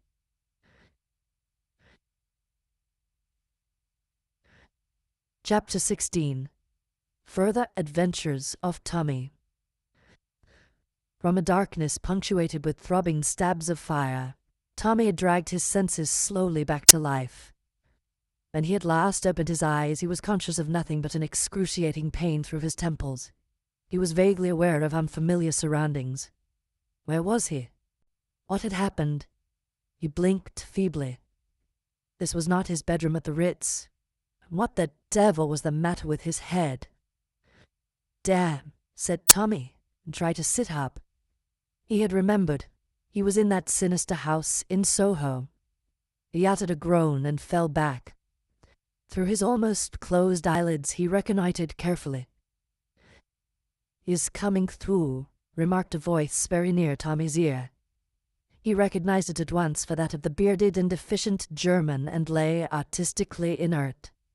He felt that it would be a pity to come round too soon, and until the pain in his head became a little less acute, he felt quite incapable of collecting his wits. Painfully he tried to puzzle out what had happened. Obviously, somebody must have crept up behind him as he listened and struck him down with a blow on the head. They knew him now for a spy, and would in all probability give him short shrift. Undoubtedly he was in a tight place. Nobody knew where he was. Therefore he need expect no outside assistance, and must depend solely on his own wits. "Ah, here goes," murmured Tommy to himself, and repeated his former remark. "Damn," he observed, and this time succeeded in sitting up. In a minute the German stepped forward and placed a glass to his lips with the brief command, "Drink." Tommy obeyed. The potency of the draught made him choke, but it cleared his brain in a marvelous manner. He was lying on a couch in the room in which the meeting had been held. On one side of him was the German, on the other the villainous-faced doorkeeper who had let him in. The others were grouped together at a little distance away. But Tommy missed one face. The man known as Number 1 was no longer of the company. Feel better? Asked the German as he removed the empty glass. Yes, thanks, returned Tommy cheerfully. Ah, my young friend, it is lucky for you your scar is so thick. The good Conrad struck hard. He indicated the evil-faced doorkeeper by a nod. The man grinned. Tommy twisted his head round with an effort. Oh, he said, so you're Conrad Ion. Strikes me the thickness of my skull was lucky for you, too. When I look at you, I feel it's almost a pity I've enabled you to cheat the hangman. The man snarled, and the bearded man said quietly, he would have run no risk of that. Just as you like, replied Tommy. And it's the fashion to run down the police. I rather believe in them myself. His manner was nonchalant to the last degree. Tommy Beresford was one of those Englishmen not distinguished by any special intellectual ability, but who are emphatically at their best in what is known as a tight place. Their natural diffidence and caution falls from them like a glove. Tommy realized perfectly that in his own wits lay the only chance of escape, and behind his casual manner he was wrecking his brains furiously. The cold accents of the German took up the conversation. Have you anything to say before you are put to death as a spy? Simply lots of things, replied Tommy with the same urbanity as before. Do you deny that you were listening at dead door? I do not. I must really apologize, but your conversation was so interesting that it overcame my scruples. How did you get in? Dear old Conrad here, Tommy smiled deprecatingly at him. I hesitate to suggest pensioning off a faithful servant, but you really ought to have a better watchdog. Conrad snarled impotently, and said sullenly, as the man with the beard swung round upon him, he gave the word I was there now. Yes, Tommy chimed in. How was he to know? Deb blame the poor fellow. His hasty action has given me the pleasure of seeing you all face to face. He fancied that his words caused some discomposure among the group, but the watchful German stilled it with a wave of his hand. Dead men tell no tales, he said evenly.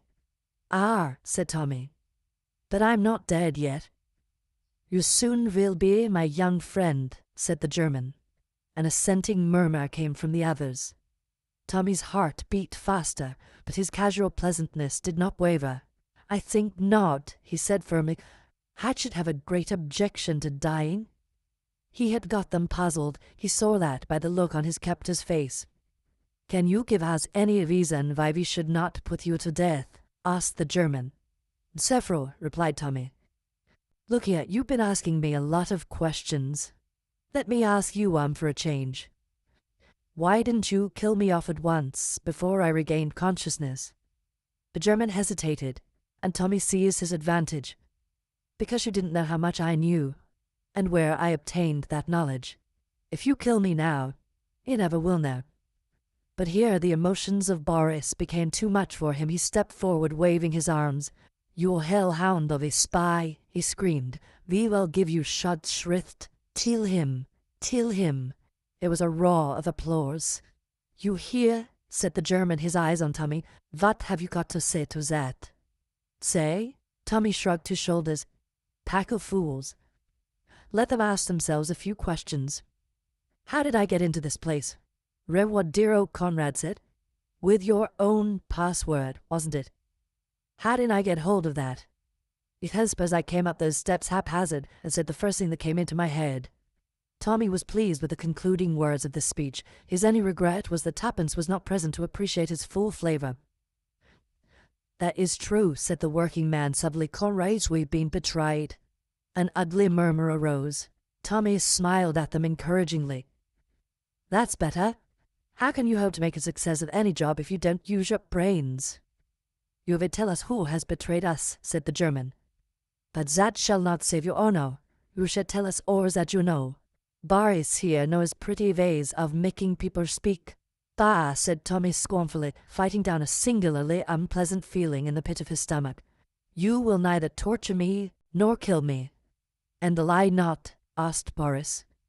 Because you'd kill the goose that lays the golden eggs, replied Tommy quietly.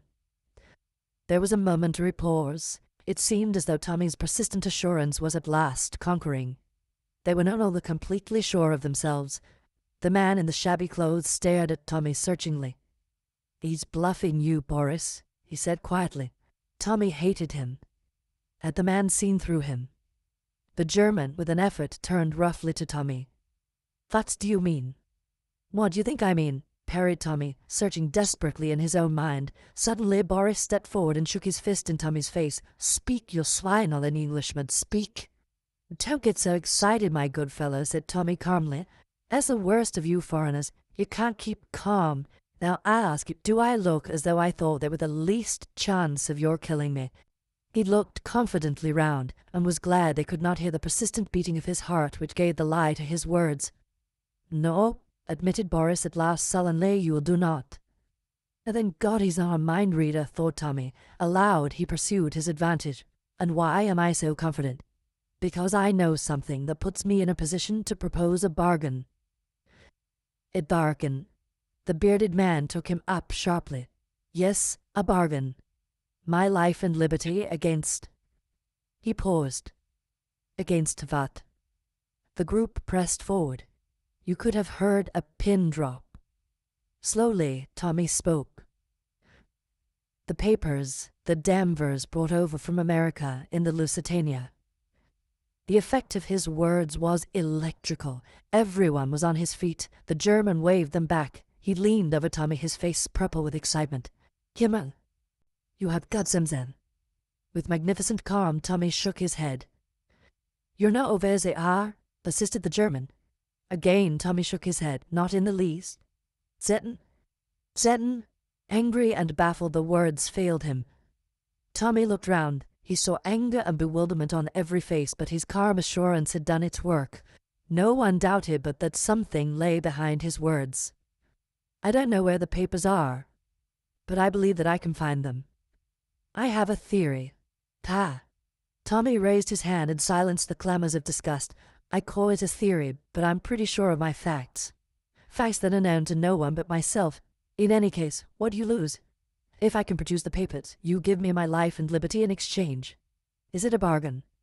And if we refuse, said the German quietly. Tommy lay back on the couch. The 29th, he said thoughtfully, is less than a fortnight ahead. For a moment the German hesitated. Then he made a sign to Conrad. Take him into the other room. For 5 minutes Tommy sat on the bed in the dingy room next door. His heart was beating violently. He had risked all on this throw. How would they decide? And all the while that this agonized questioning went on within him, he talked flippantly to Conrad, enraging the cross-grained doorkeeper to the point of homicidal mania. At last the door opened, and the German called imperiously to Conrad to return. That's how the judge hasn't put his black cap on, remarked Tommy frivolously. That's right, Conrad. March me in. Prisoner is at the bar, gentlemen. The German was seated once more behind the table. He motioned to Tommy to sit down opposite to him. We accept, he said harshly, on terms. The papers must be delivered to us before you go free. Idiot, said Tommy amiably. How do you think I can look for them if you keep me tied by the leg here? What do you expect then? I must have liberty to go about the business in my own way. The German laughed. Do you think we are little children to let you walk out here leaving us a pretty story full of promises? No, said Tommy thoughtfully. Though infinitely simpler for me, I did not really think you would agree to that plan. Very well, we must arrange a compromise. How would it be if you attached little Conrad here to my person? He's a faithful fellow and better ready with the fist. We prefer, said the German coldly, that you should remain here. One of our number will carry out your instructions minutely. If the operations are complicated, he will return to you with a report, and you can instruct him further. You're tying my hands, complained Tommy. It's a very delicate affair, and the other fellow will muff it up as likely as not, and then where shall I be? I don't believe one of you has got an ounce of tact. The German rapped the table. Those are our terms, otherwise death. Tommy leaned back wearily. I like your style. Curt but attractive. So be it then. But one thing is essential. I must see the girl. What girl?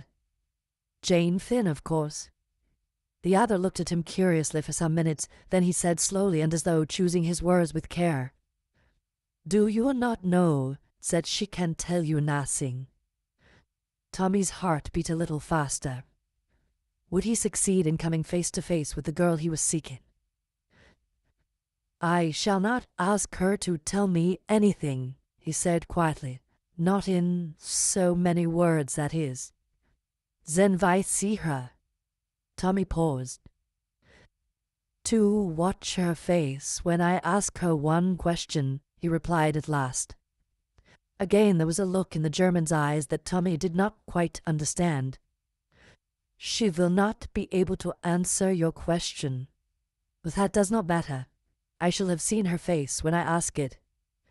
And you think that will tell you anything?" He gave a short, disagreeable laugh. More than ever, Tommy felt that there was a factor somewhere that he did not understand. The German looked at him searchingly. "I wonder whether, after all, you know as much as we think," he said softly. Tommy felt his ascendancy less sure than a moment before. His hold had slipped a little, but he was puzzled. What had he said wrong? He spoke out on the impulse of the moment. "There may be things that you know which I do not. I've not pretended to be aware of all the details of your show. But equally I've got something up my sleeve that you don't know about. And that's where I mean to score. Danvers was a damned clever fellow." He broke off, as if he had said too much. But the German's face had lightened a little. "Danvers," he murmured. "I see." He paused a minute, then waved to Conrad. "Take him away. Upstairs, you know." "Oh, wait a minute," said Tommy. "What about the girl?" "That may perhaps be arranged. It must be so. We will see about it. Only one person can decide that." "Who?" asked Tommy. But he knew the answer. "Mr. Brown." "Shall I see him?" "Perhaps." "Come," said Conrad harshly. Tommy rose obediently. Outside the door, his jailer motioned to him to mount the stairs. He himself followed close behind. On the floor above, Conrad opened a door and Tommy passed into a small room. Conrad lit a hissing gas burner and went out. Tommy heard the sound of the key being turned in the lock. He set to work to examine his prison. It was a smaller room than the one downstairs, and there was something peculiarly airless about the atmosphere of it. Then he realized that there was no window. He walked round it. The walls were filthily dirty as everywhere else. 4 pictures hung crookedly on the wall representing scenes from Faust: Marguerite with her box of jewels, the church scene, Sibyl and his flowers, and Faust and Mephistopheles. The latter brought Tommy's mind back to Mr. Brown again. In this sealed and closed chamber with its close-fitting heavy door, he felt cut off from the world, and the sinister power of the arch-criminal seemed more real. Shout as he would, no one could ever hear him. The place was a living tomb. With an effort, Tommy pulled himself together. He sank onto the bed and gave himself up to reflection. His head ached badly. Also, he was hungry. The silence of the place was dispiriting. "Anyway," said Tommy, trying to cheer himself, "I shall see the chief, the mysterious Mr. Brown, and with a bit of luck in bluffing I shall see the mysterious Jane Thin also. After that, Tommy was forced to admit the prospect looked dreary.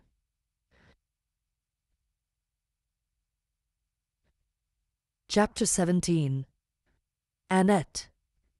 The troubles of the future, however, soon faded before the troubles of the present, and of these the most immediate and pressing was that of hunger. Tommy had a healthy and vigorous appetite. The steak and chips partaken of for lunch seemed now to belong to another decade. He regretfully recognized the fact that he would not make a success of the hunger strike. He prowled aimlessly about his prison. Once or twice he discarded dignity and pounded on the door, but nobody answered the summons. "Hang it all," said Tommy indignantly. "They can't mean to starve me to death." A new-born fear passed through his mind that this might, perhaps, be one of those pretty ways of making a prisoner speak which had been attributed to Boris. But on reflection he dismissed the idea. "It's that sour-faced brute Conrad," he decided. "That's a fellow I shall enjoy getting even with one of these days. This is just a bit of spite on his part, I'm certain of it." Further meditations induced in him the feeling that it will be extremely pleasant to bring something down with a whack on Conrad's egg-shaped head. Tommy stroked his own head tenderly and gave himself up to the pleasures of imagination. Finally, a bright idea flashed across his brain. Why not convert imagination into reality?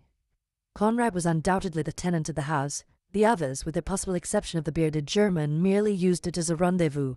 Therefore, why not wait in ambush for Conrad behind the door, and when he entered, bring down a chair or one of the decrepit pictures smartly onto his head. One would, of course, be careful not to hit too hard, and then simply walk out. If he met anyone on the way down, well, Tommy brightened at the thought of an encounter with his fists. Such an affair was infinitely more in his line than the verbal encounter of this afternoon.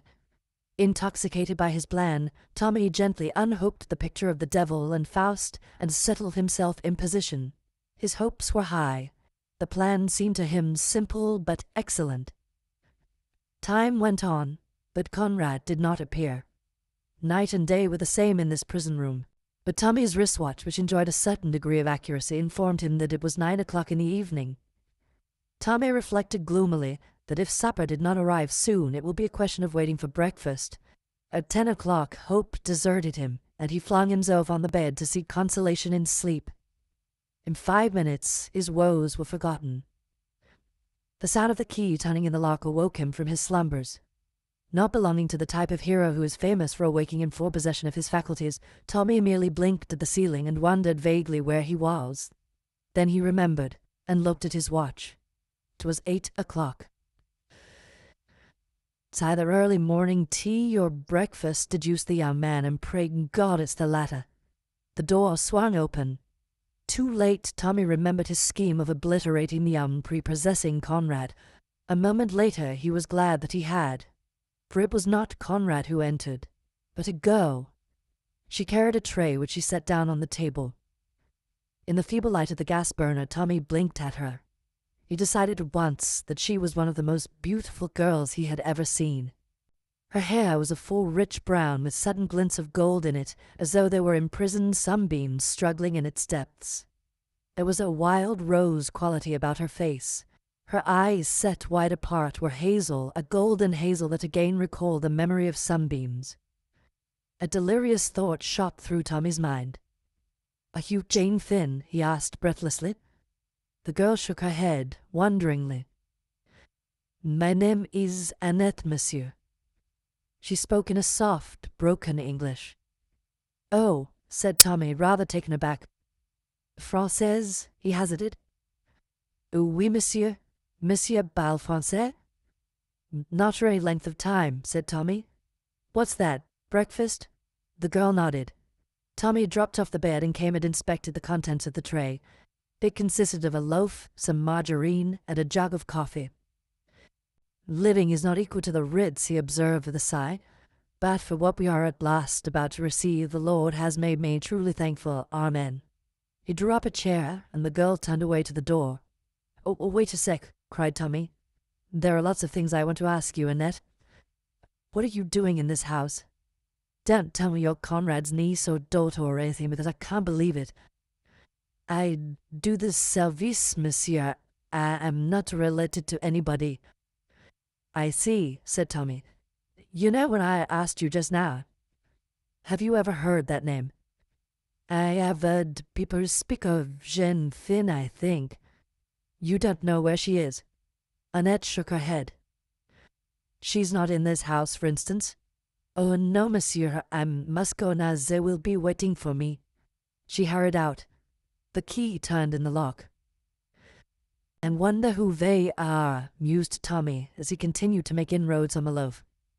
"With a bit of luck, that girl might help me to get out of here.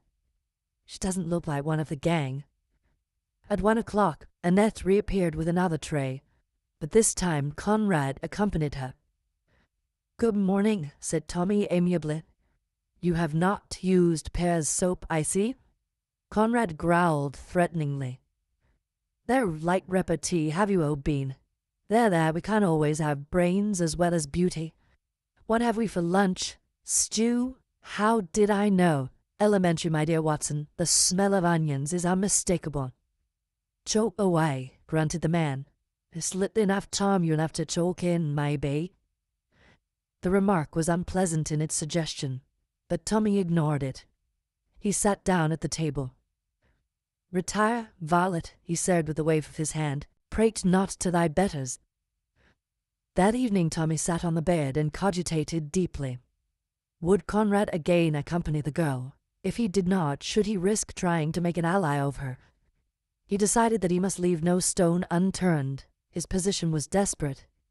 At 8 o'clock, the familiar sound of the key turning made him spring to his feet. The girl was alone. Shut the door, he commanded. I want to speak to you. She obeyed. Look here, Annette. I want you to help me get out of this. She shook her head.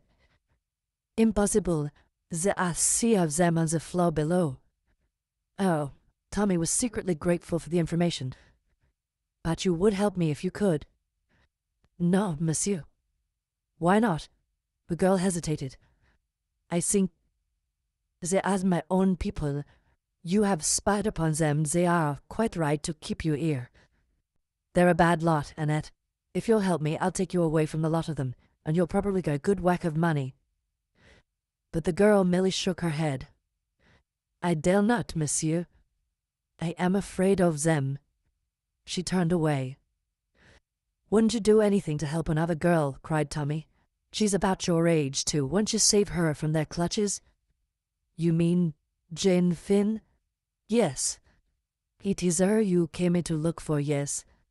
That's it. The girl looked at him, then passed a hand across her forehead. Jane Finn. Always I hear that name, it is familiar. Tommy came forward eagerly. You must know something about her.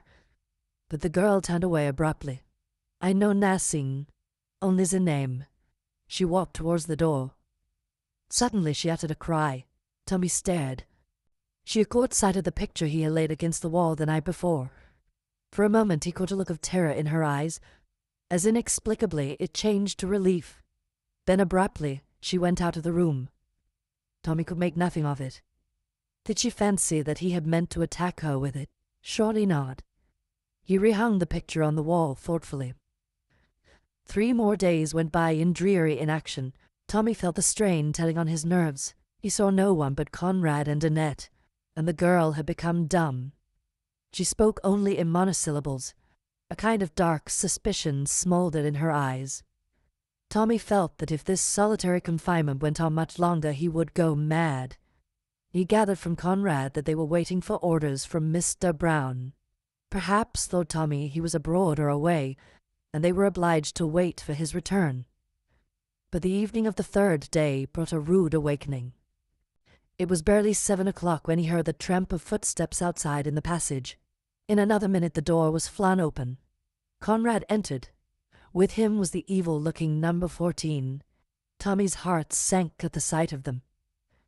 "Evening, governor," said the man with a leer. "Got those ropes, mate?"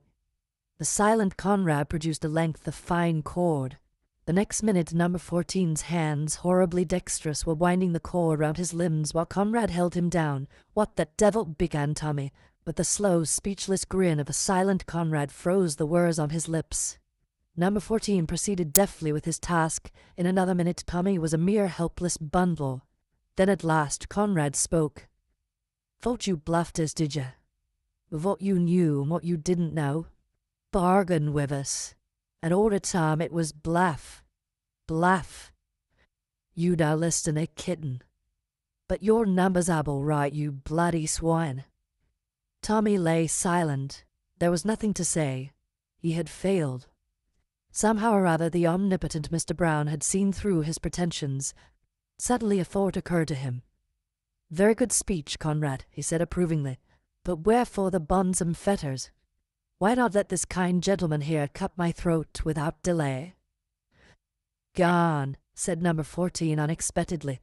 "Think we're as green as to do you in here and have the place nose in Iran? Not half.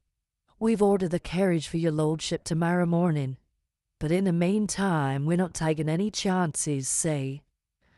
"Nothing," said Tommy, "could be plainer than your words, unless it was your faith." "Stow it," said number 14. With pleasure, replied Tommy. You're making a sad mistake, but yours will be the loss. You don't kid us that way again, said number 14, token as are you are still at the bloomin' Ritz, aren't you? Tommy made no reply. He was engaged in wondering how Mr. Brown had discovered his identity.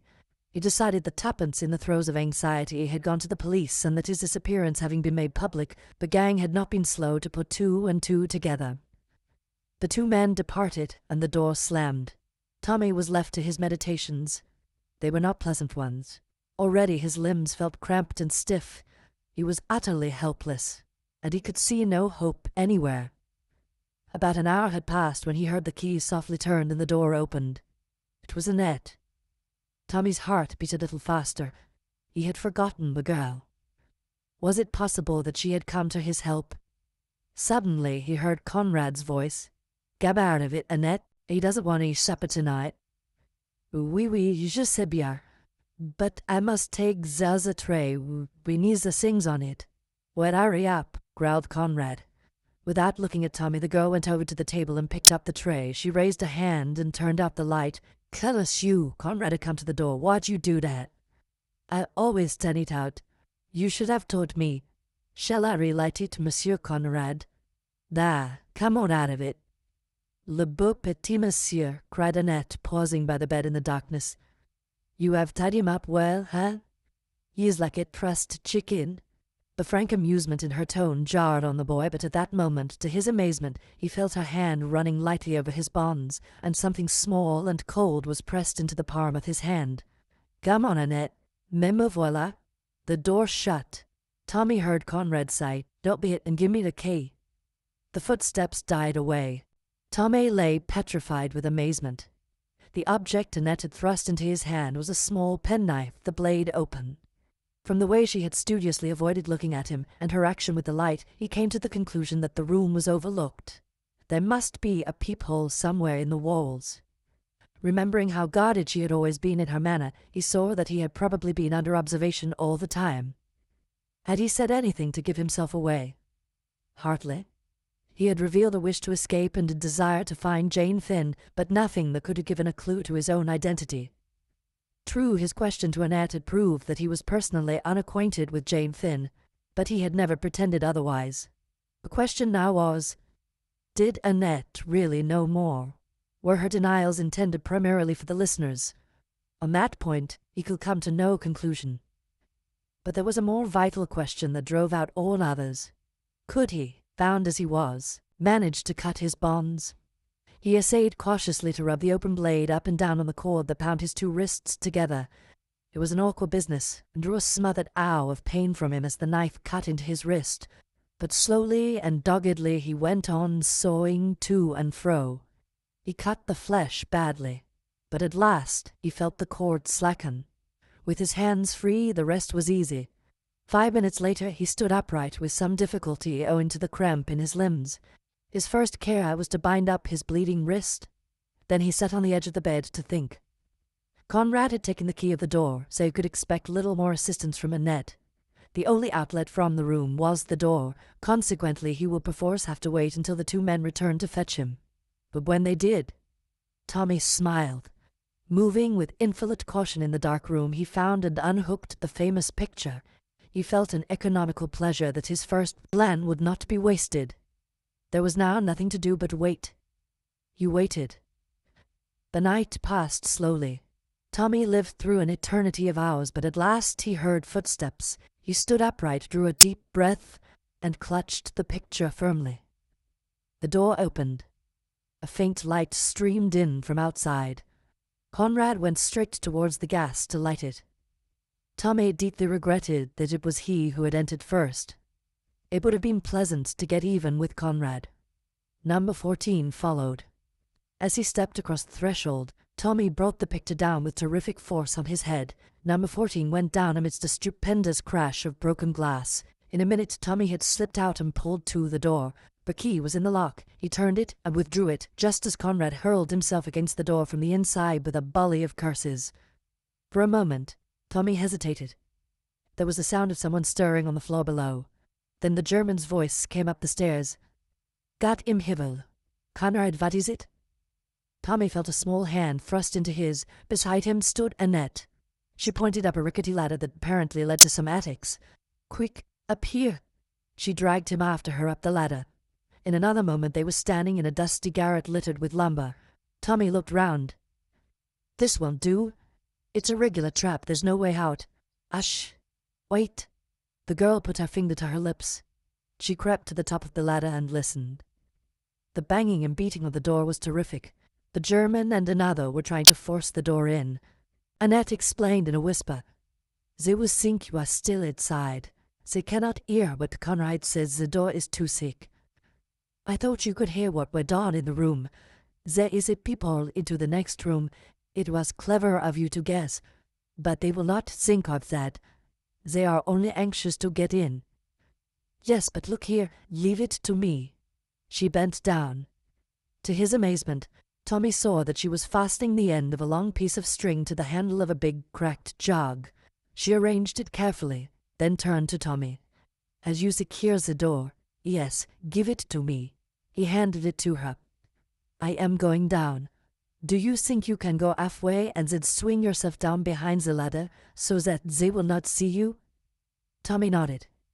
"There is a big cupboard in the shadow of the landing. Stand behind it. Take the end of the string in your hand, where I've let the others out. Pull." Before he had time to ask her anything more, she had flitted lightly down the ladder and was in the midst of the group with a loud cry. Mon Dieu, qu'est-ce qu'il y a?" The German turned on her with an oath. "Get out of this, got to your room." Very cautiously Tommy swung himself down the back of the ladder. So long as they did not turn round, all was well. He crouched behind the cupboard. They were still between him and the stairs. "Ha!" Annette appeared to stumble over something. She stooped. "Mon Dieu, voilà la clé." The German snatched it from her. He unlocked the door. Conrad stumbled out, swearing. "Where is he? Have you got him?" "We have seen no one," said the German sharply, his face paled. "Who do you mean?" Conrad gave vent to another oath. "He's gone away? Impossible, he would have passed us." At that moment, with an ecstatic smile, Tommy pulled the string. A crash of crockery came from the attic above. In a trice the men were pushing each other up the rickety ladder and had disappeared into the darkness above. Quick as a flash, Tommy leapt from his hiding place and dashed down the stairs, pulling the girl with him. There was no one in the hall. He fumbled over the bolts and chain. At last they yielded. The door swung open. He turned. Annette had disappeared. Tommy stood spellbound. Had she run upstairs again? What madness possessed her? He fumed with impatience, but he stood his ground. He would not go without her. And suddenly there was an outcry overhead, an exclamation from the German, and then Annette's voice, clear and high. "Ma foi, he has escaped, and quickly. Who would have thought it?" Tommy still stood rooted to the ground. Was that a command to him to go? He fancied it was. And then, louder still, the words floated down to him. "This is a terrible house. I want to go back to Marguerite. To Marguerite. To Marguerite." Tommy had run back to the stairs. She wanted him to go and leave her, but why? At all costs he must try to get her away with him. But his heart sank. Conrad was leaping down the stairs, uttering a savage cry at the sight of him. After him came the others. Tommy stopped Conrad's rush with a straight blow with his fist. It caught the other on the point of the jaw, and he fell like a log. The second man tripped over his body and fell. From higher up the staircase there was a flash, and a bullet grazed Tommy's ear. He realized that it will be good for his health to get out of this house as soon as possible. As regards Annette, he could do nothing. He had got even with Conrad, which was one satisfaction. The blow had been a good one. He leapt for the door, slamming it behind him. The square was deserted. In the front of the house was a baker's van. Evidently he was to have been taken out of London in that, and his body found many miles from the house in Soho. The driver jumped to the pavement and tried to bar Tommy's way. Again Tommy's fist shot out, and the driver sprawled on the pavement. Tommy took to his heels and ran, none too soon. The front door opened and a hail of bullets followed him. Fortunately, none of them hit him. He turned the corner of the square. "There's one thing," he thought to himself, "they can't go on shooting. I'd have the police after them if they do. I wonder they dared to there." He heard the footsteps of his pursuers behind him and redoubled his own pace. Once he got out of these byways he would be safe. There will be a policeman about somewhere, not that he really wanted to invoke the aid of the police if he could possibly do without it. It meant explanation and general awkwardness. In another moment he had reason to bless his luck. He stumbled over a prostrate figure which started up with a yell of alarm and dashed off down the street. Tommy drew back into a doorway. In a minute he had the pleasure of seeing his two pursuers, of whom the German was one, industriously tracking down the red herring. Tommy sat down quietly on the doorstep, and allowed a few moments to elapse while he recovered his breath. Then he strolled gently in the opposite direction. He glanced at his watch. It was a little after 5:30. It was rapidly growing light. At the next corner he passed a policeman. The policeman cast a suspicious eye on him. Tommy felt slightly offended. Then, passing his hand over his face, he laughed. He had not shaved or washed for 3 days. What a guy he must look! He betook himself without more ado to a Turkish bath establishment which he knew to be open all night. He emerged into the busy daylight, feeling himself once more, and able to make plans. First of all, he must have a square meal. He had eaten nothing since midday yesterday. He turned into an ABC shop and ordered eggs and bacon and coffee. Whilst he ate, he read a morning paper propped up in front of him. Suddenly he stiffened. There was a long article on Kremenin, who was described as the man behind Bolshevism in Russia and who had just arrived in London. Some thought as an unofficial envoy. His career was sketched lightly, and it was firmly asserted that he and not the figurehead leaders had been the author of the Russian Revolution. In the center of the page was his portrait. "So that's who number one is," said Tommy with his mouth full of eggs and bacon. "Not a doubt about it, I must push on." He paid for his breakfast and betook himself to Whitehall. There he sent up his name and the message that it was urgent. A few minutes later he was in the presence of the man who did not go here by the name of Mr. Carter. There was a frown on his face. "Look here, you've no business to come asking for me in this way. I thought that was distinctly understood." "It was, sir, but I judged it important to lose no time." And as briefly and succinctly as possible he detailed the experiences of the last few days. Halfway through, Mr. Carter interrupted him to give a few cryptic orders through the telephone. All traces of displeasure had now left his face. He nodded energetically when Tommy had finished. "Quite right. Every moment's of value. Fear we shall be too late anyway." They wouldn't wait, would clear out at once. Still, they may have left something behind them that will be a clue. "You say you've recognized number one to be Kremenin. That's important. We want something against him badly to prevent the cabinet falling on his neck too freely. What about the others? You say 2 faces were familiar to you. One's a labor man, you think. Just look through these photos and see if you can spot him." A minute later, Tommy held one up. Mr. Carter exhibited some surprise. "Ah, Westway. Shouldn't have thought it. Poses as being moderate. As for the other fellow, I think I can give a good guess." He handed another photograph to Tommy and smiled at the other's exclamation. "I'm right then. Who is he?" "Irishman. Prominent Unionist MP. All a blind, of course. We've suspected it, but couldn't get any proof. Yes, you've done very well, young man. The 29th, you say, is the date. That gives us very little time, very little indeed." But Tommy hesitated. Mr. Carter read his thoughts. "We can deal with the general strike menace, I think. It's a toss-up, but we've got a sporting chance. But if that draft treaty turns up, we're done. England will be plunged into anarchy." "Ah, what's that? The car. Come on, Beresford, we'll go and have a look at this house of yours." 2 constables were on duty in front of the house in Soho. An inspector reported to Mr. Carter in a low voice. The latter turned to Tommy. "Birds have flown, as we thought. We might as well go over it." Going over the deserted house seemed to Tommy to partake of the character of a dream.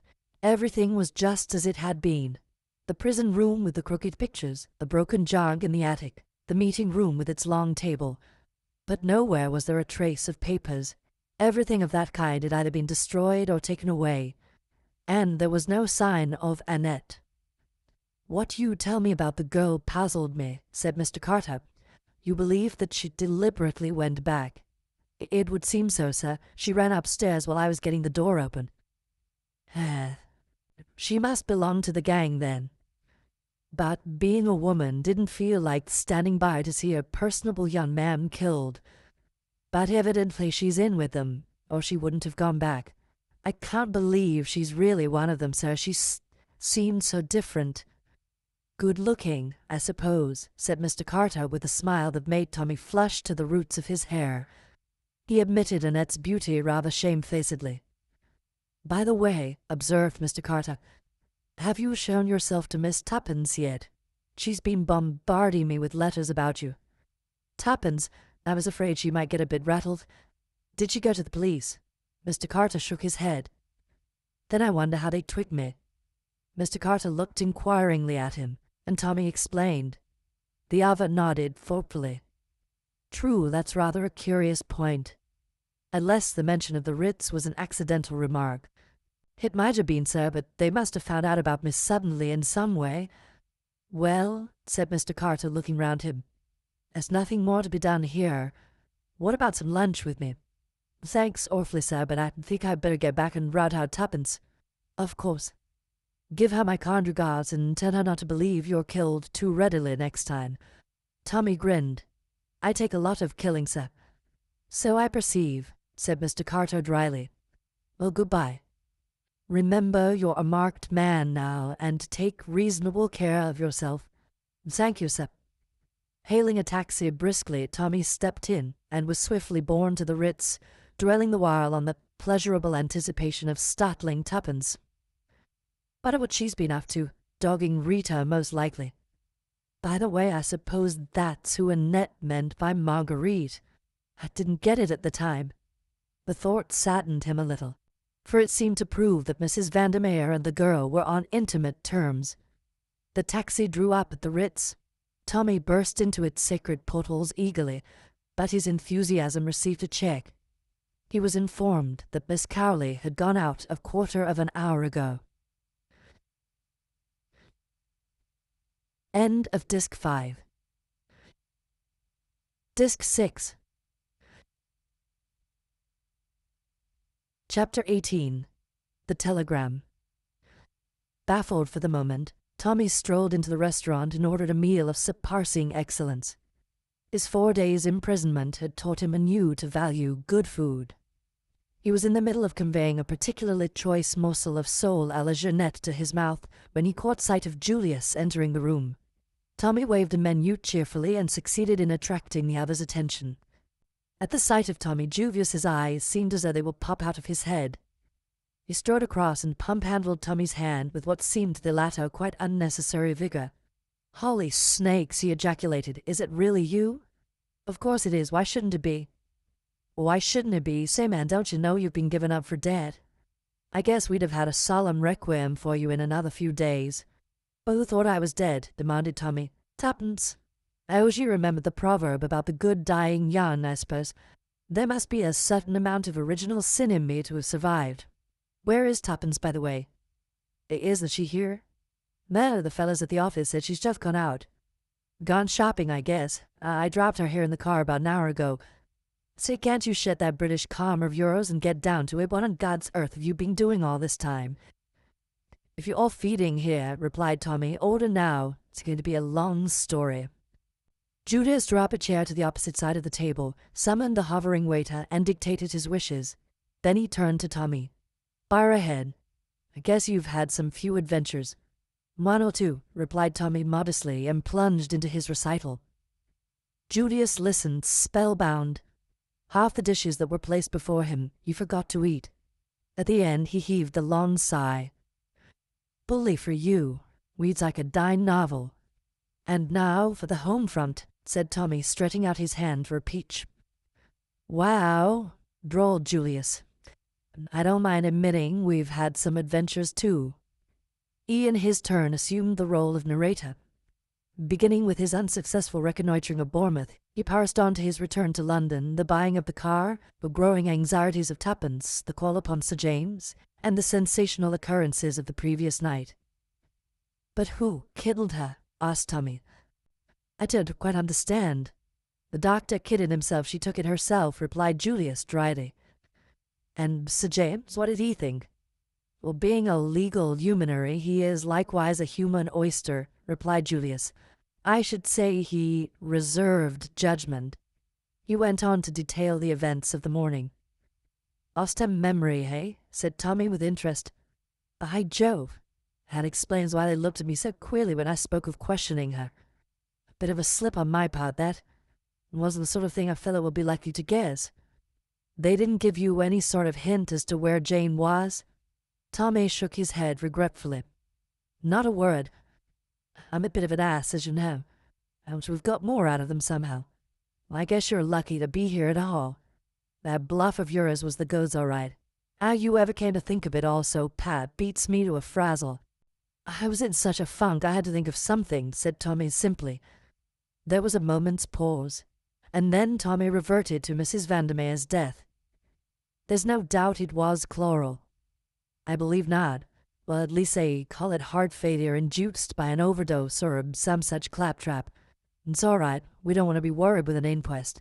But I guess Tuppence and I, and even the highbrow Sir James, have all thought the same idea. Mr. Brown, hesitated Tommy. Sure thing. Tommy nodded. All the same, said thoughtfully. Mr. Brown hasn't got wings. I didn't see how he got in and out. How about some high-class thought transference stunt, some magnetic influence that irresistibly impelled Mrs. Vandermeer to commit suicide? Tommy looked at him with respect. Good, Julius. Distinctly good, especially the phraseology. But it leaves me cold. I yearn for a real Mr. Brown of flesh and blood. I think the gifted young detectives must get to work, study the entrances and exits, and tap the bumps on their foreheads until the solution of the mystery dawns on them. Let's go round to the scene of the crime. Wish we could get hold of Tuppence. The Ritz would enjoy the spectacle of the glad reunion. Inquiry at the office revealed the fact that Tuppence had not yet returned. All the same, I guess I'll have a look round upstairs, said Julius. She might be in my sitting room. He disappeared. Suddenly a diminutive boy spoke at Tommy's elbow. The young lady. She's gone away by train, I think, sir, he murmured shyly. What? Tommy wheeled round upon him. The small boy became pinker than before. The taxi, sir. I heard her tell the driver Charing Cross and to look sharp. Tommy stared at him, his eyes opening wide in surprise. Emboldened, the small boy proceeded. So I thought. Evan asked for an ABC and a Bradshaw. Tommy interrupted him. When did she ask for an ABC and a Bradshaw? When I took her the telegram, sir. A telegram? Yes, sir.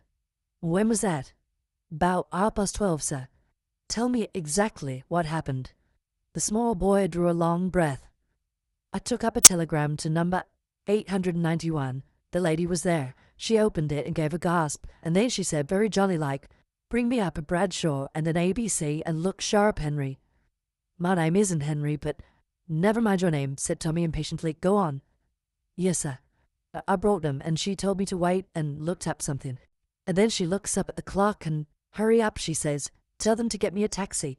And she begins a shoving on of her hat in front of the glass, and she was down in 2 ticks, almost as quick as I was, and I seed her guy down the steps and into the taxi, and I heard her call out what I told you. The small boy stopped and replenished his lungs. Tommy continued to stare at him. At that moment Julius rejoined him. He held an open letter in his hand. I say, Hashammer, Tommy turned to him, Tuppence has gone off sleuthing on her own. Shucks. Yes, she has. She went off in a taxi to Charing Cross in the deuce of a hurry after getting a telegram. His eye fell on the letter in Julius's hand. Oh, she left a note for you, that's all right. Where's she off to? Almost unconsciously, he held out his hand for the letter, but Julius folded it up and placed it in his pocket. He seemed a trifle embarrassed. But I guess this is nothing to do with it. It's about something else. Something I asked her that she was to let me know about. Oh. Tommy looked puzzled and seemed waiting for more. See here, said Julius suddenly. I'd better put you wise. I asked Miss Tuppence to marry me this morning. Oh, said Tommy mechanically. He felt dazed. Julius's words were totally unexpected. For the moment they benumbed his brain. I'd like to tell you, continued Julius, that before I suggested anything of the kind to Miss Tuppence, I made it clear that I didn't want to butt in any way between her and you. Tommy roused himself. Well, that's all right, he said quickly. Tuppence and I have been pals for years. nothing more. He lit a cigarette with a hand that shook ever so little. That's quite all right. Tuppence always said that she was looking out for... He stopped abruptly, his face crimsoning. But Julius was in no way discomposed. Oh, I guess it'll be the dollars that'll do the trick. Miss Tuppence will be wise to that right away. There's no humbug about her. We ought to GLR together very well. Tommy looked at him curiously for a minute, as though he were about to speak, then changed his mind and said nothing. Tuppence and Julius. Well, why not? Had she not lamented the fact that she knew no rich men? Had she not openly avowed her intention of marrying for money if she ever had the chance? A meeting with a young American millionaire had given her the chance, and it was unlikely she would be slow to avail herself of it. She was out for money. She had always said so. Why blame her because she had been true to her greed? Nevertheless, Tommy did blame her. He was filled with a passionate and utterly illogical resentment. It was all very well to say things like that, but a real girl would never marry for money. Tuppence was utterly cold-blooded and selfish, and he would be delighted if he never saw her again, and it was a rotten world. Julius's voice broke in on these meditations. Yes, we ought to gee along together very well. I've heard that a girl always refuses you once, a sort of convention. Tommy caught his arm. Refuses. Did you say refuses? Sure thing. Didn't I tell you that? She just rapped out a no without any kind of reason to it. The eternal feminine, the Huns call it, I've heard, but she'll come round right enough. Likely enough, I hustled her some. But Tommy interrupted regardless of decorum. What did she say in that note? He demanded fiercely. The obliging Julius handed it to him. There's no earthly clue in it as to where she's gone, you're sure, Tommy, but you might as well see for yourself if you don't believe me. The note, in Tuppence's well-known schoolboy writing, ran as follows. Dear Julius, it's always better to have things in black and white. I don't feel I can be bothered to think of marriage until Tommy is found.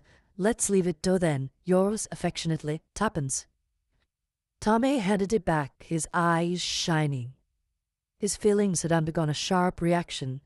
He now felt that Tuppence was all that was noble and disinterested. Had she not refused Julius without hesitation? True, the note betokened signs of weakening, but he could excuse that. It read almost like a bribe to Julius to spur him on in his efforts to find Tommy, but he supposed she had not really meant it that way. Darling Tuppence.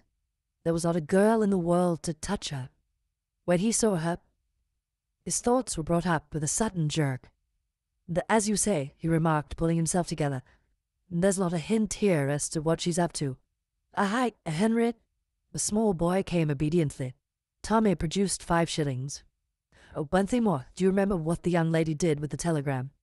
Henry gasped and spoke, but she crumbled it up into a bowl and threw it into the grate and made a sort of noise like, whoop, sir.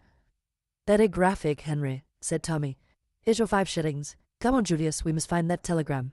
They hurried upstairs. Tuppence had left the key in her door. The room was as she had left it. In the fireplace was a crumpled bowl of orange and white. Tommy had disentangled it and smoothed out the telegram. Come at once. Moat House, Ebury, Yorkshire. Great developments. Tommy.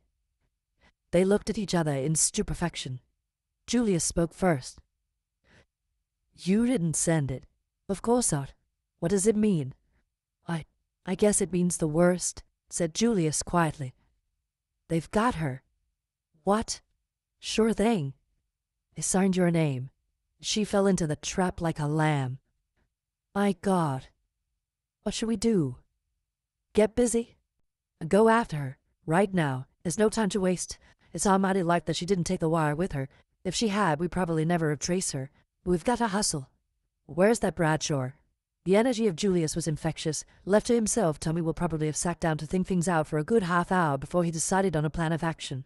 But with Julius Hersheimer about, hustling was inevitable. After a few muttered imprecations, he handed the Bradshaw to Tommy as being more conversant with its mysteries. Tommy abandoned it in favor of an ABC. Here we are. Ebury, Yorks. From King's Cross or St. Pancras. The bar must have made a mistake. It was King's Cross, not Charing Cross. 12:50, that's the train she went by. 2:10, that's gone. 3:20 is the next, and a damn slow train, too. What about the car? Tommy shook his head. Send it up if you like, but we better stick to the train. The great thing is to keep calm. Julius groaned. That's so, but it gets my goat to think of that innocent young girl in danger. Tommy nodded abstractedly. He was thinking. In a moment or two he said, I say, Julius, what do they want her for anyway? Eh? I don't get you.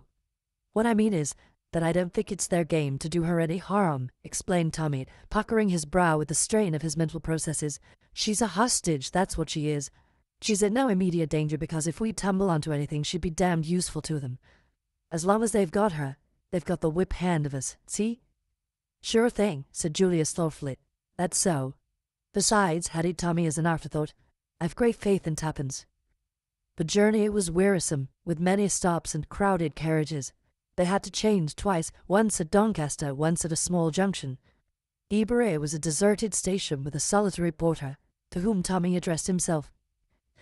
Can you tell me the way to the moat house? The moat house? Is it daddy step from here?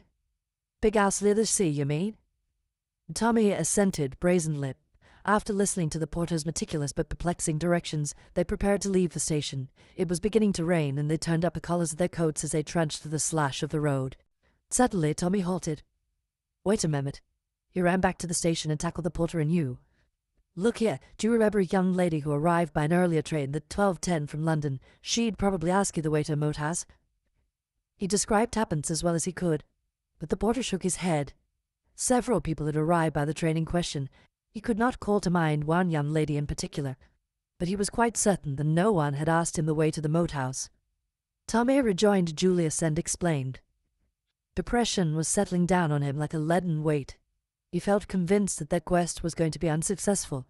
The enemy had over 3 hours' start. 3 hours was more than enough for Mr. Brown. He would not ignore the possibility of the telegram having been found. The way seemed endless. Once they took the wrong turning and went nearly half a mile out of their direction. It was past 7 o'clock when a small boy told them that the Moat House was just past the next corner. A rusty iron gate swinging dismally on its hinges, an overgrown drive thick with leaves. There was something about the place that struck a chill to both their hearts. They went up the deserted drive. The leaves deadened their footsteps. The daylight was almost gone. It was like walking in a world of ghosts. Overhead the branches flapped and creaked with a mournful note. Occasionally a sudden leaf drifted silently down, startling them with its cold touch on their cheeks. A turn of the drive brought them in sight of the house. That, too, seemed empty and deserted. The shutters were closed, the steps up to the door overgrown with moss. Was it indeed to this desolate spot that Tuppence had been decoyed? It seemed hard to believe that a human footstep had passed this way for months. Julius jerked the rusty bell handle. A jangling peal rang discordantly, echoing through the emptiness within. No one came. They rang again and again, but there was no sign of life. Then they walked completely round the house, everywhere silence and shuttered windows. If they could believe the evidence of their eyes, the place was empty. Nothing doing, said Julius. They retraced their steps slowly to the gate. There must be a village handy, continued the young American. We'd better make inquiries there. They'll know something about the place and whether there's been anyone there lately. Yes, that's not a bad idea. Proceeding up the road, they soon came to a little hamlet. On the outskirts of it, they met a workman swinging his bag of tools, and Tommy stopped him with a question. The moat house? It's empty, been empty for years. Mrs. Swaney's got the key if you want to go over it. That's to the post office. Tommy thanked him. They soon found the post office, which was also a sweet and general fancy shop, and knocked at the door of the cottage next to it. A clean, wholesome-looking woman opened it. She readily produced the key of the moat house. Though I doubt if it's the kind of place to suit you, sir. In a terrible state of repair, ceilings leaking and all. 'Twould a lot of money spent on it. Thanks, said Tommy cheerily. I dare say it'll be a washout, but houses are scarce nowadays. That they are, declared the woman heartily. My daughter and son-in-law have been looking for a decent cottage for a don't know how long. It's all the war. Upset things terribly, it has. But excuse me, sir, it'll be too dark for you to see much of the house, and you better wait until tomorrow. That's all right. We'll have a look round this evening anyway. We'd have been here before, and we lost our way. What's the best place to stay at for the night round here? Mrs. Sweeney looked doubtful. This is Yorkshire Arms, but it's not much of a place for gentlemen like you. Oh, it will do very well, thanks. By the way, you've had a young lady here asking for this key today. The woman shook her head. No one's been over the place for a long time. Thanks very much. They retraced their steps to the moat house. As the front door swung back on its hinges, protesting loudly, Julius struck a match and examined the floor carefully. And he shook his head. I'd swear no one's passed this way. Look at the dust, thick, not a sign of a footmark. They wandered round the deserted house. Everywhere the same tale, thick layers of dust, apparently undisturbed. This gets me, said Julius. I don't believe Tuppence was ever in this house. She must have been. Julius shook his head without replying.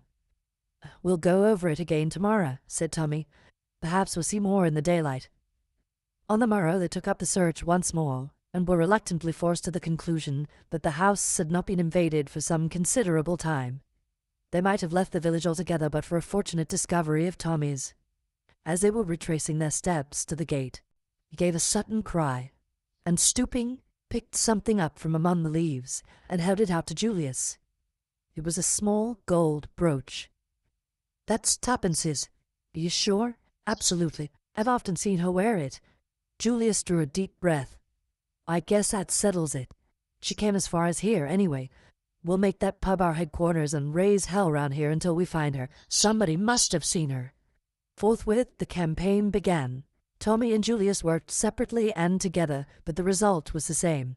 Nobody answering to Tuppence's description had been seen in the vicinity. They were baffled, but not discouraged. Finally they altered their tactics. Tuppence had certainly not remained long in the neighbourhood of the moat house. That point to her having been overcome and carried away in a car, they renewed inquiries. Had anyone seen a car standing somewhere near the moat house that day? Again they met with no success. Julius wired to Tav his own car, and they scoured the neighbourhood daily with unflagging zeal. A grey limousine on which they had set high hopes was traced to Harrogate, and turned out to be the property of a highly respectable maiden lady. Each day saw them set out on a new quest. Julius was like a hound on a leash. He followed up the slenderest clue. Every car that had passed through the village on the fateful day was tracked down. He forced his way into country properties and submitted the owners of the cars to searching cross-examination. His apologies were as thorough as his methods, and seldom failed in disarming the indignation of his victims. But as day succeeded day, they were no nearer to discovering Tuppence's whereabouts. So well had the abduction been planned that the ghost seemed literally to have vanished into thin air. And another preoccupation was weighing on Tommy's mind. Do you know how long we've been here? He asked one morning as they sat facing each other at breakfast. A week. We're no nearer to finding Tuppence, and next Sunday is the 29th. Shucks, said Julius thoughtfully. I'd almost forgotten about the 29th. I've been thinking of nothing but Tuppence. So have I. At least, I hadn't forgotten about the 29th, but it didn't seem to matter a damn in comparison to finding Tuppence. But today is the 23rd, and time's getting short. If we're ever going to get hold of her at all, we must do it before the 29th. Her life would be worth an hour's purchase afterwards. The hostage game will be played out by then. I'm beginning to feel that we made a big mistake in the way we've set about this. We've wasted time and we're no further. I'm with you there. We've been a couple of mutts who've bitten off a bigger bit than they can chew. I'm going to quit fooling right away. What do you mean? I'll tell you. I got to do what we ought to have done a week ago. I'm going right back to London to put the case in the hands of your British police. We fancied ourselves as sleuths. It was a piece of damn foolishness. I'm through. I'd had enough of it. Scotland Yard for me. You're right, said Tommy slowly. I wish to God we'd gone there right away. Better late than never. We'd been like a couple of babes playing Here We Go round the mulberry bush. Now I'm going right along to Scotland Yard to ask them to take me by the hand and show me the way I should go. Guess the professional always scores over the amateur in the end. You coming along with me? Tommy shook his head. What's the good? One of us is enough. I might as well stay here and nose round a bit longer. Something might turn up. One never knows. Sure thing. Well, so on. I'll be back in a couple of shakes with a few inspectors along. I shall tell them to pick out their brightest and best. But the course of events was not to follow the plan Julius had laid down. Later in the day, Tommy received a wire. Join me at Manchester Midland Hotel. Important news. Julius. At 7:30 that night, Tommy alighted from a slow cross-country train. Julius was on the platform. Thought you'd come by this train if you weren't out when my wire arrived. Tommy grasped him by the arm. What is it? Is tuppence found? Julius shook his head. No. But I found this, waiting in London, just arrived. He handed the telegraph form to the other. Tommy's eyes opened as he read. Jane Finn found. Come Manchester Midland Hotel immediately. Peel Egerton. Julius took the form back and folded it up. Where? He said thoughtfully. I thought that lawyer chap had quit.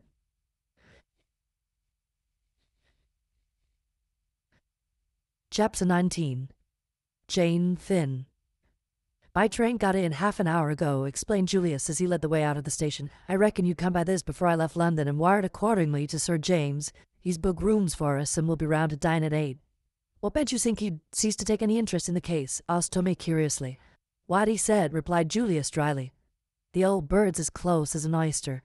Like all the darn lot of them, he wasn't going to commit himself till he was sure he could deliver the goods. And wonder, said Tommy thoughtfully. Julius turned on him. You wonder what? Whether that was the real reason. Sure, you bet your life it was. Tommy shook his head, unconvinced. Sir James arrived punctually at 8 o'clock, and Julius introduced Tommy. Sir James shook hands with him warmly. I am delighted to make your acquaintance, Mr. Beresford. I've heard so much about you from Miss Tuppence, he smiled involuntarily, that it really seems as though I already know you quite well. Thank you, sir, said Tommy with his cheerful grin. He scanned the great lawyer eagerly. Like Tuppence, he felt the magnetism of the other's personality. He was reminded of Mr. Carter. The two men, totally unlike so far as physical resemblance went, produced a similar effect. Beneath the weary manner of the one and the professional reserve of the other lay the same quality of mind, keen edge, like a rapier. In the meantime he was conscious of Sir James's close scrutiny. When the lawyer dropped his eyes, the young man had the feeling that the other had read him through and through like an open book. He could not but wonder what the final judgment was, but there was little chance of learning that. Sir James took in everything but gave out only what he chose. A proof of that occurred almost at once.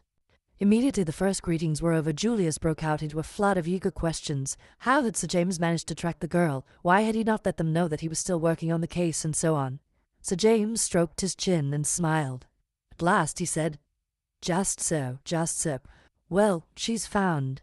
And that's the great thing, isn't it? Eh? Come now, that's the great thing. And sure it is, but just how did you strike her trail? Miss Tuppence and I thought you'd quit for good mile. Ah.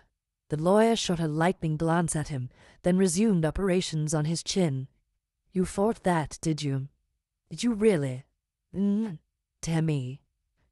But I guess I can take it we were wrong, pursued Julius. Well, I don't know that I should go so far as to say that, but it's certainly fortunate for all parties that we've managed to find the young lady.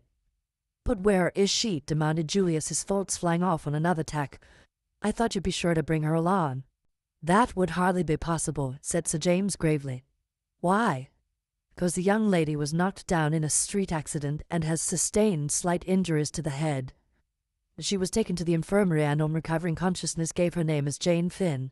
When, I heard that, I arranged for her to be removed to the house of a doctor, a friend of mine, and wired at once for you.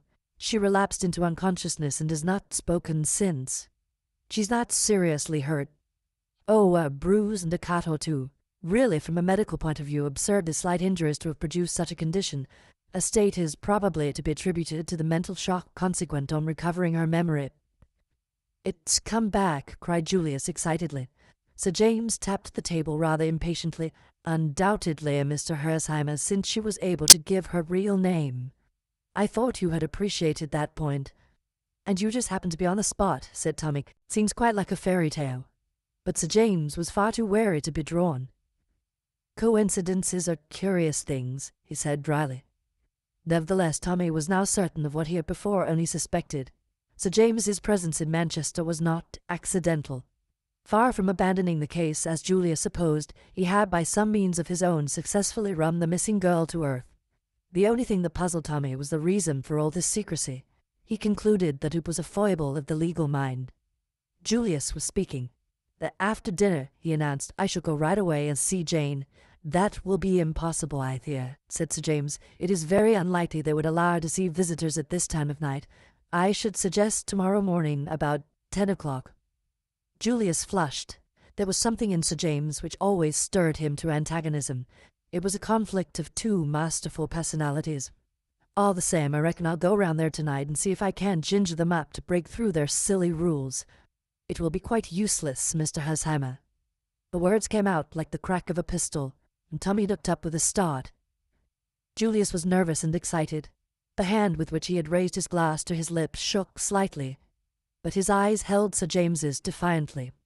For a moment the hostility between the two seemed likely to burst into flame, but in the end Julius lowered his eyes, defeated. "Flamand, I reckon you're the boss." "Thank you," said the other. "We will say 10 o'clock then." With consummate ease of manner he turned to Tommy. "I must confess, Mr. Beresford, that it was something of a surprise to me to see you here this evening.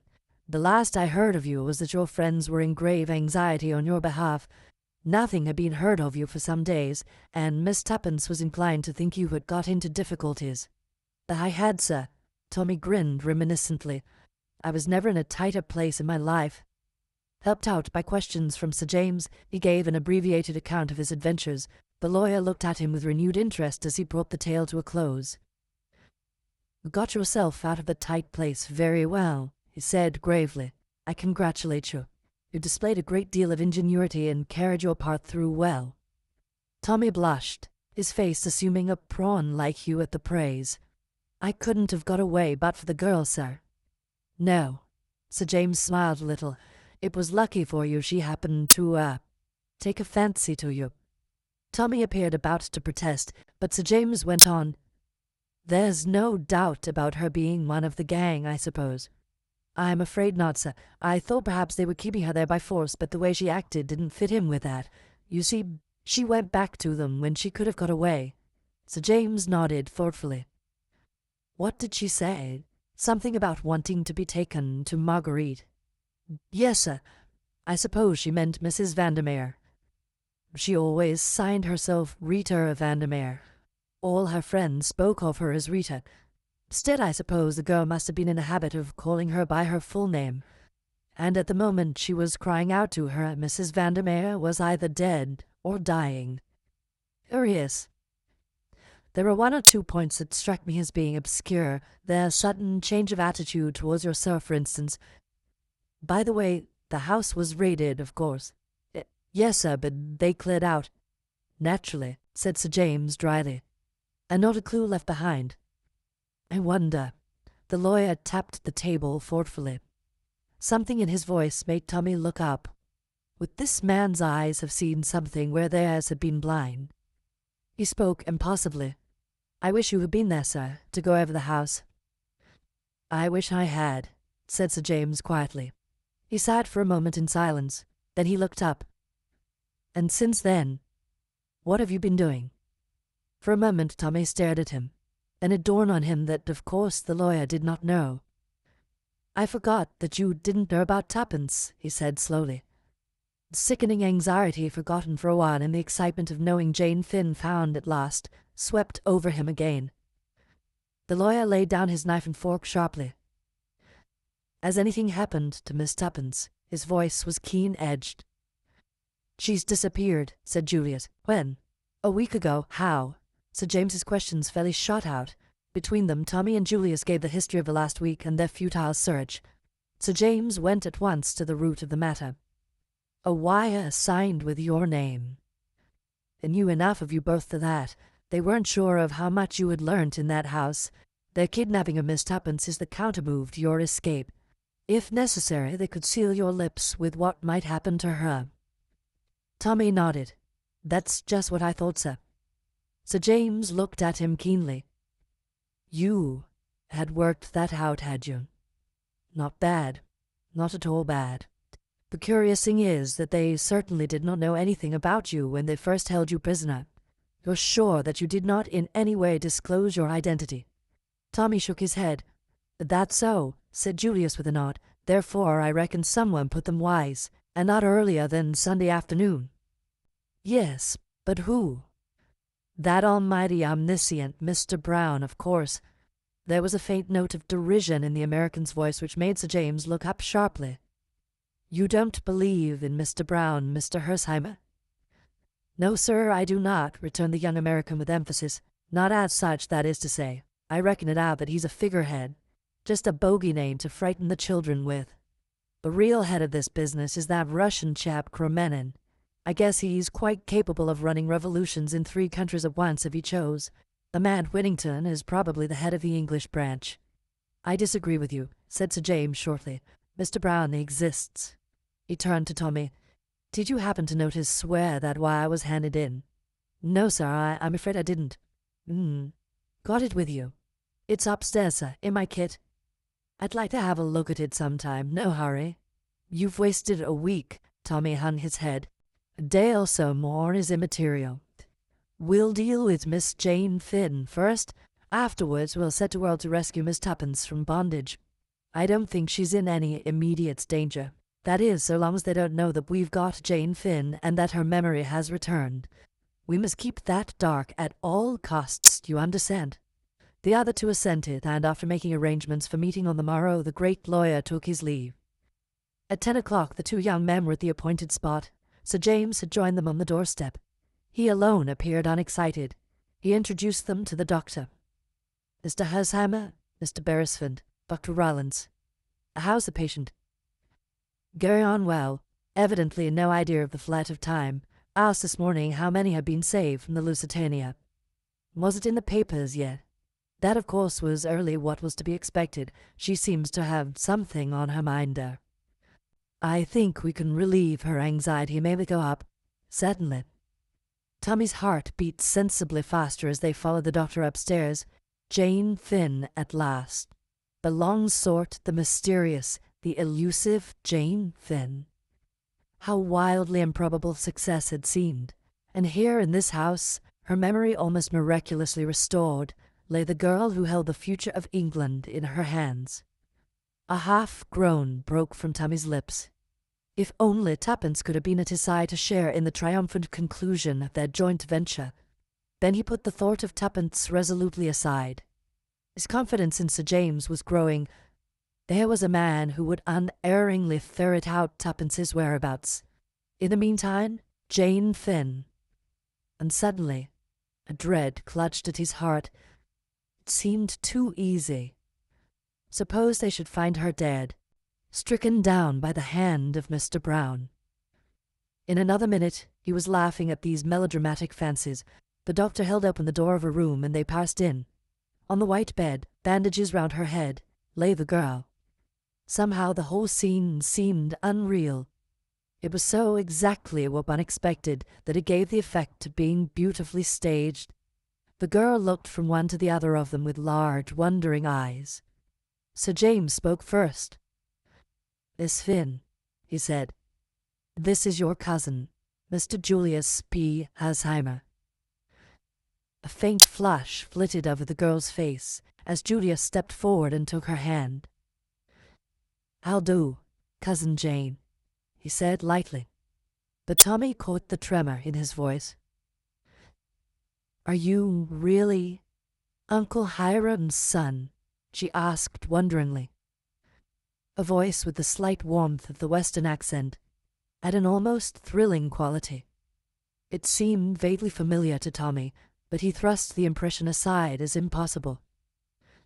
"Sure thing. We used to read about Uncle Hiram in the newspapers," continued the girl in her soft tones. "But I never thought I'd meet you one day. Mother figured it out that Uncle Hiram would never get over being mad with her. The old man was like that," admitted Julius. "But I guess the new generation's sort of different. Got no use for the family feud business. First thing I thought about soon as the war was over was to come along and hunt you up." A shadow passed over the girl's face. "They've been telling me things. Dreadful things. That my memory went, and that there are years I shall never know about. Years lost out of my life. You didn't realize that yourself?"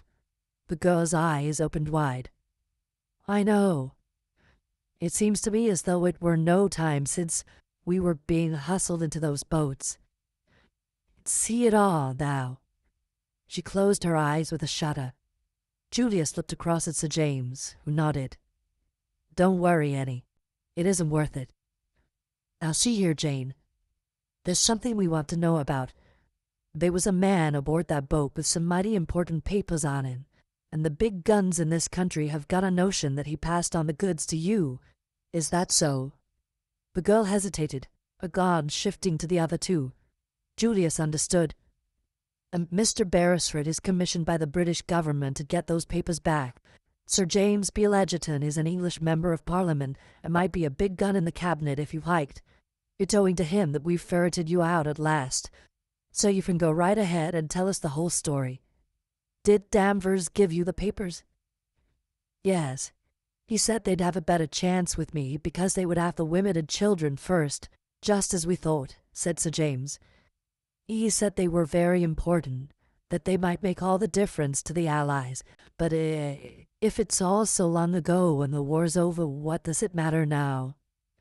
"I guess history repeats itself, Jane. First there was a great hue and cry over those papers, then it all died down, and now the whole caboodle started all over again for rather different reasons.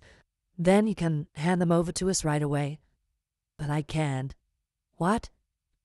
"I haven't got them." "You haven't got them?" Julius punctuated the words with little pauses. "Oh, I hid them." "You hid them?" "Yes, I got uneasy. People seemed to be watching me. It scared me. Badly." She put her hand to her head. "It's almost the last thing I remember before waking up in the hospital." "Go on," said Sir James in his quiet, penetrating tones. "What do you remember?" She turned to him obediently. It was at Holyhead. I came that way. I don't remember why." "That doesn't matter. Go on." "In the confusion on the quay, I slipped away. Nobody saw me. I took a car, told the man to drive me out of the town. I watched when we got on the open road. No other car was following us. I saw a path off the side of the road. I told the man to wait." She paused, then went on. "The path led to the cliff, and down to the sea between big yellow gorse bushes. They were like golden flames. I looked round.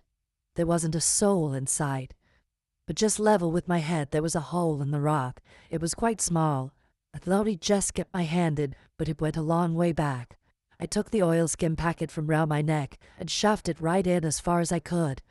Then I tore off a bit of gorse.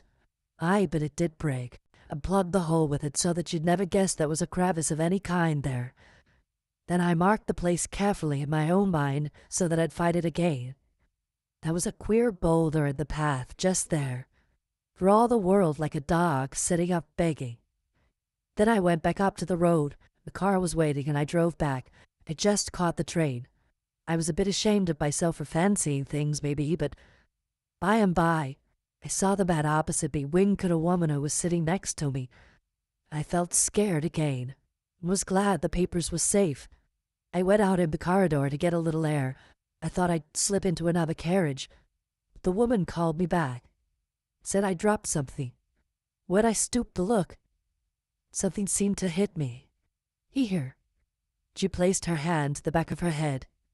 "I don't remember anything more until I woke up in the hospital." There was a pause. "Thank you, Miss Finn." It was Sir James who spoke. "I hope we have not tired you." "Oh, that's all right. My head aches a little, but otherwise I feel fine." Julius stepped forward and took her hand again. "So long, Cousin Jane. I'm going to get busy after those papers, but I'll be back in 2 shakes of a dog's tail, and I'll tote you up to London and give you the time of your young life before we go back to the States. I mean it. So hurry up and get well."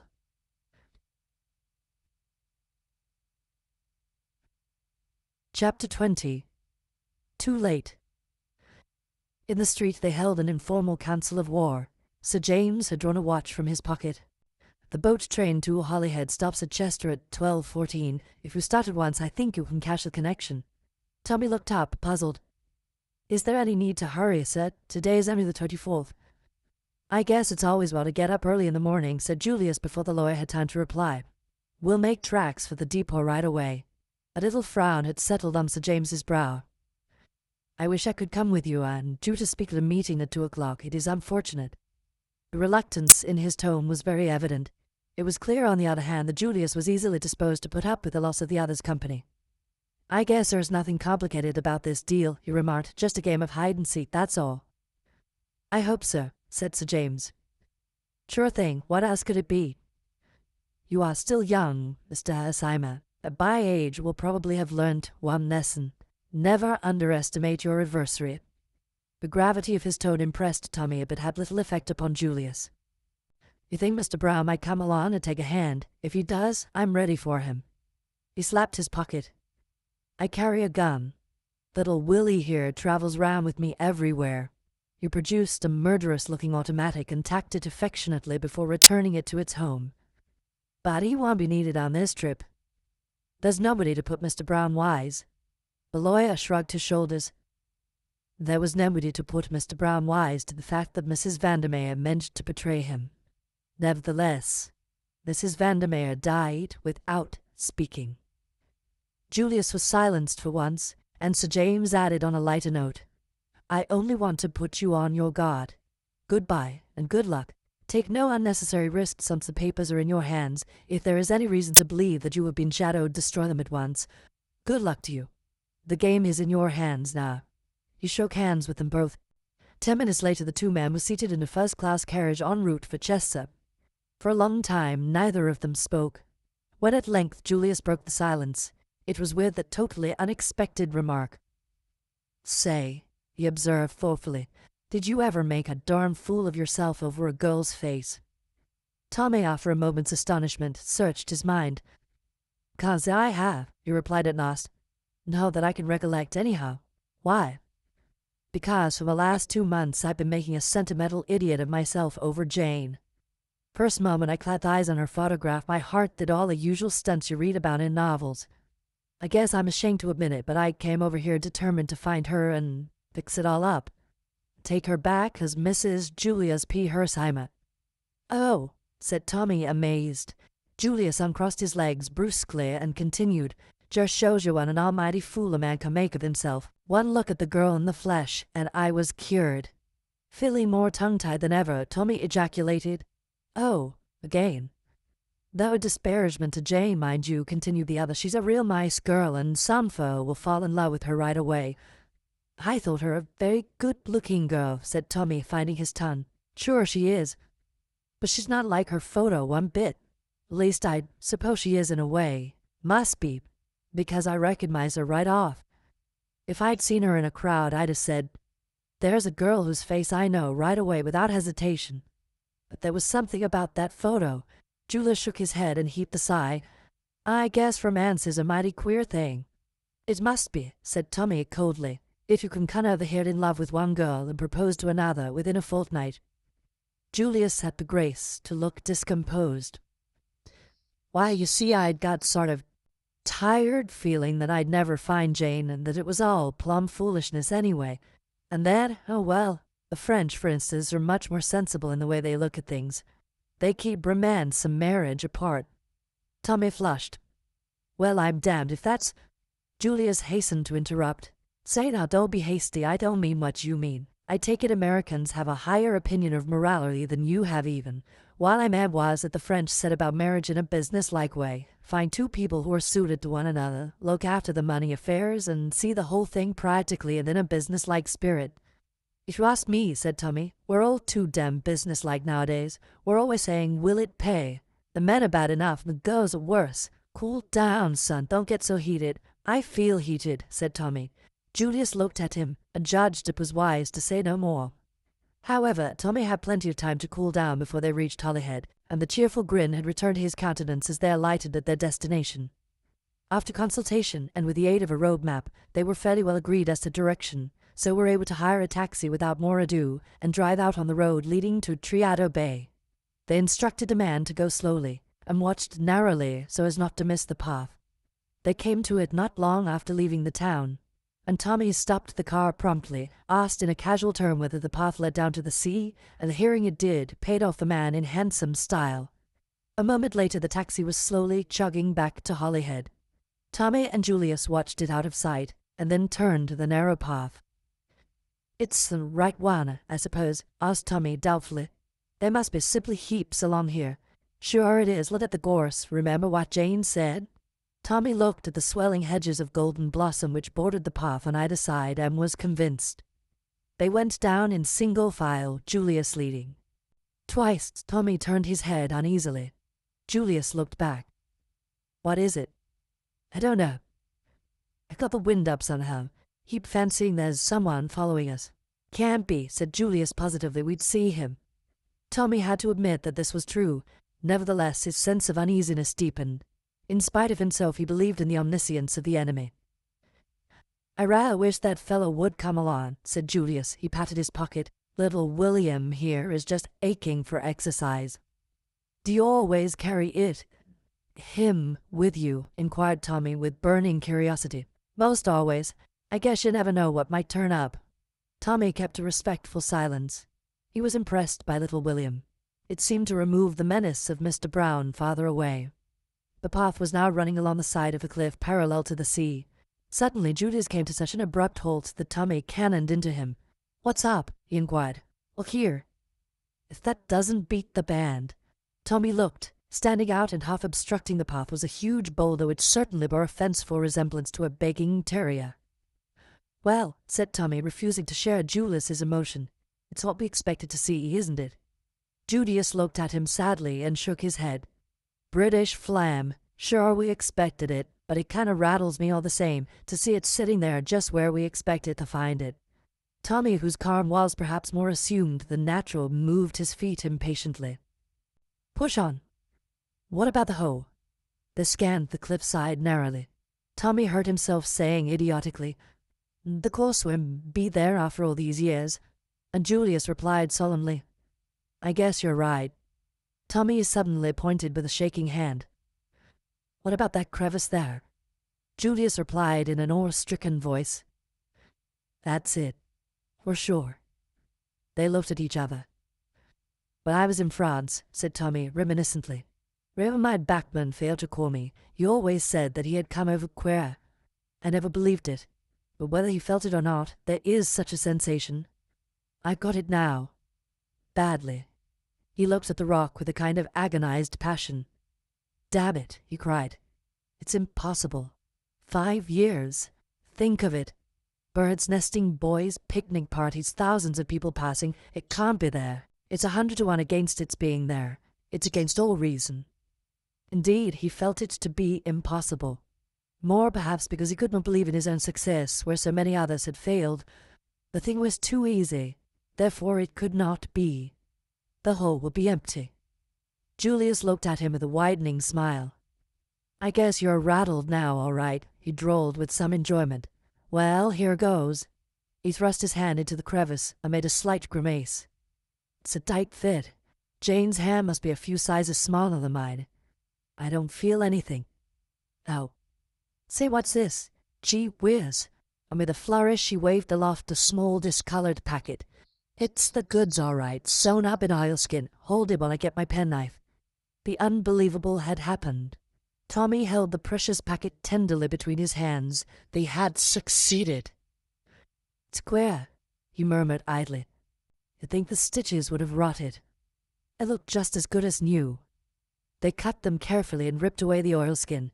Inside was a small folded sheet of paper. With trembling fingers they unfolded it. The sheet was blank. They stared at each other, puzzled.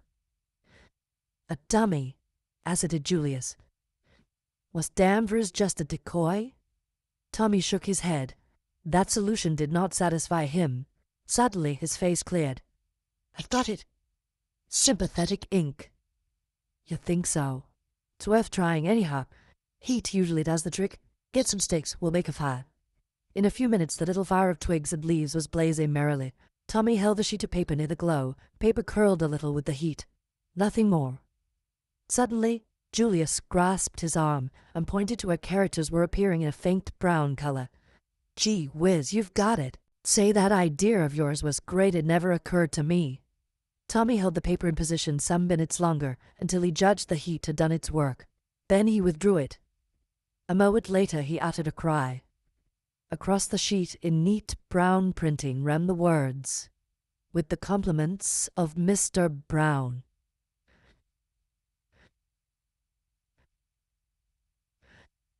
Chapter 21. Tommy makes a discovery. For a moment or two they stood staring at each other, stupidly dazed with the shock. Somehow, inexplicably, Mr. Brown had forestalled them. Tommy accepted defeat quietly. Not so Julius. How in tarnation did he get ahead of us? That's what beats me, he ended up. Tommy shook his head and said dully, "It accounts for the stitches being you. We might have guessed." "Never mind the darn stitches, how did he get ahead of us? We hustle all we knew. It's downright impossible for anyone to get here quicker than we did. And anyway, how did he know? D'you reckon there was a dictaphone in Jane's room? I guess there must have been." But Tommy's common sense pointed out objections. No one could have known beforehand that she was going to be in that house, much less that particular room. "That's so," admitted Julius. "Then one of the nurses was a crook and listened at the door. How's that?" "I don't see that it matters anyway," said Tommy wearily. "He may have found out some months ago, removed the papers then. No, by Jove, that would wash. They'd have been published at once. Sure thing they would. No, someone's got ahead of us today by an hour or so. But how they did, it gets my goat." "I wish that chap Peel Edgerton had been with us," said Tommy thoughtfully. "Why?" Julius stared. "The mischief was done when we came." "Yes." Tommy hesitated. He could not explain his own feeling. The illogical idea that the K.C.'s presence would somehow have averted the catastrophe. He reverted to his former point of view. "It's no good arguing about how it was done. The game's up. We've failed. There's only one thing for me to do." "What's that?" "Get back to London as soon as possible. Mr. Carter must be warned. It's only a matter of hours now before the blow falls. But at any rate, you ought to know the worst." The duty was an unpleasant one, but Tommy had no intention of shirking it. He must report his failure to Mr. Carter. After that, his work was done. He took the midnight mail to London. Julius elected to stay the night at Holyhead. Half an hour after arrival, haggard and pale, Tommy stood before his chief. "I've come to report, sir. I failed. Failed badly." Mr. Carter eyed him sharply. "You mean that treaty?" "Is in the hands of Mr. Brown, sir." "Ah," said Mr. Carter quietly. The expression on his face did not change, but Tommy caught the flicker of despair in his eyes.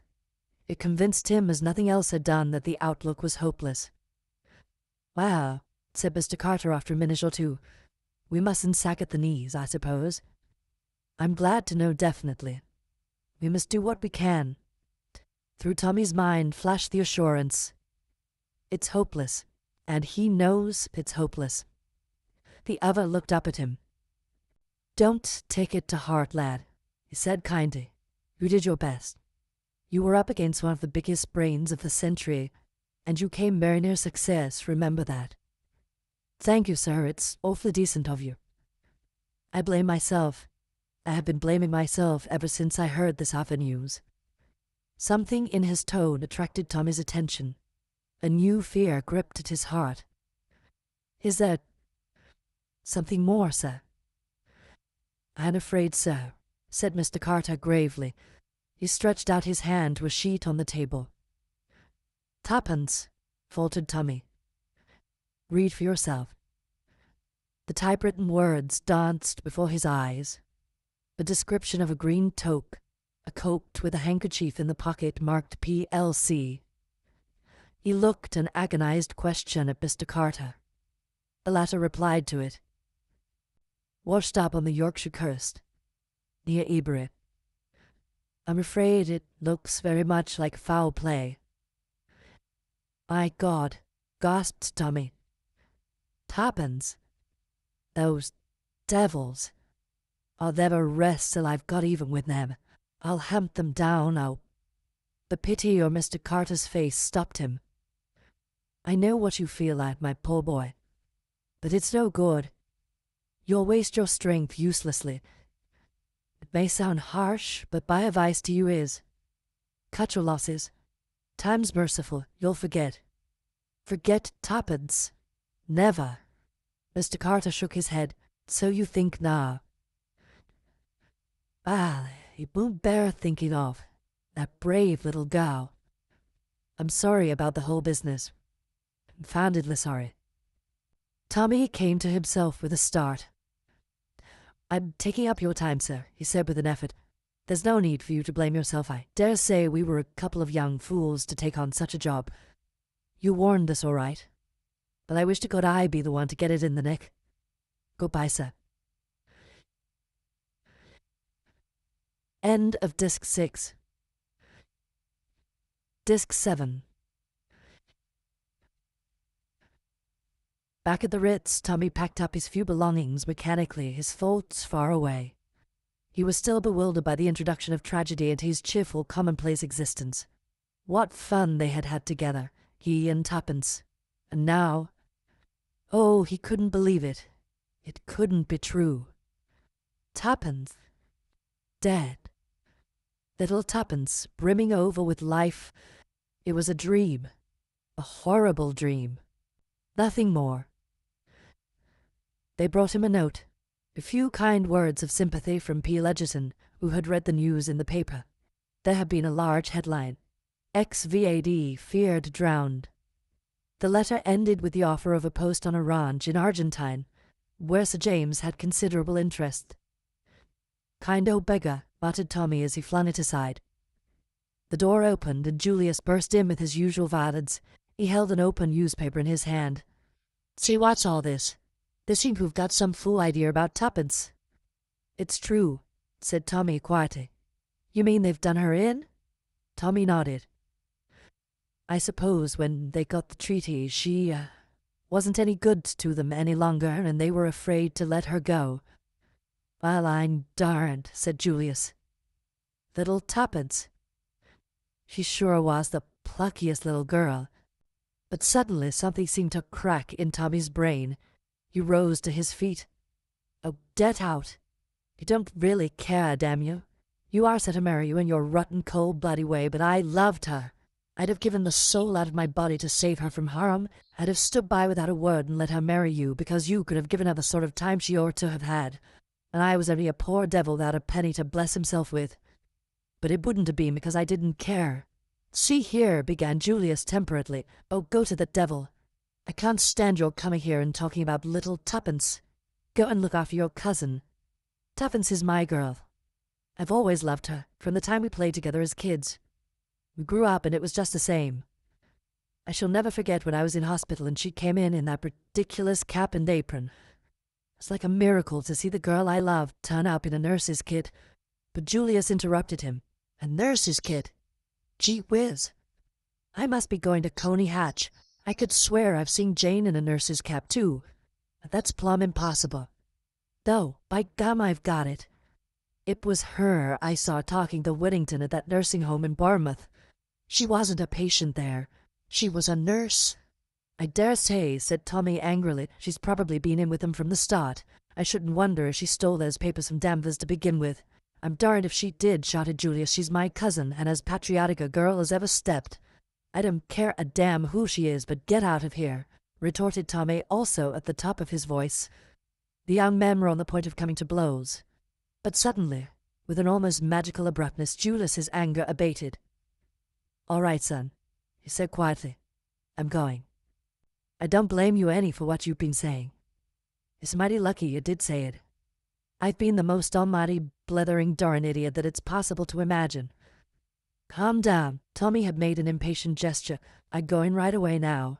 Going to the London and North Western Railway Depot, if you want to know. I don't care a damn where you're going, growled Tommy. As the door closed behind Julius, he returned to his suitcase. That's the lot. He murmured and rang the bell. Take my luggage down. Yes, sir. Dine away, sir. I'm going to the devil, said Tommy, regardless of the menial's feelings. That functionary, however, merely replied respectfully. Yes, sir. Shall I call a taxi? Tommy nodded. Where was he going? He hadn't the faintest idea. Beyond a fixed determination to get even with Mr. Brown, he had no plans. He had reread Sir James's letter and shook his head. Tuppence must be avenged. Still, it was kind of the old fellow. Better answer it, I suppose. He went across to the writing table. With the usual perversity of bedroom stationery, there were innumerable envelopes and no paper. He rang. No one came. Tommy fumed at the delay. Then he remembered that there was a good supply in Julius's sitting room. The American had announced his immediate departure. There will be no fear of running up against him. Besides, he wouldn't mind if he did. He was beginning to be rather ashamed of the things he had said. Old Julius had taken them jolly well. He'd apologize if he found him there. But the room was deserted. Tommy walked across to the writing table and opened the middle drawer. A photograph, carelessly thrust in, face upwards, caught his eye. For a moment he stood rooted to the ground. Then he took it out, shut the drawer, walked slowly over to an armchair, and sat down, still staring at the photograph in his hand. What on earth was a photograph of the French girl Annette doing in Julius Hersheimer's writing table?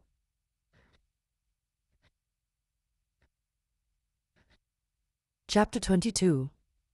In Downing Street. The Prime Minister tapped the desk in front of him with nervous fingers. His face was worn and harassed. He took up his conversation with Mr. Carter at the point it had broken off. "I don't understand," he said. "You really mean that things are not so desperate after all?" So this lad seemed to think. Let's have a look at his letter again. Mr. Carter handed his over. It was written in a sprawling, boyish hand. "Dear Mr. Carter, something's turned up that has given me a jar. Of course, I may be simply making an awful ass of myself, but I didn't think so.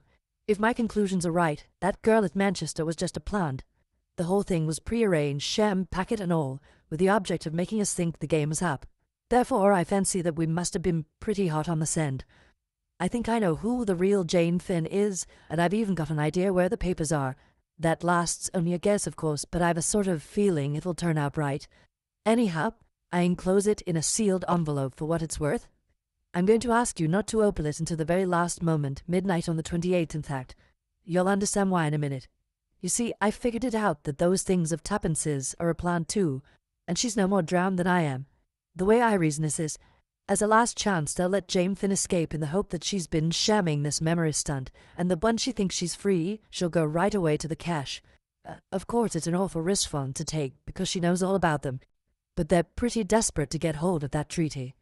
But if they know that the papers have been recovered by us, neither of those two goslies will be worth an hour's purchase. I must try and get hold of Tuppence before Jane escapes. I want a repeat of that telegram that was sent to Tuppence at the Ritz. Sir James Peel Egerton said you will be able to manage that for me. He's frightfully clever.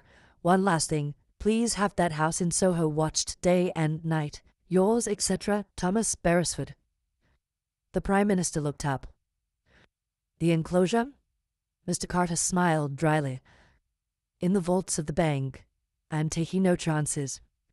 You don't think, the Prime Minister hesitated a minute, that it would be better to open it now? Surely we ought to secure the document, that is, provided the young man's guess turns out to be correct, at once. We can keep the fact of having done so quite secret. Can we? I'm not so sure. There are spies all round us. Once it's known, I wouldn't give that, he snapped his fingers, for the life of those two girls. No, the boy trusted me, and I shan't let him down. Well, we must leave it at that then. What's he like, this lad? Outwardly, he's an ordinary, clean-limbed, rather block-headed young Englishman, slow in his mental processes. On the other hand, it's quite impossible to lead him astray through his imagination. He hasn't got any, so he's difficult to deceive. He worries things out slowly, and once he's got hold of anything, he doesn't let go. The little lady's quite different. More intuition and less common sense. They make a pretty pair working together. Pace and stamina. He seems confident, mused the Prime Minister. Yes, and that's what gives me hope. He's the kind of diffident youth who would have to be very sure before he ventured an opinion at all. A half-smile came to the other's lips. "And it is this boy who will defeat the master criminal of our time. This boy, as you say. But I sometimes fancy I see a shadow behind." "You mean?" "Peel Egerton." "Peel Egerton," said the Prime Minister in astonishment. "Yes, I see his hand in this." He struck the open letter. "He's there, working in the dark, silently, unobtrusively. I've always felt that if anyone was to run Mr. Brown to earth, Peel Egerton will be the man. I tell you he's on the case now, but doesn't want it known. By the way, I got rather an odd request from him the other day." "Yes?" "He sent me a cutting from some American paper. It referred to a man's body found in the docks in New York about 3 weeks ago. He asked me to collect any information on the subject I could. Well," Carter shrugged his shoulders, "I couldn't get much. Young fella, about 35, poorly dressed, face very badly disfigured. He was never identified. I do fancy that the two matters are connected in some way. Somehow I do. I may be wrong, of course." There was a pause. Then Mr. Carter continued. "I asked him to come round here. Not that we'll get anything out of him he doesn't want to tell. His legal instincts are too strong, but there's no doubt he can throw light on one or two obscure points in young Beresford's letter. Ah, here he is." The two men rose to greet the newcomer. A half-whimsical thought flashed across the Premier's mind. "My successor, perhaps." "We've had a letter from young Beresford," said Mr. Carter, coming to the point at once. "You've seen him, I suppose?" "You suppose wrong," said the lawyer. "Oh." Mr. Carter was a little nonplussed. Sir James smiled and stroked his chin. "He rang me up. He volunteered. Would you have any objection to telling us exactly what passed between you?" "Not at all. He thanked me for a certain letter which I had written to him. As a matter of fact, I had offered him a job. Then he reminded me of something I had said to him at Manchester respecting that bogus telegram which lured Miss Carney away. I asked him if anything untoward had occurred. He said it had, that in a drawer in Mr. Husheimer's room he had discovered a photograph." The lawyer paused, then continued. "I asked him if the photograph bore the name and address of a Californian photographer. He replied, 'You're on to it, sir, it had.' Then he went on to tell me something I didn't know. The original of that photograph was the French girl, Annette, who saved his life." "What?" "Exactly. I asked the young man with some curiosity what he had done with the photograph. He replied that he had put it back where he found it." The lawyer paused again. "That was good, you know, distinctly good. Can use his brains, that young fella. I congratulated him. The discovery was a providential one. Of course, from the moment that the girl in Manchester was proved to be a plant, everything was altered. Young Beresford saw that for himself without my having to tell it him. But he felt he couldn't trust his judgment on the subject of Miss Carley. Did I think she was alive? I told him, duly aware in the evidence, that there was a very decided chance in favor of it. That brought us back to the telegram." "Yes?" "I advised him to apply to you for a copy of the original wire. It had occurred to me as probable that after Miss Carley flung it on the floor, certain words might have been erased and altered with the express intention of setting searchers on a false trail." Carter nodded. He took a sheet from his pocket and read aloud. "Come at once, Astley Priors, Gatehouse, Kent. Great development. Tommy." "Very simple," said Sir James, "and very ingenious. Just a few words to alter and the thing was done, and the one important clue they overlooked." "What was that?" "The page boy's statement. Miss Carley drove to Charing Cross. They were so sure of themselves that they took it for granted he had made a mistake. Then young Beresford is now at Gatehouse, Kent, unless I am much mistaken." Mr. Carter looked at him curiously. "I rather wonder you're not there too, Peel Egerton." I'm busy on a case." "I thought you were on your holiday." "Oh, I've not been briefed. Perhaps it would be more correct to say I'm preparing a case. There are any more facts about that American chap for me?" "I'm afraid not." "Is it important to find out who he was?" "Oh, I know who he was. said Sir James easily. "I can't prove it yet, but I know." The other two asked no questions. They had an instinct that it would be a waste of breath.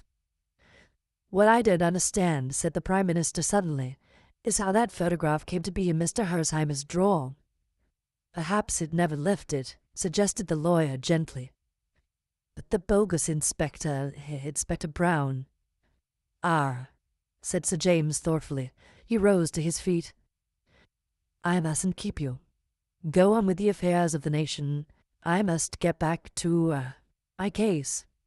2 days later, Julius Hersheimer returned from Manchester. A note from Tommy lay on his table. "Dear Mr. Hersheimer, sorry I lost my temper.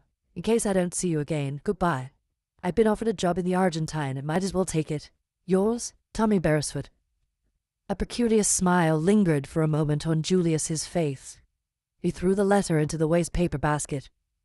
"A darn fool," he murmured.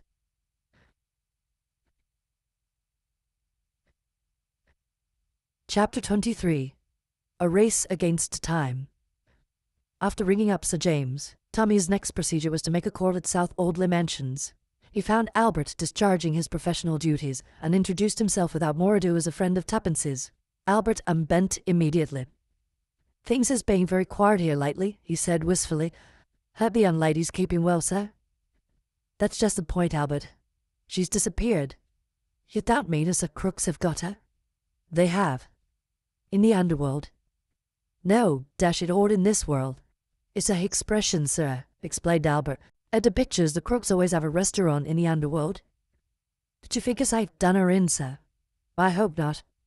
By the way, have you by any chance an aunt, a cousin, grandmother, or any other suitable female relation who might be represented as being likely to kick the bucket?"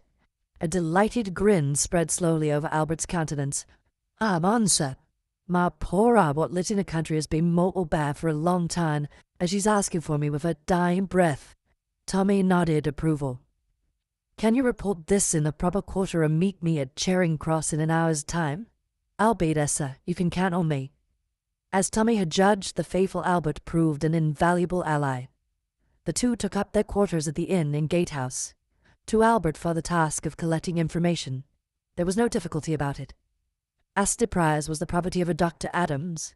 The doctor no longer practiced, had retired, the landlord believed, but he took a few private patients. Here the good fellow tapped his forehead knowingly. "Borrow me ones, you understand." The doctor was a popular figure in the village, subscribed freely to all the local sports. Very pleasant, affable gentleman. Been there long? Oh, matter of 10 years or so, might be longer. Scientific gentleman he was. Professors and people often came down from town to see him. Anyway, it was a gay house, always visitors. In the face of all this volubility, Tommy felt doubts. Was it possible that this genial, well-known figure could be in reality a dangerous criminal? His life seemed so open and above board, no hint of sinister doings. Suppose it was all a gigantic mistake? Tommy felt a cold chill at the thought. Then he remembered the private patients. "Barmy ones." He inquired carefully if there was a young lady amongst them, describing Tuppence. But nothing much seemed to be known about the patients. They were seldom seen outside the grounds. A guarded description of Annette also failed to provoke recognition. Astley Priors was a pleasant red brick edifice surrounded by well-wooded grounds which effectually shielded the house from observation from the road. On the first evening, Tommy, accompanied by Albert, explored the grounds. Owing to Albert's insistence, they dragged themselves along painfully on their stomachs, thereby producing a great deal more noise than if they had stood upright. In any case, these precautions were totally unnecessary. The grounds, like those of any other private house after nightfall, seemed untenanted.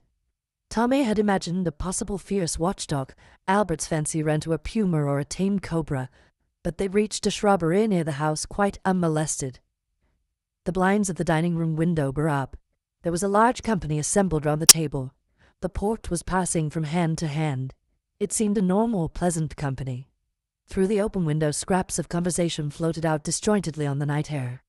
It was a heated discussion on county cricket. Again Tommy felt that cold chill of uncertainty. It seemed impossible to believe that these people were other than they seemed. Had he been fooled once more? The fair-bearded, spectacled gentleman who sat at the head of the table looked singularly honest and normal. Tommy slept badly that night. The following morning, the indefatigable Albert, having cemented an alliance with the greengrocer's boy, drove to the latter's place and ingratiated himself with the cook at Malthouse. He returned with the information that she was undoubtedly one of the crooks, but Tommy mistrusted the vividness of his imagination. Questioned, he could adduce nothing in support of his statement except his own opinion that she wasn't the usual kind. You could see that at a glance.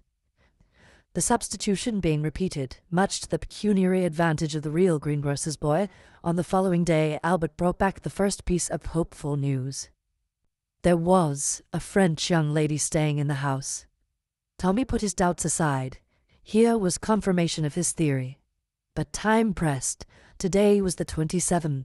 The 29th was the much-talked-of Labor Day, about which all sorts of rumors were running riot. Newspapers were getting agitated. Sensational hints of a Labour coup d'etat were freely reported. The government said nothing. It knew and was prepared. There were rumors of dissension among the Labour leaders, but they were not of one mind.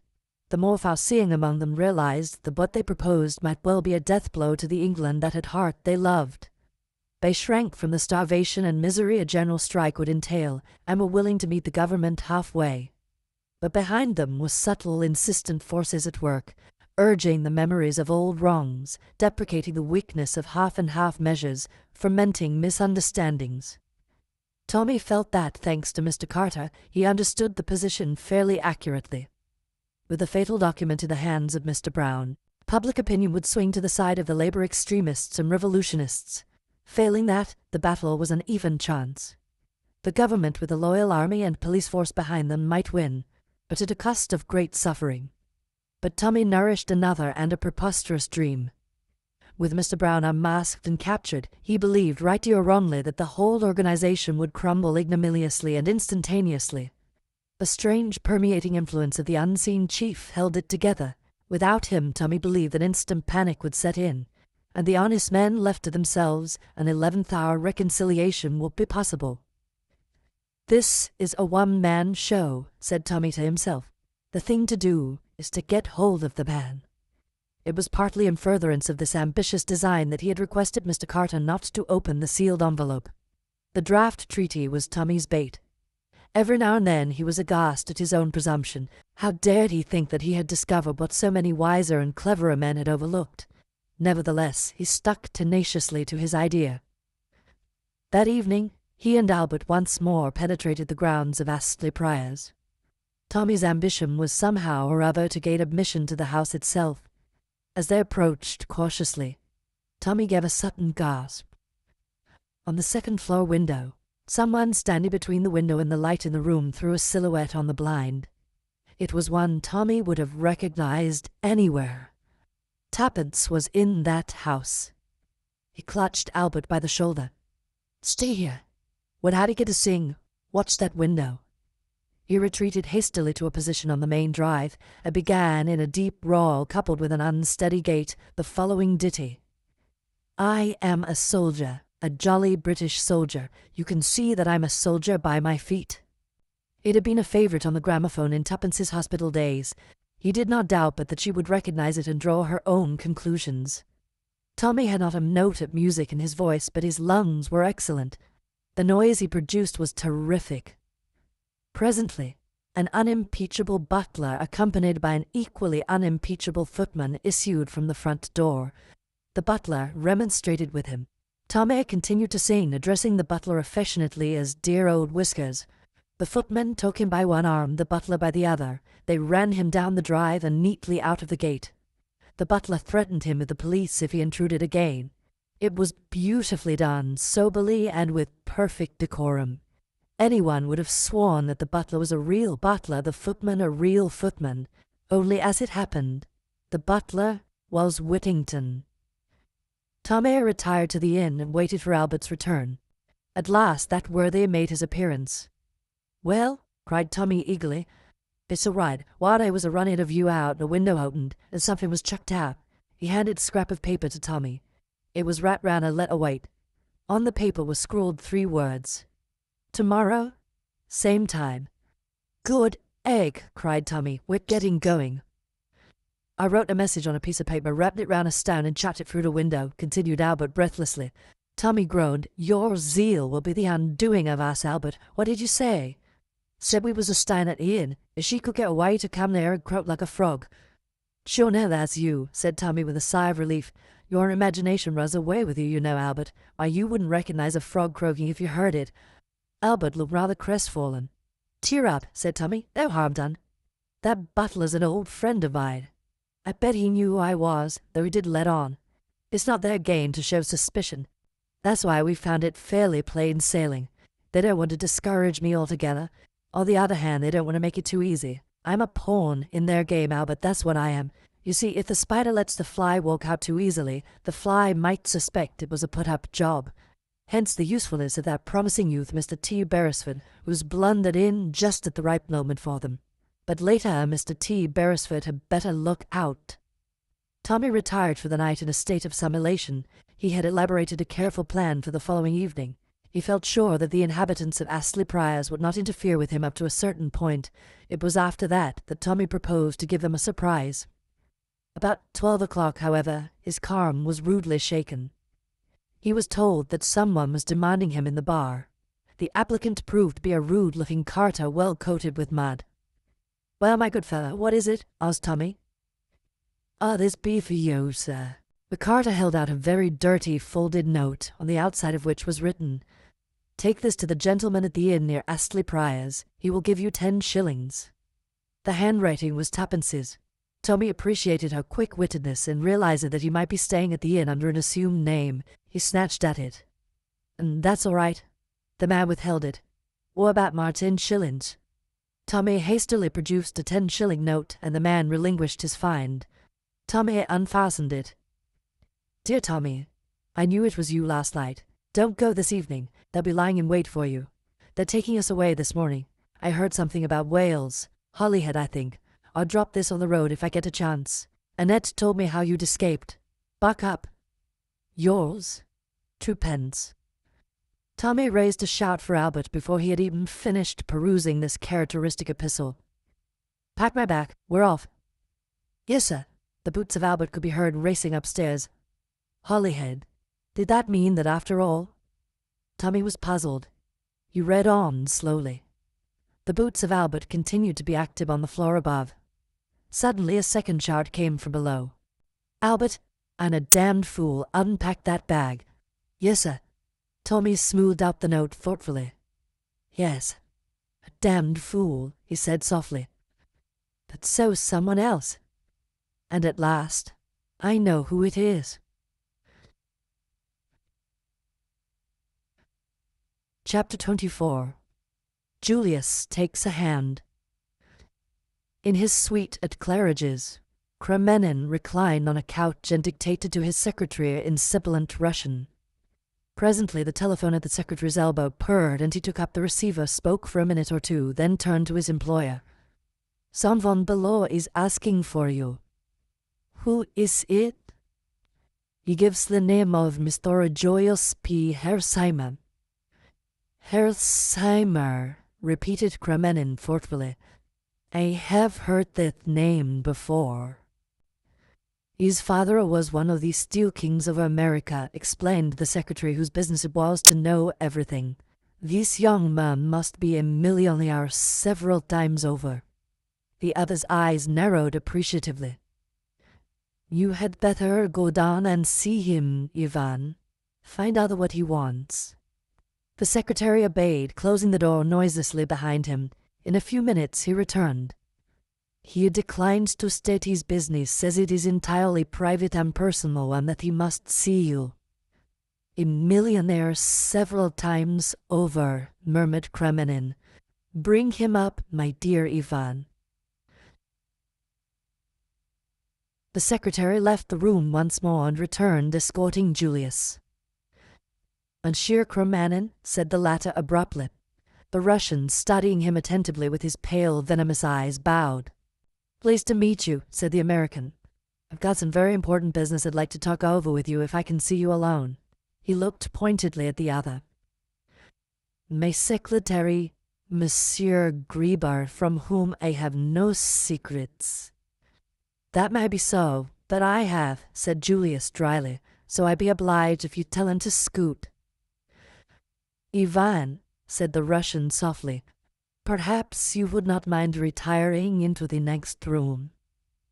The next room won't do, interrupted Julius. I know these ducal suites, and I want this one plumb empty except for you and me. Send around to a store to buy a pen'orth of peanuts. They're not particularly enjoying the American's free and easy manner of speech. Kremenin was devoured by curiosity. Will your business take long to stay? Might be an all-night job if you caught on. Very good. Ivan, I shall not require you again this evening. Go to the theatre, take a night off. Thank you, Your Excellency. The secretary bowed and departed. Julius stood at the door, watching his retreat. Finally, with a satisfied sigh, he closed it and came back to his position in the center of the room. Now, Mr. Hersheimer, perhaps you will be so kind as to come to the point. I guess that won't take a minute, drawled Julius, then with an abrupt change of manner. Hands up, or I shoot. For a moment, Kremenin stared blindly into the big automatic, then with almost comical haste he flung up his hands above his head. In that instant, Julius had taken his measure. The man he had to deal with was an abject physical coward. The rest will be easy. This is an outrage, cried the Russian in a high, hysterical voice. An outrage? Do you mean to kill me? Not if you keep your voice down. Don't go edging sideways towards that bell. That's better. What do you want? Do nothing rashly. Remember, my life is of the utmost value to my country. I may have been maligned. I reckon, said Julius, that the man who let daylight into you will be doing humanity a good turn. But you needn't worry, Annie. I'm not proposing to kill you this trip. That is, if you're reasonable. The Russian quailed before the stern menace in the other's eyes. He passed his tongue over his dry lips. What do you want? Money? Oh, I want Jane Finn. Jane Finn? I never hailed both her. You're a darned lie. You know perfectly who I mean. I tell you I've never heard of the girl. And I tell you, retorted Julius, that little Willie here is just hopping mad to go off. The Russian wilted visibly. You wouldn't dare. Oh, yes, I would, son. Kremenin must have recognized something in the voice that carried conviction, for he said sullenly, Oh, granted, I do know who you mean. What of it? You will tell me now, right here, where she is to be found. Kremenin shook his head. I daren't. Why not? I daren't. You ask an impossibility. Afraid, eh? Of whom? Mr. Brown. Ah, that tickles you up. There is such a person, then. I doubted it. And the mere mention of him scares you stiff. I have seen him, said the Russian slowly, spoken to him face to face. I did not know it until afterwards. He was one of the crowd. I should not know him again. Who is he really, I do not know, but I know this. He is a man to fear. You'll never know, said Julius. He knows everything, and his vengeance is swift. Even the high Kremenin would not be exempt. Then you won't do as I ask you? You ask an impossibility. Sure, that's a pity for you, said Julius cheerfully, but the world in general will benefit. He raised the revolver. Stop, shrieked the Russian. You cannot mean to shoot me? Of course I do. I've always heard you revolutionists held life cheap, but it seems there's a difference when it's your own life in question. I gave you just one chance of saving your dirty skin, and that you wouldn't take. They would kill me. Well, said Julius presently, it's up to you. But I'll just say this. Little Willie here is a dead cert, and if I was you, I'd take a sporting chance with Mr. Brown. You will hang if you shoot me, muttered the Russian irresolutely. No, stranger, that's where you're wrong. You forget the dollars. A big crowd of solicitors will get busy, and they'll get some highbrow doctors on the job, and the end of it all will be that they'll say my brain was unhinged. I shall spend a few months in a quiet sanatorium. My mental health will improve. The doctors will declare me sane again, and all will end happily for little Julius. I guess I can bear a few months' retirement in order to rid the world of you. But don't you kid yourself, I'll hang for it. The Russian believed him. Corrupt himself, he believed implicitly in the power of money. He had read of American murder trials running much on the lines indicated by Julius. He had bought and sold justice himself. This virile young American with a significant drawling voice had the whip hand of him. "I'm going to count 5, continued Julius, "and I guess if you let me get past 4, you needn't worry any about Mr. Brown. Maybe he'll send some flowers to the funeral, but you won't smell them. Are you ready? I'll begin. 1, 2, 3, 4. The Russian interrupted with a shriek. "Do not shoot, I will do all you wish." Julius lowered the revolver. "I thought you'd hear sense. Where is the girl?" "At the gatehouse in Kent. Asleep as the place is called. She a prisoner there. She saw the lad to leave the house, though it's safe enough really. The little fool has lost her memory, cuss her.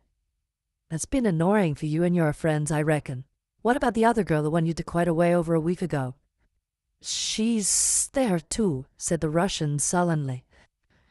"That's good," said Julius. "Isn't it all panning out beautifully? And a lovely night for the run." "What run?" demanded Kremenin with a stare. "Down to Gatehouse, sure. I hope you're fond of motoring." "What you mean? I refuse to go."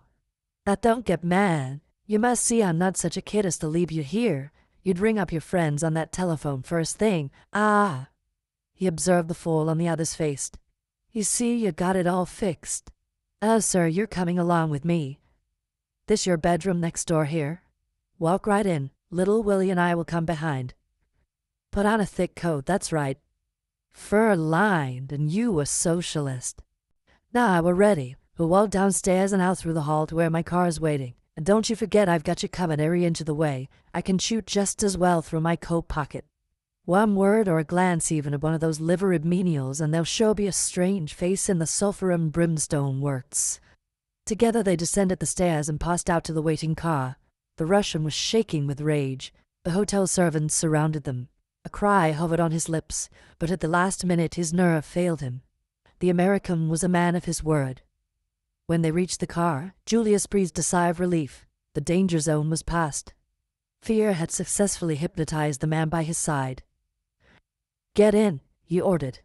Then, as he caught the other's sidelong glance, "No, the chauffeur won't help you any. Naval man, was on a submarine in Russia when the revolution broke out. A brother of his was murdered by your people. George?" "Is that?"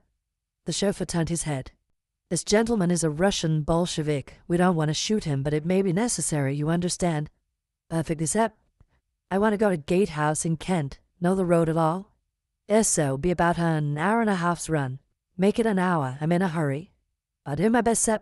The car shot forward through the traffic. Julius ensconced himself comfortably by the side of his victim. He kept his hand in the pocket of his coat, but his manner was urbane to the last degree. "There was a man I shot once in Arizona," he began cheerfully. At the end of the hour's run, the unfortunate Kremenin was more dead than alive. In succession to the anecdote of the Arizona man, there had been a tough from Frisco and an episode in the Rockies. Julius's narrative style, if not strictly accurate, was picturesque. Slowing down, the chauffeur called over his shoulder that they were just coming into Gatehouse. Julius bade the Russian direct them. His plan was to drive straight up to the house. There, Kremenin was to ask for the 2 girls. Julius explained to him that little Willie would not be tolerant of failure. Kremenin by this time was as putty in the other's hand. The terrific pace they had come had still further unmanned him. He had given himself up for dead at every corner. The car swept up the drive and stopped before the porch. The chauffeur looked round for orders. "Turn the car first, George, then ring the bell, get back to your place. Keep the engine going and be ready to scoot like ho when I give the word." "Very good, sir." The front door was opened by the butler. Kremenin felt the muzzle of the revolver pressed against his ribs. "Now," hissed Julius, "and be careful." The Russian beckoned. His lips were white and his voice was not very steady. "It is I, Kremenin. Bring down the girl at once. There is no time to lose." Whittington had come down the steps. He uttered an exclamation of astonishment at seeing the other. "You? What's up? Surely you know the plan." Kremen interrupted him, using the words that have created many unnecessary panics. We have been betrayed. Plans must be abandoned. We must save our own skins. The girl, and at once. It's our only chance. Whittington hesitated, but for hardly a moment. You have orders from him? Naturally. Should I be here otherwise? Hurry. There is no time to be lost. The other little fool had better come too. Whittington turned and ran back into the house. The agonizing minutes went by. Then 2 figures hastily huddled in cloaks appeared on the steps and were hustled into the car. The smaller of the 2 was inclined to resist, and Whittington shoved her in unceremoniously. Julius leaned forward, and in doing so the light from the open door lit up his face. Another man on the steps behind Whittington gave a startled exclamation. Concealment was at an end. "Get a move on, George," shouted Julius. The chauffeur slipped in his clutch, and with a bound the car started.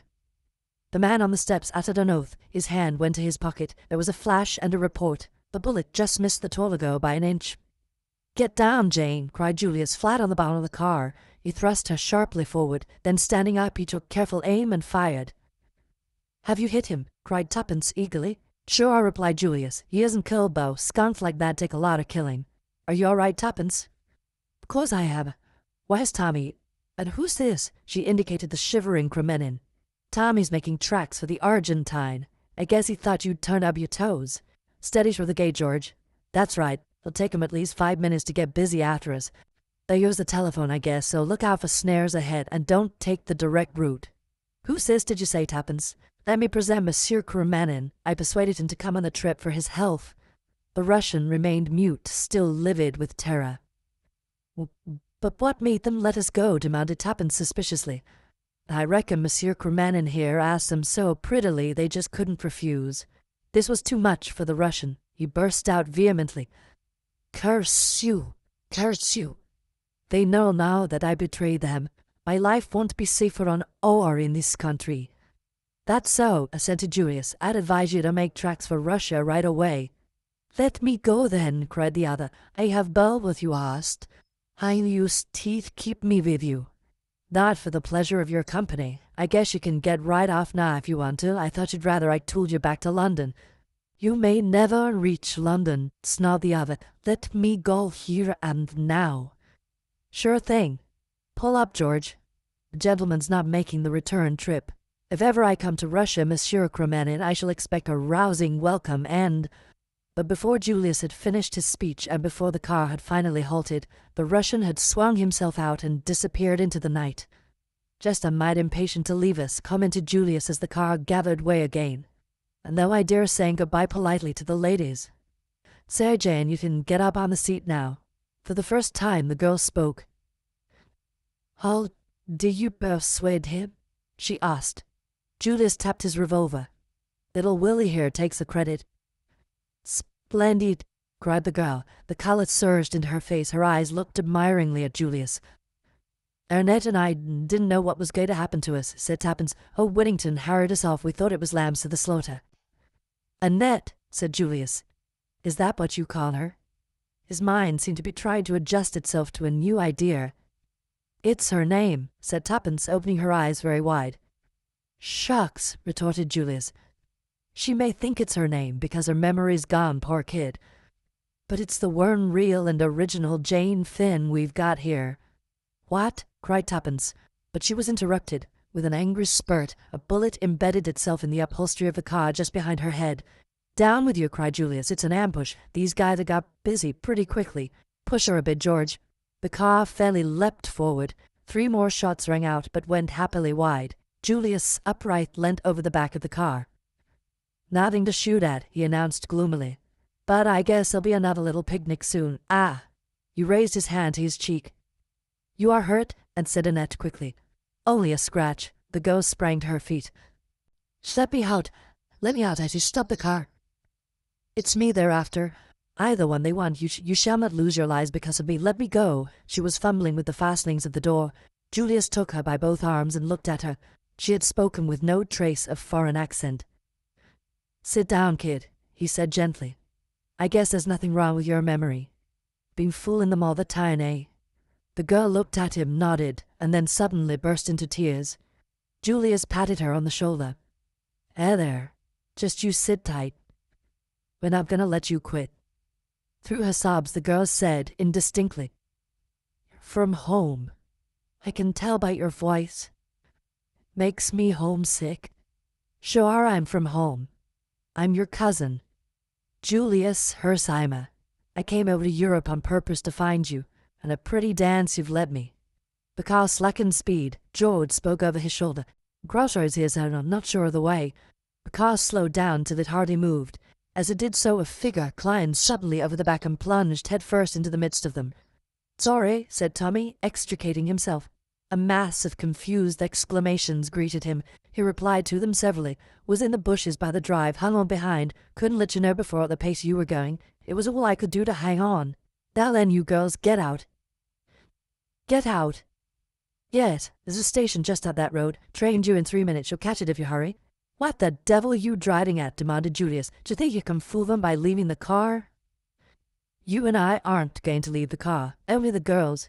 You're crazed, Beresford. Start staring mad. You can't let those girls go off alone. It'll be the end of it if you do." Tommy turned to Tuppence. "Get out at once, Tuppence. Take her with you, and do just as I say. No one will do you any harm. You're safe. Take the train to London. Go straight to Sir James Peel Egerton. Mr. Carter lives out of town, but you'll be safe with him." "Darn you!" cried Julius. "You're mad, Jane. You stay where you are." With a sudden, swift movement, Tommy snatched the revolver from Julius's hand and leveled it at him. "Now, will you believe I'm in earnest?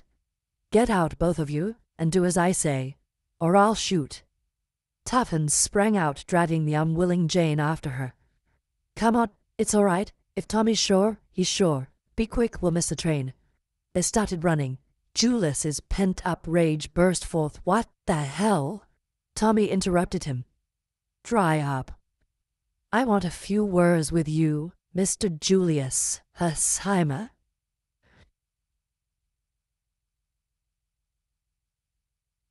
Chapter 25. Jane's Story. Her arm through Jane's, dragging her along, Tuppence reached the station. Her quick ears caught the sound of the approaching train. "Hurry up," she panted, "or we'll miss it." They arrived on the platform just as the train came to a standstill. Tuppence opened the door of an empty first-class compartment, and the two girls sank down, breathless, on the padded seats. A man looked in, then passed on to the next carriage. Jane started nervously, her eyes dilated with terror. She looked questioningly at Tuppence.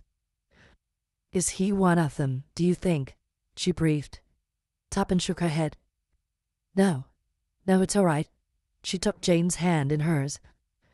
"Tommy wouldn't have told us to do this unless he was sure we'd be all right. But he doesn't know them as I do." The girl shivered. "You can't understand. 5 years. 5 long years. Sometimes I thought I should go mad. Never mind. It's all over." "Is it?"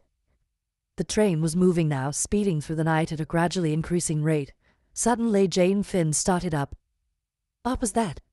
I thought I saw her face, looking in through the window." "No, there's nothing. See?" Tuppence went to the window, and lifting the strap, let the pane down. "You sure?" "Quite sure." The other seemed to feel some excuse was necessary. I guess I'm acting like a frightened rabbit, but I can't help it. If they caught me now, they—" Her eyes opened wide and staring. "Don't," implored Tuppence. "Lie back, and don't think.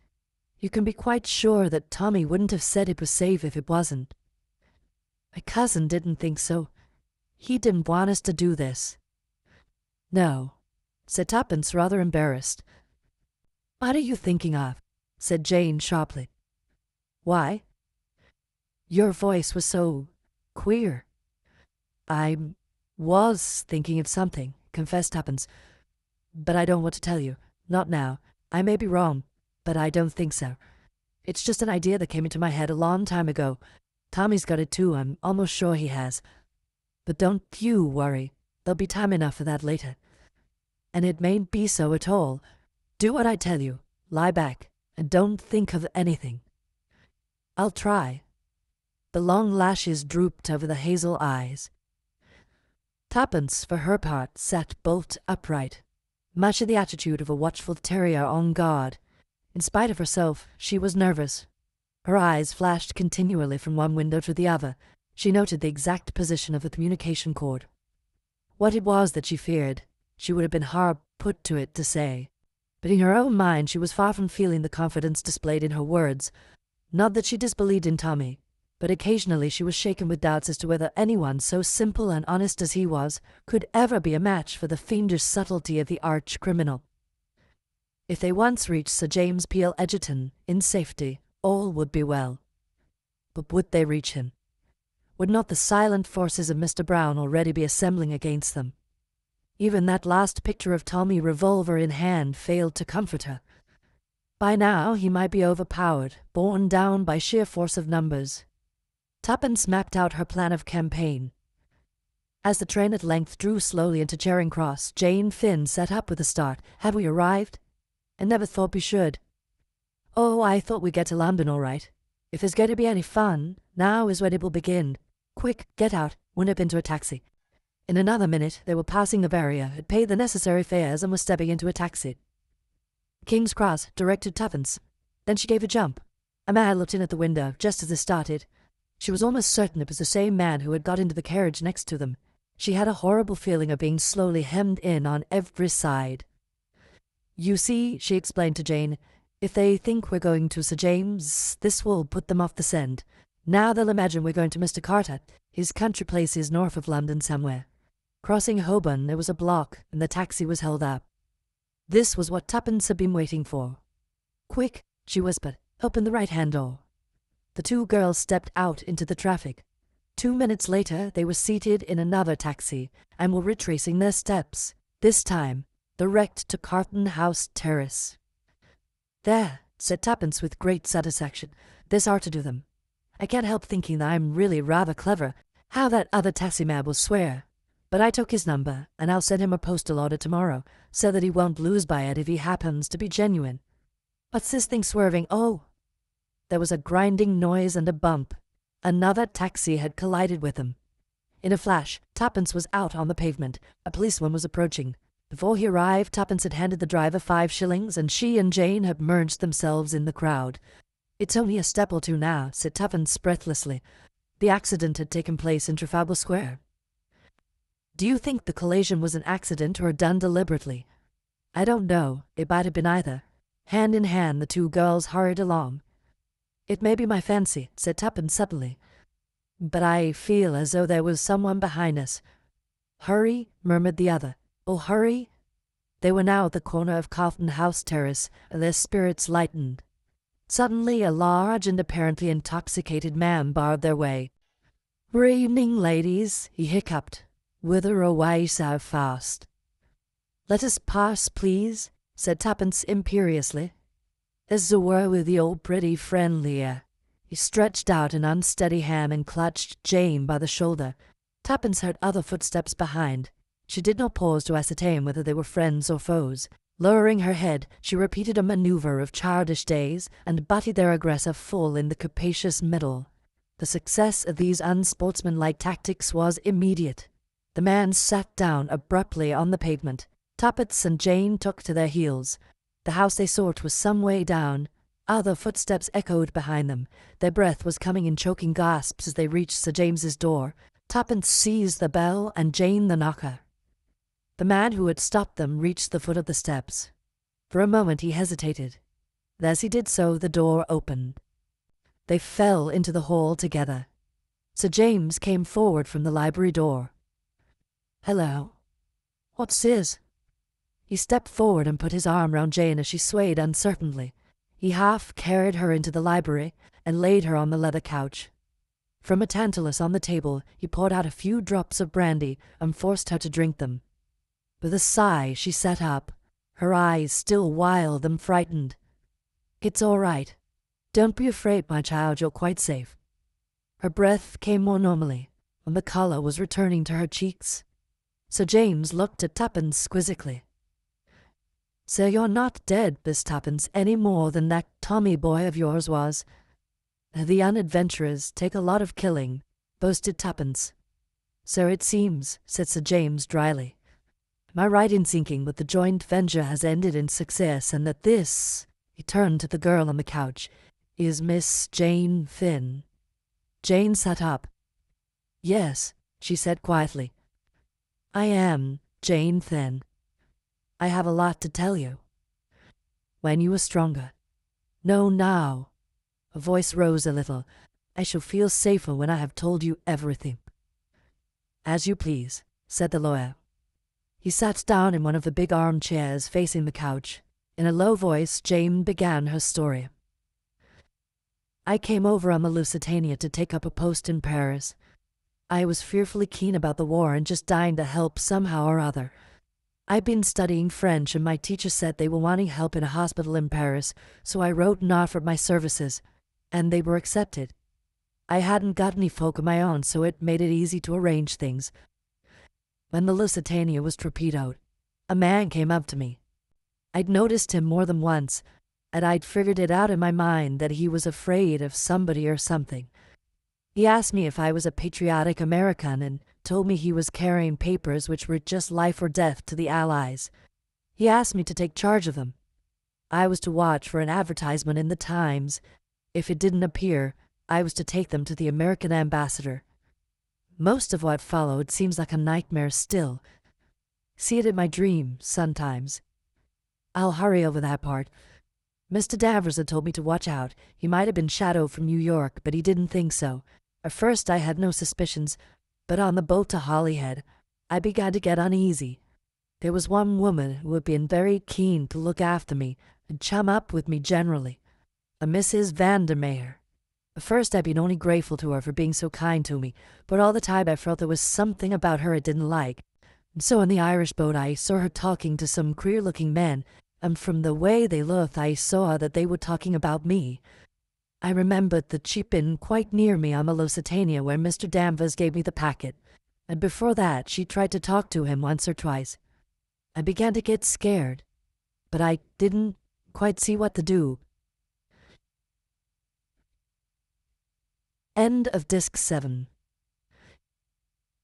Disc 8. I had a wild idea of stopping in Holyhead and not going on to London that day, but I soon saw that would be plumb foolishness. The only thing was to act as though I'd noticed nothing and hope for the best. I couldn't see how they could get me if I was on my guard. One thing I'd done already as a precaution, ripped open the oilskin packet and substituted blank paper and then sewed it up again. So if anyone did manage to rob me of it, it wouldn't matter. What to do with the real thing worried me no end. Finally, I opened it out flat. There were only 2 sheets. I laid it between 2 of the advertisement pages of a magazine. I stuffed the 2 pages together around the edge with some gum off an envelope. I carried the magazine carelessly stuffed into the pocket of my ulster. At Holyhead, I tried to get into a carriage with people that looked all right, but in a queer way there seemed always to be a crowd round me shoving and pushing me just the way I didn't want to go. There was something uncanny and frightening about it. In the end, I found myself in a carriage with Mrs. Vandermeer after all. I went out into the corridor, but all the other carriages were full, so I had to go back and sit down. I consoled myself with the thought that there were other people in the carriage. There was quite a nice-looking man and his wife sitting just opposite. So I felt almost happy about it until just outside London. I had leaned back and closed my eyes. I guess they thought I was asleep, but my eyes weren't quite shut. And suddenly I saw the nice-looking man get something out of his bag and hand it to Mrs. Vandermeer. And as he did so, he winked. I can't tell you how that wink sort of froze me through and through. My only thought was to get out in the corridor as quick as I ever could. I got up, trying to look natural and easy. Perhaps they saw something, I don't know, but suddenly Mrs. Vandermeer said, "Now," and flung something over my nose and mouth as I tried to scream. At the same moment I felt a terrific blow on the back of my head. She shuddered. Sir James murmured something sympathetically. In a minute she resumed. I don't know how long it was before I came back to consciousness. I felt very ill and sick. I was lying on a dirty bed. There was a screen round it, but I could hear 2 people talking in the room. Mrs. Vandermeer was one of them. I tried to listen, but at first I couldn't take much in. When at last I did begin to grasp what was going on, I was just terrified. I wonder I didn't scream right out there and then. They hadn't found the papers. They got the oilskin packet with the blanks, and they were just mad. They didn't know whether I'd chased the papers or whether Danvers had been carrying a dummy message while the real one was sent another way. They spoke of— She closed her eyes. Torturing me to find out. I'd never known what fear, really sickening fear, was before. Once they came to look at me. I shut my eyes and pretended to be still unconscious, but I was afraid they'd hear the beating of my heart. However, they went away again. I began thinking madly. What could I do? I knew I wouldn't be able to stand up against torture very long. Suddenly, something put the thought of loss of memory into my head, a subject that always interested me, and I'd read an awful lot about it. I had the whole thing at my fingertips. If only I could succeed in carrying the bluff through, it might save me. I said a prayer and drew a long breath. Then I opened my eyes and started babbling in French. Mrs. Vandermeer came round the screen at once. Her face was so wicked I nearly died, but I smiled up at her doubtfully and asked her in French where I was. It puzzled her, I could see. She called the man she'd been talking to. He stood by the screen with his face in shadow. He spoke to me in French. His voice was very ordinary and quiet, but somehow, I don't know why, he scared me. But I went on playing my part. I asked again where I was, and then went on that there was something I must remember. Only for the moment it was all gone. I worked myself up to be more and more distressed. He asked me my name. I said I didn't know, that I couldn't remember anything at all. Suddenly, he caught my wrist and began twisting it. The pain was awful. I screamed. He went on. I screamed and screamed, but I managed to shriek out things in French. I don't know how long I could have gone on, but luckily I fainted. The last thing I heard was his voice saying, "That's not bluff. Anyway, a kid of her age wouldn't know enough." I guess he forgot American girls are older for their age than English ones and take more interest in scientific subjects. When I came to, Mrs. Vandermeer was sweet as honey to me. She'd had her orders, I guess. She spoke to me in French, told me I'd had a shock and been very ill. I should be better soon.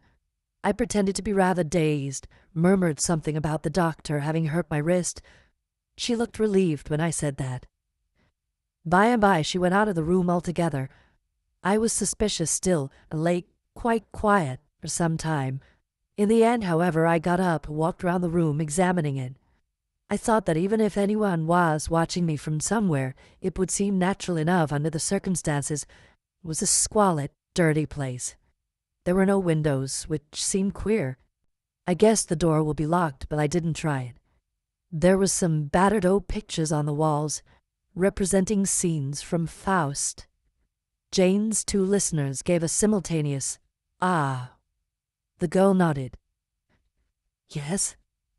It was the place in Soho where Mr. Beresford was imprisoned. Of course, at the time I didn't even know I was in London. One thing was worrying me dreadfully, but my heart gave a great throb of relief when I saw my ulster lying carelessly over the back of a chair, and the magazine was still rolled up in the pocket. If only I could be certain that I was not being overlooked. I looked carefully round the walls. There didn't seem to be a peephole of any kind. Nevertheless, I felt kind of sure there must be. All of a sudden, I sat down on the edge of the table and put my face in my hands, sobbing out at, "Mon Dieu, mon Dieu." I've got very sharp ears. I distinctly heard the rustle of a dress and slight creak. That was enough for me. I was being watched. I lay down on the bed again, and by Mrs. Vandermeer brought me some supper. She was still sweet as they make 'em. I guess she'd been told to win my confidence. Presently she produced the oilskin packet and asked me if I recognized it, watching me like a lynx all the time. I took it and turned it over in a puzzled sort of way. Then I shook my head. I said that I felt I ought to remember something about it, that it was just as though it was all coming back, and then, before I could get hold of it, it went again. Then she told me that I was her niece, and that I was to call her Aunt Reader. I did obediently, and she told me not to worry, my memory would soon come back. That was an awful night. I'd made my plan whilst I was waiting for her. The papers were safe so far, but I couldn't take a risk of leaving them there any longer. They might throw that magazine away any minute. I lay awake, waiting, until I judged it must be about 2 o'clock in the morning.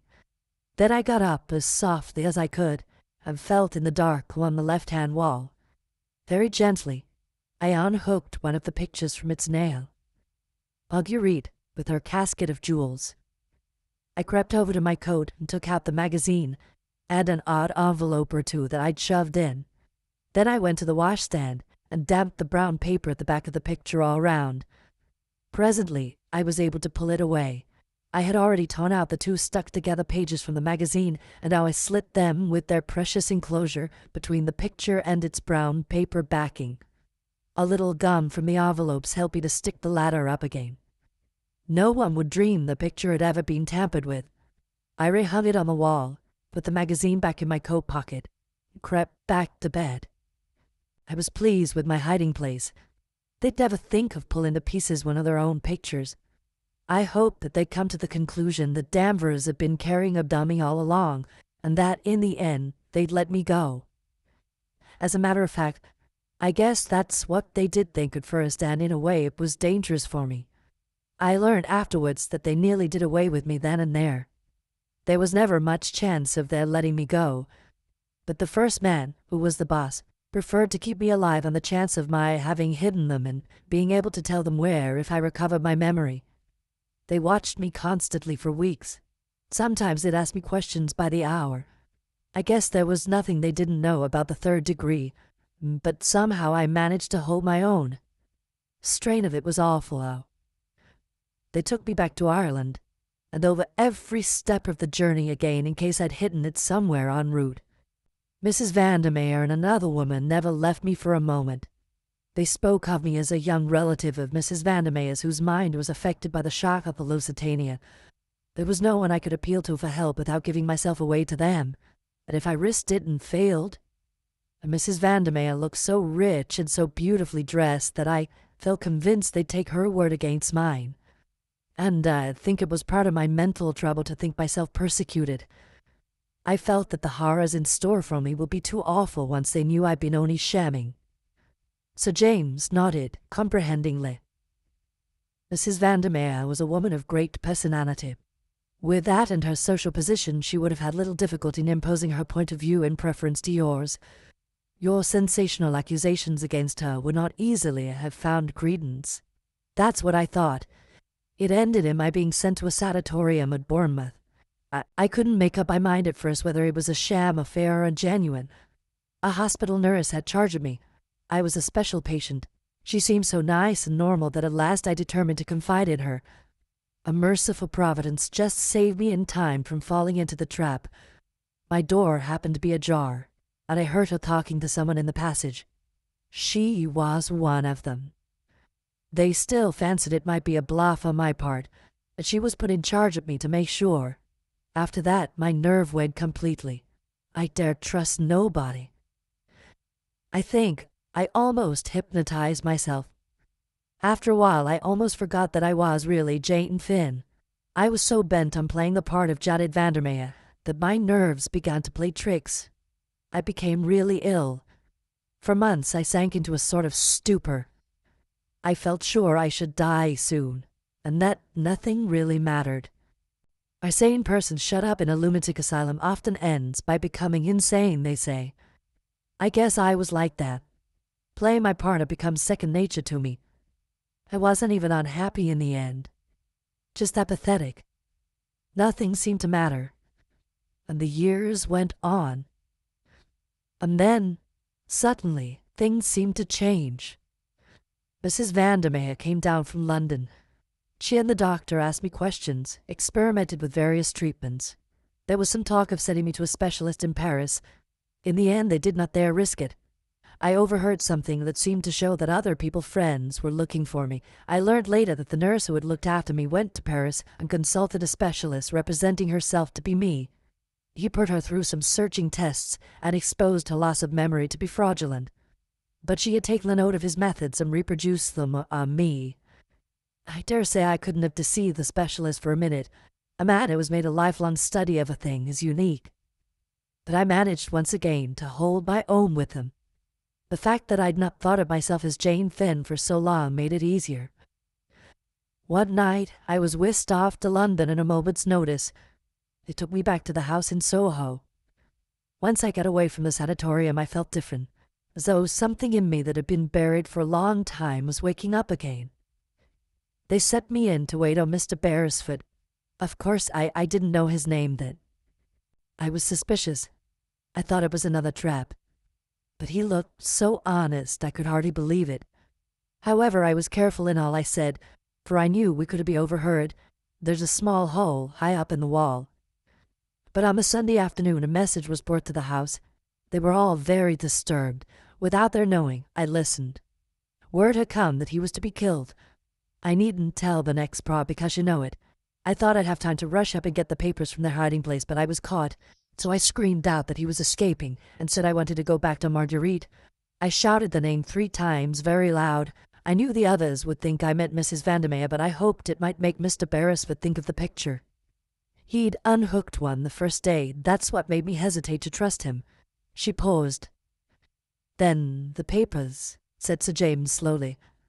I'll still at the back of the picture in that room. Yes. The girl had sunk back on the sofa, exhausted with the strain of the long story. Sir James rose to his feet. He looked at his watch. Come, he said, we must go at once. Tonight? Queried Tuppence, surprised.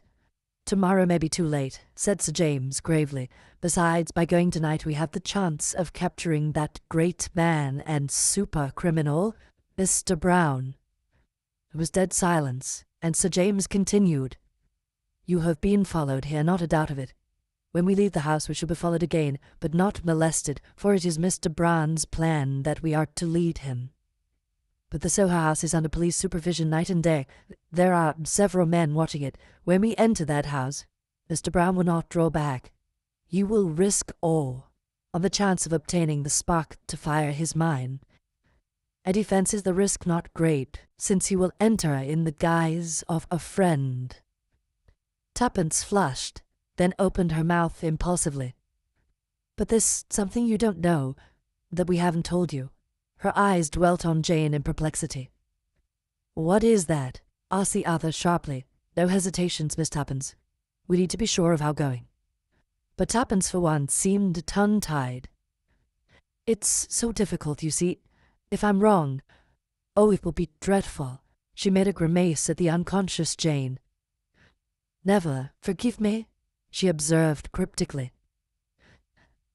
You want me to help you out, eh? Yes, please. You know who Mr. Brown is, don't you? Yes, said Sir James gravely. At last I do. At last, queried Tuppence doubtfully. Oh, but I thought... She paused. You thought correctly, Miss Tuppence. I have been morally certain of his identity for some time, ever since the night of Mrs. Vandermeer's mysterious death. Ah, breathed Tuppence. For there we are up against the logic of facts. There are only 2 solutions. Either the chloral was administered by her own hand, which theory I reject utterly, or else... Yes? Or else it was administered in the brandy you gave her. Only 3 people touched that brandy. You, Miss Tuppence, I myself, and one other. Mr. Julius Hersheimer. Jane Finn stirred and sat up, regarding the speaker with wide, astonished eyes. At first, the thing seemed utterly impossible. Mr. Hersheimer, as the son of a prominent millionaire, was a well-known figure in America. It seemed utterly impossible that he and Mr. Brown could be one and the same. But you cannot escape from the logic of facts. Since the thing was so, it must be accepted. Remember Mrs. Vandermeer's sudden and inexplicable agitation. Another proof, if proof was needed. I took an early opportunity of giving you a hint. From some words of Mr. Hersheimer's at Manchester, I gathered that you had understood and acted on that hint. Then I set to work to prove the impossible possible. Mr. Beresford rang me up and told me what I had already suspected, that the photograph of Miss Jane Finn had never really been out of Mr. Hersheimer's possession. But the girl interrupted. Springing to her feet, she cried out angrily, "What do you mean? What are you trying to suggest? That Mr. Brown is Julius? Julius, my own cousin?" "No, Miss Finn," said Sir James unexpectedly, "not your cousin. The man who calls himself Julius Hersheimer is no relation to you whatsoever."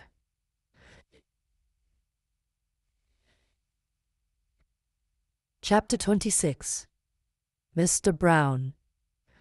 Sir James's words came like a bombshell. Both girls looked equally puzzled. The lawyer went across to his desk and returned with a small newspaper cutting which he handed to Jane. Tuppence read it over her shoulder. Mr. Carter would have recognized it. It referred to the mysterious man found dead in New York. "As I was saying to Miss Tuppence," resumed the lawyer, "I set to work to prove the impossible possible. The great stumbling block was the undeniable fact that Julius Hersheimer was not an assumed name. When I came across this paragraph, my problem was solved. Julius Hersheimer set out to discover what had become of his cousin. He went out west, where he obtained news of her and her photograph to aid him in his search. On the eve of his departure from New York, he was set upon and murdered. His body was dressed in shabby clothes and the face disfigured to prevent identification. Mr. Brown took his place. He sailed immediately for England. None of the real Hersheimer's friends or intimates saw him before he sailed, though indeed it would hardly have mattered if they had, the impersonation was so perfect. Since then he had been hand in glove with those sworn to hunt him down. Every secret of theirs had been known to him. Only once did he come near disaster. Mrs. Vandermeer knew his secret. It was no part of his plan that huge bribe should ever be offered to her. But for Miss Tuppence's fortunate change of plan, she would have been far away from the flat when we arrived there. Exposure stared him in the face. He took a desperate step, trusting in his assumed character to avert suspicion. He nearly succeeded, but not quite. "I can't believe it," murmured Jane. "He seemed so splendid." The real Julius Hersheimer was a splendid fellow, and Mr. Brown is a consummate actor. But ask Miss Tuppence if she also has not had her suspicions. Jane turned mutely to Tuppence. The latter nodded. I didn't want to say it, Jane. I knew it would hurt you. And after all, I couldn't be sure. I still don't understand why, if he's Mr. Brown, he rescued us. Was it Julius Hersheimer who helped you to escape?" Tuppence recounted to Sir James the exciting events of the evening, ending up, "But I can't see why." "Can't you?" "I can. So can young Beresford by his actions. As a last hope, Jane Finn was to be allowed to escape, and the escape must be managed so she harbors no suspicions of its being a put-up job. They're not averse to young Beresford's being in the neighborhood and, if necessary, communicating with you. They'll take care to get him out of the way at the right minute. Then Julius Hersheimer dashes up and rescues you in true melodramatic style. Bullets fly, but don't hit anybody. What would have happened next? You would have driven straight to the house in Soho and secured the document which Miss Finn will probably have entrusted to her cousin's keeping. Or, if he conducted the search, he would have pretended to find the hiding place already rifled. He would have had a dozen ways of dealing with the situation, but the result would have been the same, and I rather fancy some accident would have happened to both of you. You see, you know rather an inconvenient amount. That's a rough outline. I admit I was caught napping, but somebody else wasn't." "Tommy," said Tuppence softly. "Yes. Evidently when the right moment came to get rid of him, he was too sharp for them. All the same, I'm not too easy in my mind about him." "Why?" "Because Julius Hersheimer is Mr. Brown," said Sir James dryly, "and it takes more than one man and a revolver to hold up Mr. Brown." Tuppence paled a little. "What can we do?" "Nothing until we've been to the house in Soho.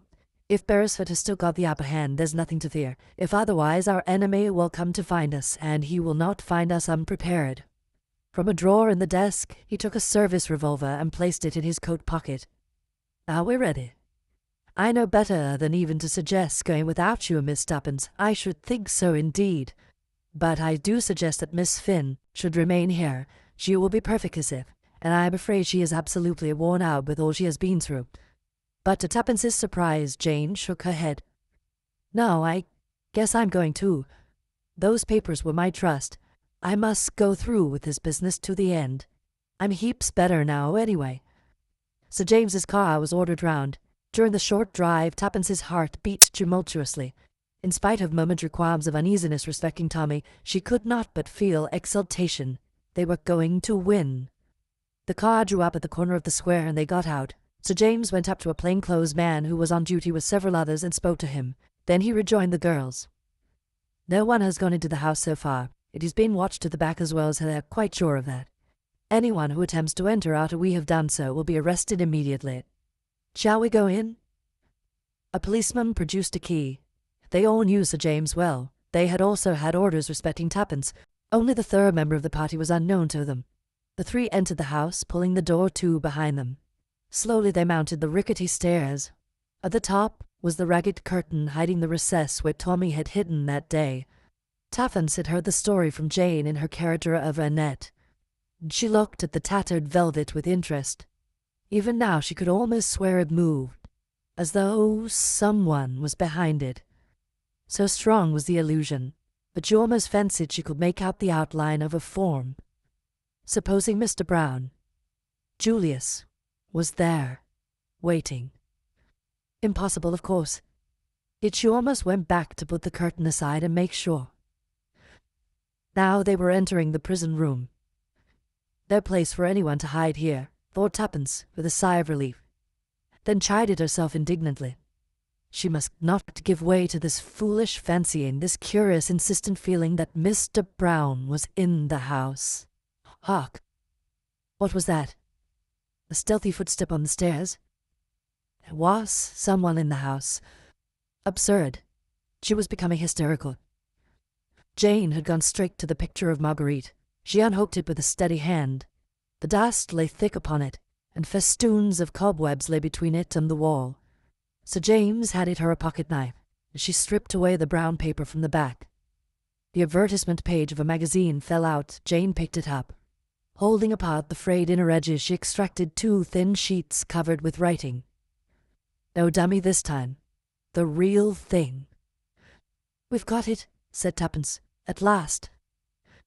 The moment was almost breathless in its emotion. Forgotten the faint creakings, the imagined noises of a minute ago. None of them had eyes for anything but what Jane held in her hand. Sir James took it and scrutinized it attentively. "Yes," he said quietly. "This is the ill-fated draft treaty." "We've succeeded," said Tuppence.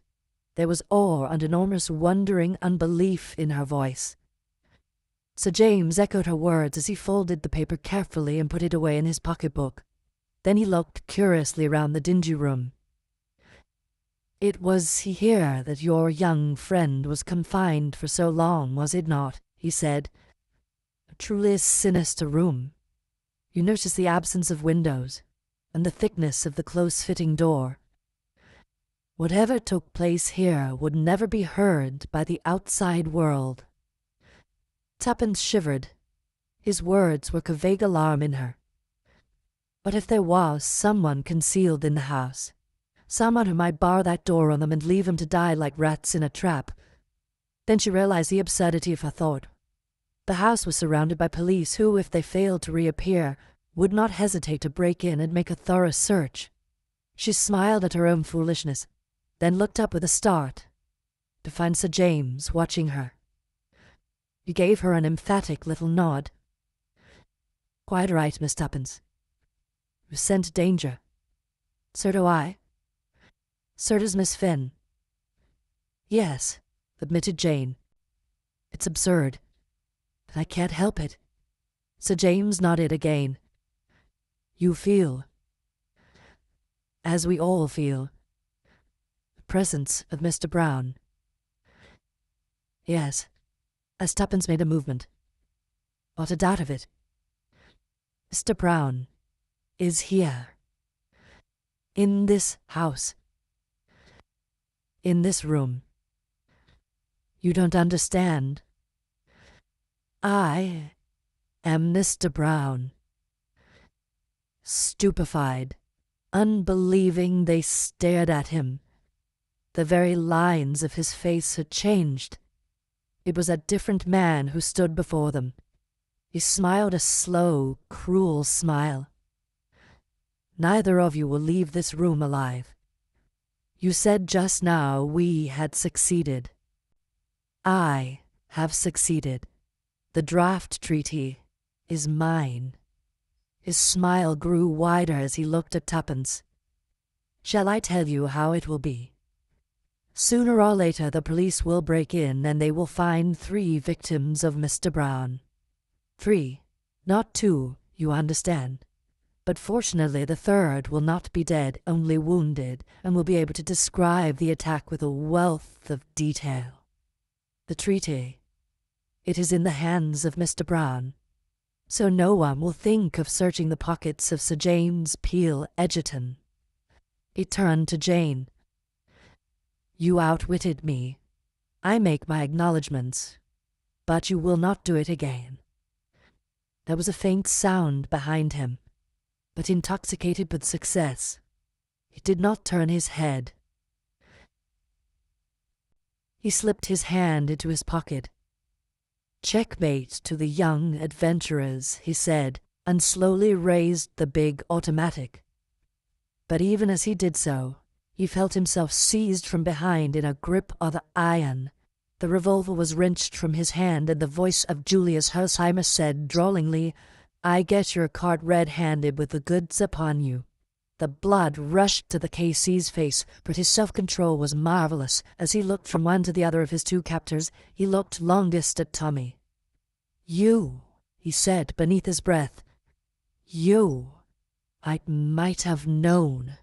Seeing that he was disposed to offer no resistance, their grip slackened. Quick as a flash, his left hand, the hand which bore the big signet ring, was raised to his lips. "Ave Caesar, te moriture salutant," he said, still looking at Tommy. Then his face changed, and with a long convulsive shudder he fell forward in a crumpled heap, whilst an odour of bitter almonds filled the air.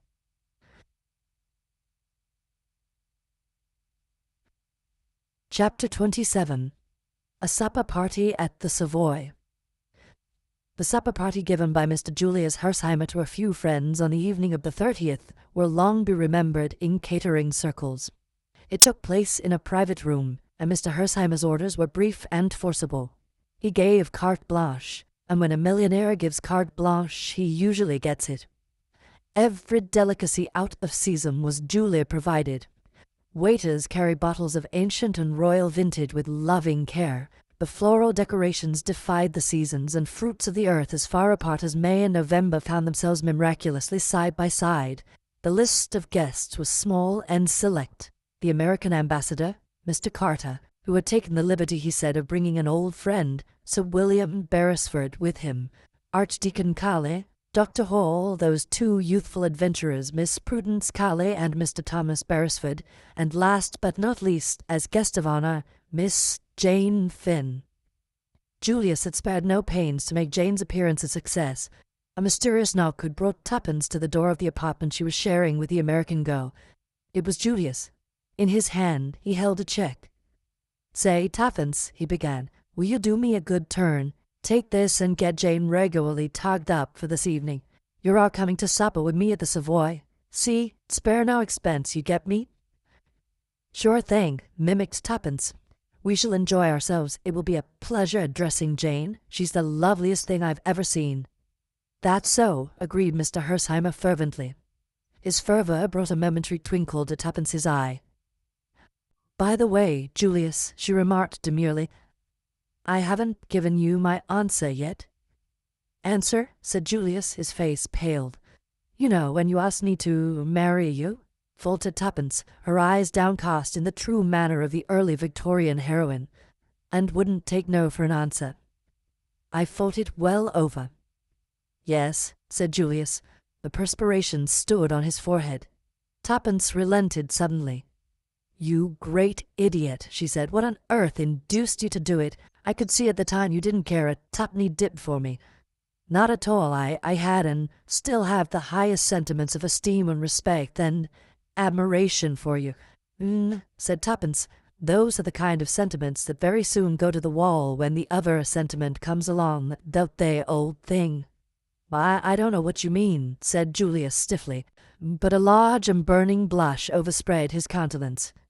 Shucks, retorted Tuppence. She laughed and closed the door, reopening it, to add with dignity, morally, I shall always consider I have been jilted. What was it? asked Jane as Tuppence rejoined her. Julius, what did he want? Really, I think he wanted to see you, but I wasn't going to let him. Not until tonight, when you're going to burst upon everyone like King Solomon in his glory. Come on. We are going to shop. To most people, the 29th, the much-heralded Labor Day, had passed much as any other day. Speeches were made in the park and Trafalgar Square, straggling processions seeing the red flag wander through the streets in a more or less aimless manner. Newspapers which had hinted at a general strike and the inauguration of a reign of terror were forced to hide their diminished heads. The bolder and more astute among them sought to prove that peace had been effected by following their counsels. In the Sunday papers, a brief notice of the sudden death of Sir James Peel Egerton, the famous K.C., had appeared. Monday's paper dealt appreciatively with the dead man's career. The exact manner of his sudden death was never made public. Tommy had been right in his forecast of the situation. It had been a one-man show. Deprived of their chief, the organization fell to pieces. Kremenin had made a precipitate return to Russia, leaving England early on Sunday morning. The gang had fled from Asti Priors in a panic, leaving behind, in their haste, various damaging documents which compromised them hopelessly. With these proofs of conspiracy in their hands, aided further by a small brown diary, taken from the pocket of the dead man, which had contained a full and damning resume of the whole plot, the government had called an 11th-hour conference. The labor leaders were forced to recognize that they had been used as a cat's paw. Certain concessions were made by the government and were eagerly accepted. It was to bid peace, not war. But the cabinet knew by how narrow a margin they had escaped out of disaster.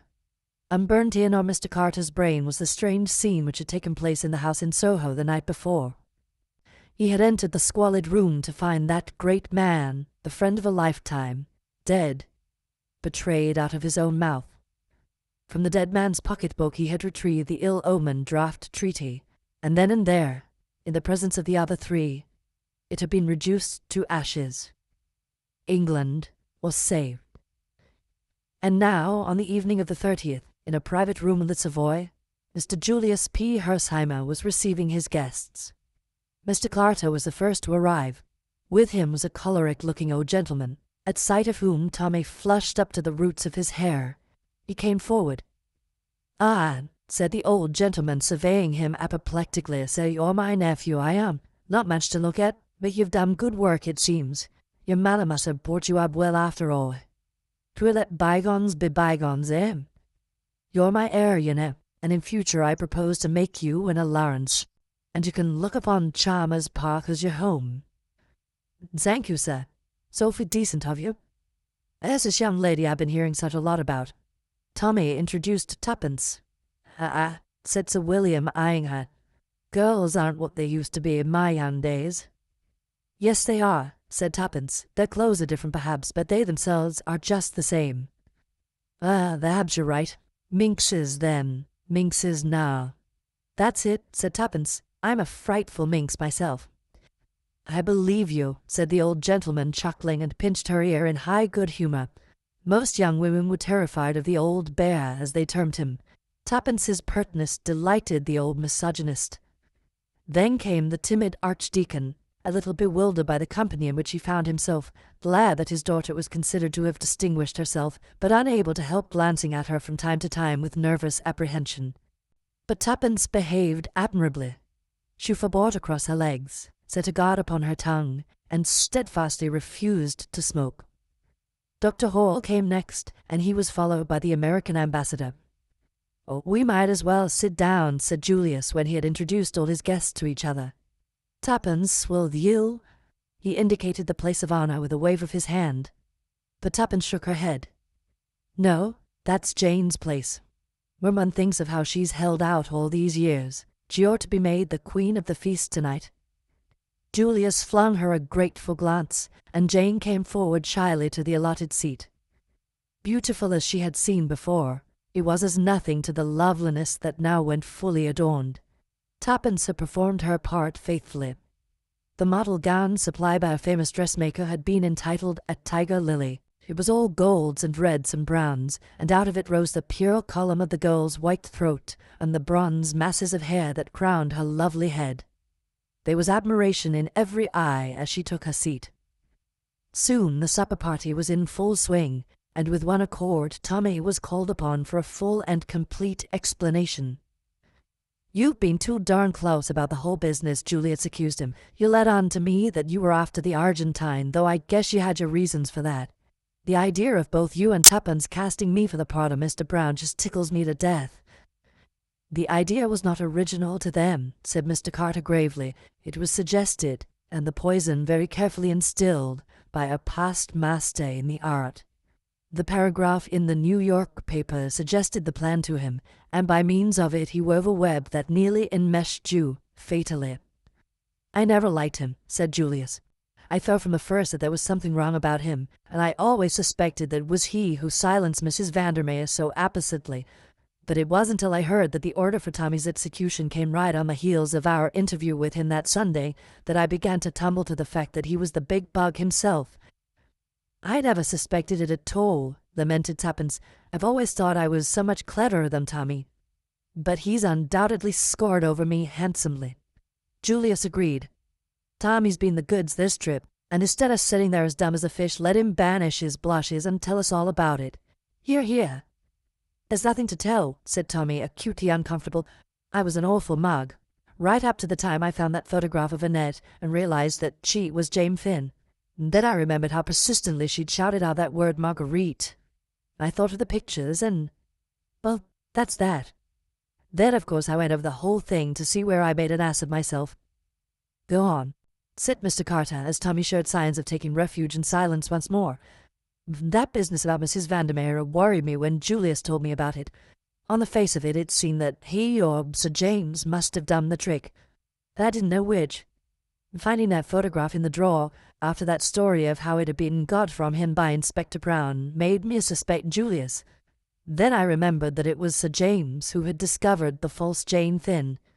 In the end, I couldn't make up my mind, and just decided to take no chances either way. I left a note for Julius in case he was Mr. Brown, saying I was off to the Argentine, and I dropped Sir James's letter with the offer of the job by the desk so that he would see it was a genuine stunt. Then I wrote my letter to Mr. Carter and rang up Sir James. Taking him into my confidence would be the best thing either way, so I told him everything except where I believed the papers to be hidden. The way he helped me to get on the track of Tuppence and Annette almost disarmed me, but not quite. I kept my mind open between the two of them. And then I got a bogus note from Tuppence, and then I knew." "But how?"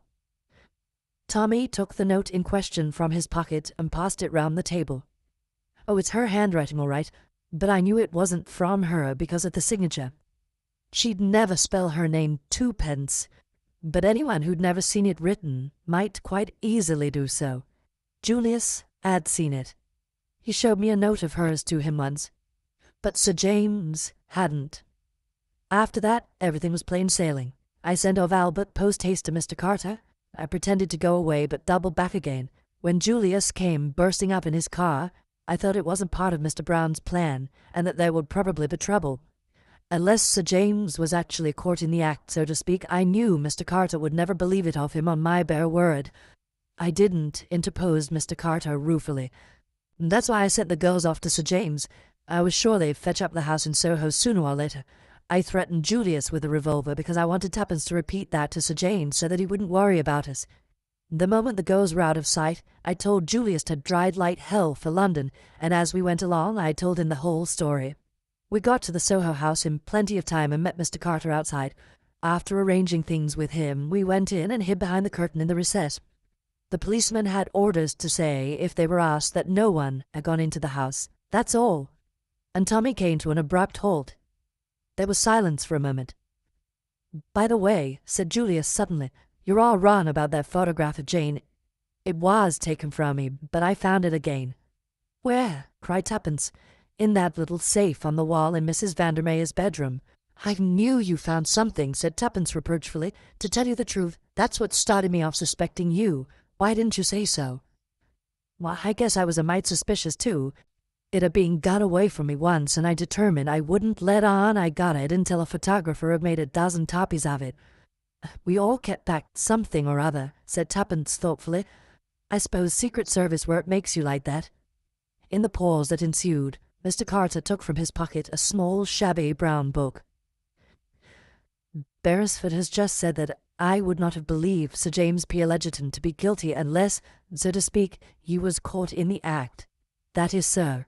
Indeed, not until I read the entries in this little book could I bring myself fully to credit the amazing truth. This book will pass into the possession of Scotland Yard, but it will never be publicly exhibited. Sir James's long association with the law would make it undesirable. But to you who know the truth, I propose to read certain passages which will throw some light on the extraordinary mentality of this great man. He opened the book and turned the thin pages. It is madness to keep this book. I know that. It is documentary evidence against me, but I have never shrunk from taking risks, and I feel an urgent need for self-expression. The book will only be taken from my dead body. From an early age I realized that I had exceptional abilities. Only a fool underestimates his capabilities. My brain power was greatly above the average.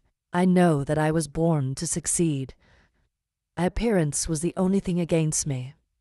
I was quiet and insignificant, utterly nondescript. When I was a boy, I heard a famous murder trial. I was deeply impressed by the power and eloquence of the counsel for the defense. For the first time, I entertained the idea of taking my talents to that particular market. And I studied the criminal in the dock. And I was a fool. He had been incredibly, unbelievably stupid. Even the eloquence of his counsel was hardly likely to save him. I felt an immeasurable contempt for him. Then it occurred to me that the criminal standard was a low one. It was the wastrels, the failures, the general riffraff of civilization who drifted into crime. Strange that men of brains had never realized its extraordinary opportunities. I played with the idea. What a magnificent field, what unlimited possibilities. It made my brain reel. I read standard works on crime and criminals. They all confirmed my opinion. Degeneracy, disease, never the deliberate embracing of a career by a far-seeing man. Then I considered, supposing my utmost ambitions were realized, that I was called to the bar and rose to the height of my profession, that I entered politics, say even that I became Prime Minister of England. What then was that power? Hampered at every turn by my colleagues, fettered by the democratic system of which I should be the mere figurehead. No. The power I dreamed of was absolute. An autocrat. A dictator. And such power could only be obtained by working outside the law, to play on the weaknesses of human nature, then on the weaknesses of nations, to get together and control a vast organization, and finally to overthrow the existing order and rule. The thought intoxicated me. I saw that I must lead two lives. A man like myself is bound to attract notice. I must have a successful career which would mask my true activities. Also, I must cultivate a personality. I modeled myself upon famous K.C.s. I reproduced their mannerisms, their magnetism.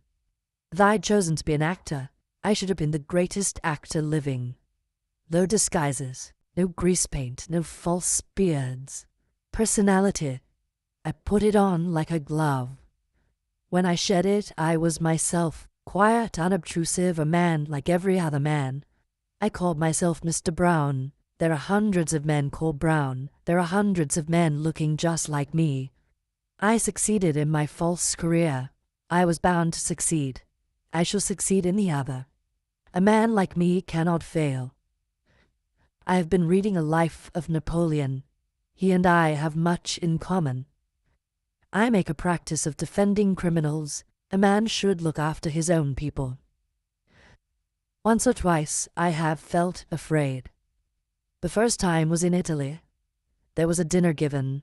Professor D, the great alienist, was present. The talk fell on insanity.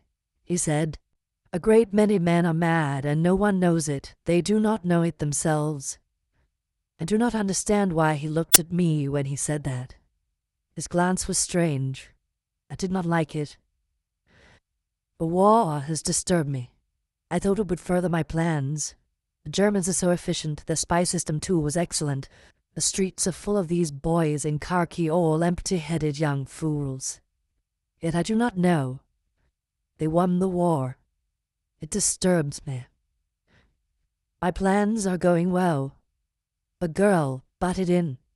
I did not think she really knew anything. But we must give up the Estonia. No risks now. All goes well. The loss of memory is vexing. It cannot be a fake. No girl could deceive me. The 29th. That is very soon. Mr. Carter paused. I will not read the details of the coup that was planned, but there are just 2 small entries that refer to the 3 of you. In the light of what happened, they are interesting. By inducing the girl to come to me of her own accord, I have succeeded in disarming her. But she has intuitive flashes that might be dangerous. She must be got out of the way. I can do nothing with the American. You suspect and dislikes me, but he cannot know. I fancy my armor is impregnable. Sometimes I fear I have underestimated the other boy. He's not clever, but it is hard to blind his eyes to facts. Mr. Carter shut the book. A great man, he said. Genius or insanity? Who can say? There was silence. Then Mr. Carter rose to his feet. I will give you a toast. The joint venture which has so amply justified itself by success. It was drunk with acclamation. There's something more we want to hear, continued Mr. Carter. He looked at the American ambassador. I speak for you also, I know. We'll ask Miss Jane Finn to tell us the story that only Miss Tuppence has heard so far. But before we do so, we'll drink her health. The health of one of the bravest of America's daughters, to whom is due the thanks and gratitude of 2 great countries.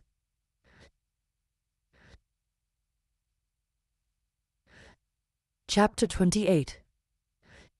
And after. That was a mighty good toast, Jane, said Mr. Hersheimer as he and his cousin were being driven back in the Rolls-Royce to the Ritz. The one to the joint venture?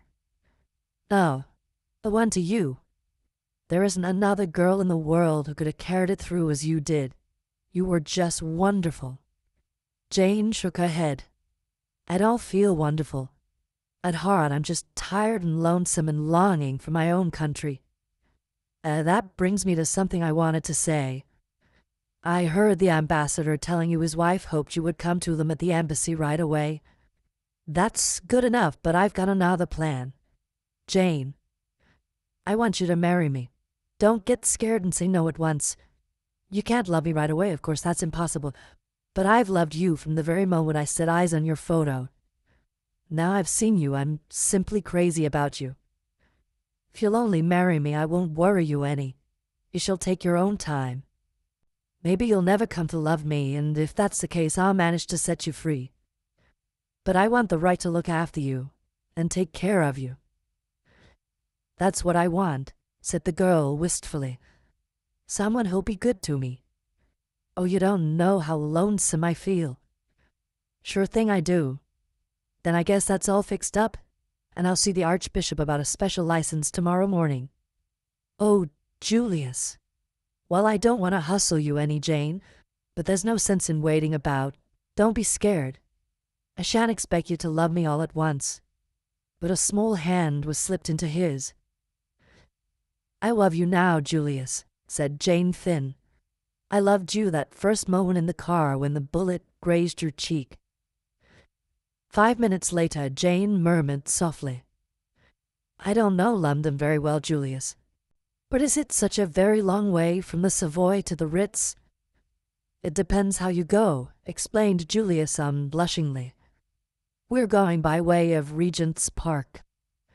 Oh, Julius. What will the chauffeur think? At the wages I pay him, he knows better than to do any independent thinking. Why, Jane, the only reason I had the supper at the Savoy was so that I could drive you home. I didn't see how I was ever going to get a hold of you alone. You and Tuppence have been sticking together like Siamese twins. I guess another day of it would have driven me embarrassed for its stark staring mad. Oh, is he? Of course he is, head over ears. I thought so, said Jane thoughtfully. Why? From all the things Tuppence didn't say. There you have me beat, said Mr. Hersheimer, but Jane only laughed. In the meantime, the young adventurers were sitting bolt upright, very stiff and ill at ease, in a taxi which, with a singular lack of originality, was also returning to the Ritz via Regent's Park. A terrible constraint seemed to have settled down between them. Without quite knowing what had happened, everything seemed changed. They were tongue-tied, paralyzed. All the old camaraderie was gone. Tuppence could think of nothing to say. Tommy was equally afflicted. They sat very straight and forbore to look at each other. At last Tuppence made a desperate effort. Rather fun, wasn't it? Rather. Another silence. I like Julius, essayed Tuppence again. Tommy was suddenly galvanized into life. You're not going to marry him, do you hear? He said dictatorially. I forbid it. Oh, said Tuppence meekly. Absolutely. You understand? He doesn't want to marry me. He really only asked me out of kindness. That's not very likely, scoffed Tommy. It's quite true. He's head over ears in love with Jane. I expect he's proposing to Hallow. She'll do for him very nicely, said Tommy condescendingly. Don't you think she's the most lovely creature you've ever seen? Oh, I dessay. But I suppose you prefer Sterling Worth? Said Tuppence demurely. Dash it all, Tuppence, you know. I like your uncle, Tommy, said Tuppence hastily, creating a diversion. By the way, what are you going to do? Accept Mr. Carter's offer of a government job, or accept Julius's invitation and take a richly remunerated post in America on his ranch? I shall stick to the old ship, I think. That's awfully good of Hersheimer. Let who you be more at home in London. I don't see where I come in. I do, said Tommy positively. Tuppence stole a glance at him sideways. There's the money, too, she observed thoughtfully. What money? We're going to get a check each. Mr. Carter told me so. Did you ask how much? Inquired Tommy sarcastically. Yes, said Tuppence triumphantly, but I shan't tell you. Tuppence, you are the limit. It has been fun, hasn't it, Tommy? I do hope we shall have lots more adventures. You're insatiable, Tuppence. I've had quite enough adventures for the present. Well, shopping is almost as good, said Tuppence dreamily. Thinking of buying old furniture and bright carpets and futurist silk curtains and a polished dining table and a divan with lots of cushions. Hold hot, said Tommy. What's all this for? Possibly a house. But I think a flat. Whose flat? You think I mind saying it, but I don't in the least. Ours. So there. You darling, cried Tommy, his arms tightly round her. I was determined to make you say it. I owe you something for the relentless way you've squashed me whenever I've tried to be sentimental. Tuppence raised her face to his. The taxi proceeded on its course round the north side of Regent's Park. You haven't really proposed now, pointed out Tuppence. Not what our grandmothers would call a proposal, but after listening to a rotten one like Judas's, I'm inclined to let you off. You may be able to get out of marrying me, said Don't you think it. What fun it will be, responded Tuppence. Marriage is called all sorts of things, a haven, a refuge, and a crowning glory, and a state of bondage, and lots more. But you know what I think it is? What? A sport. And a damned good sport, too, said Tommy.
Yeah.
Be yeah.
be.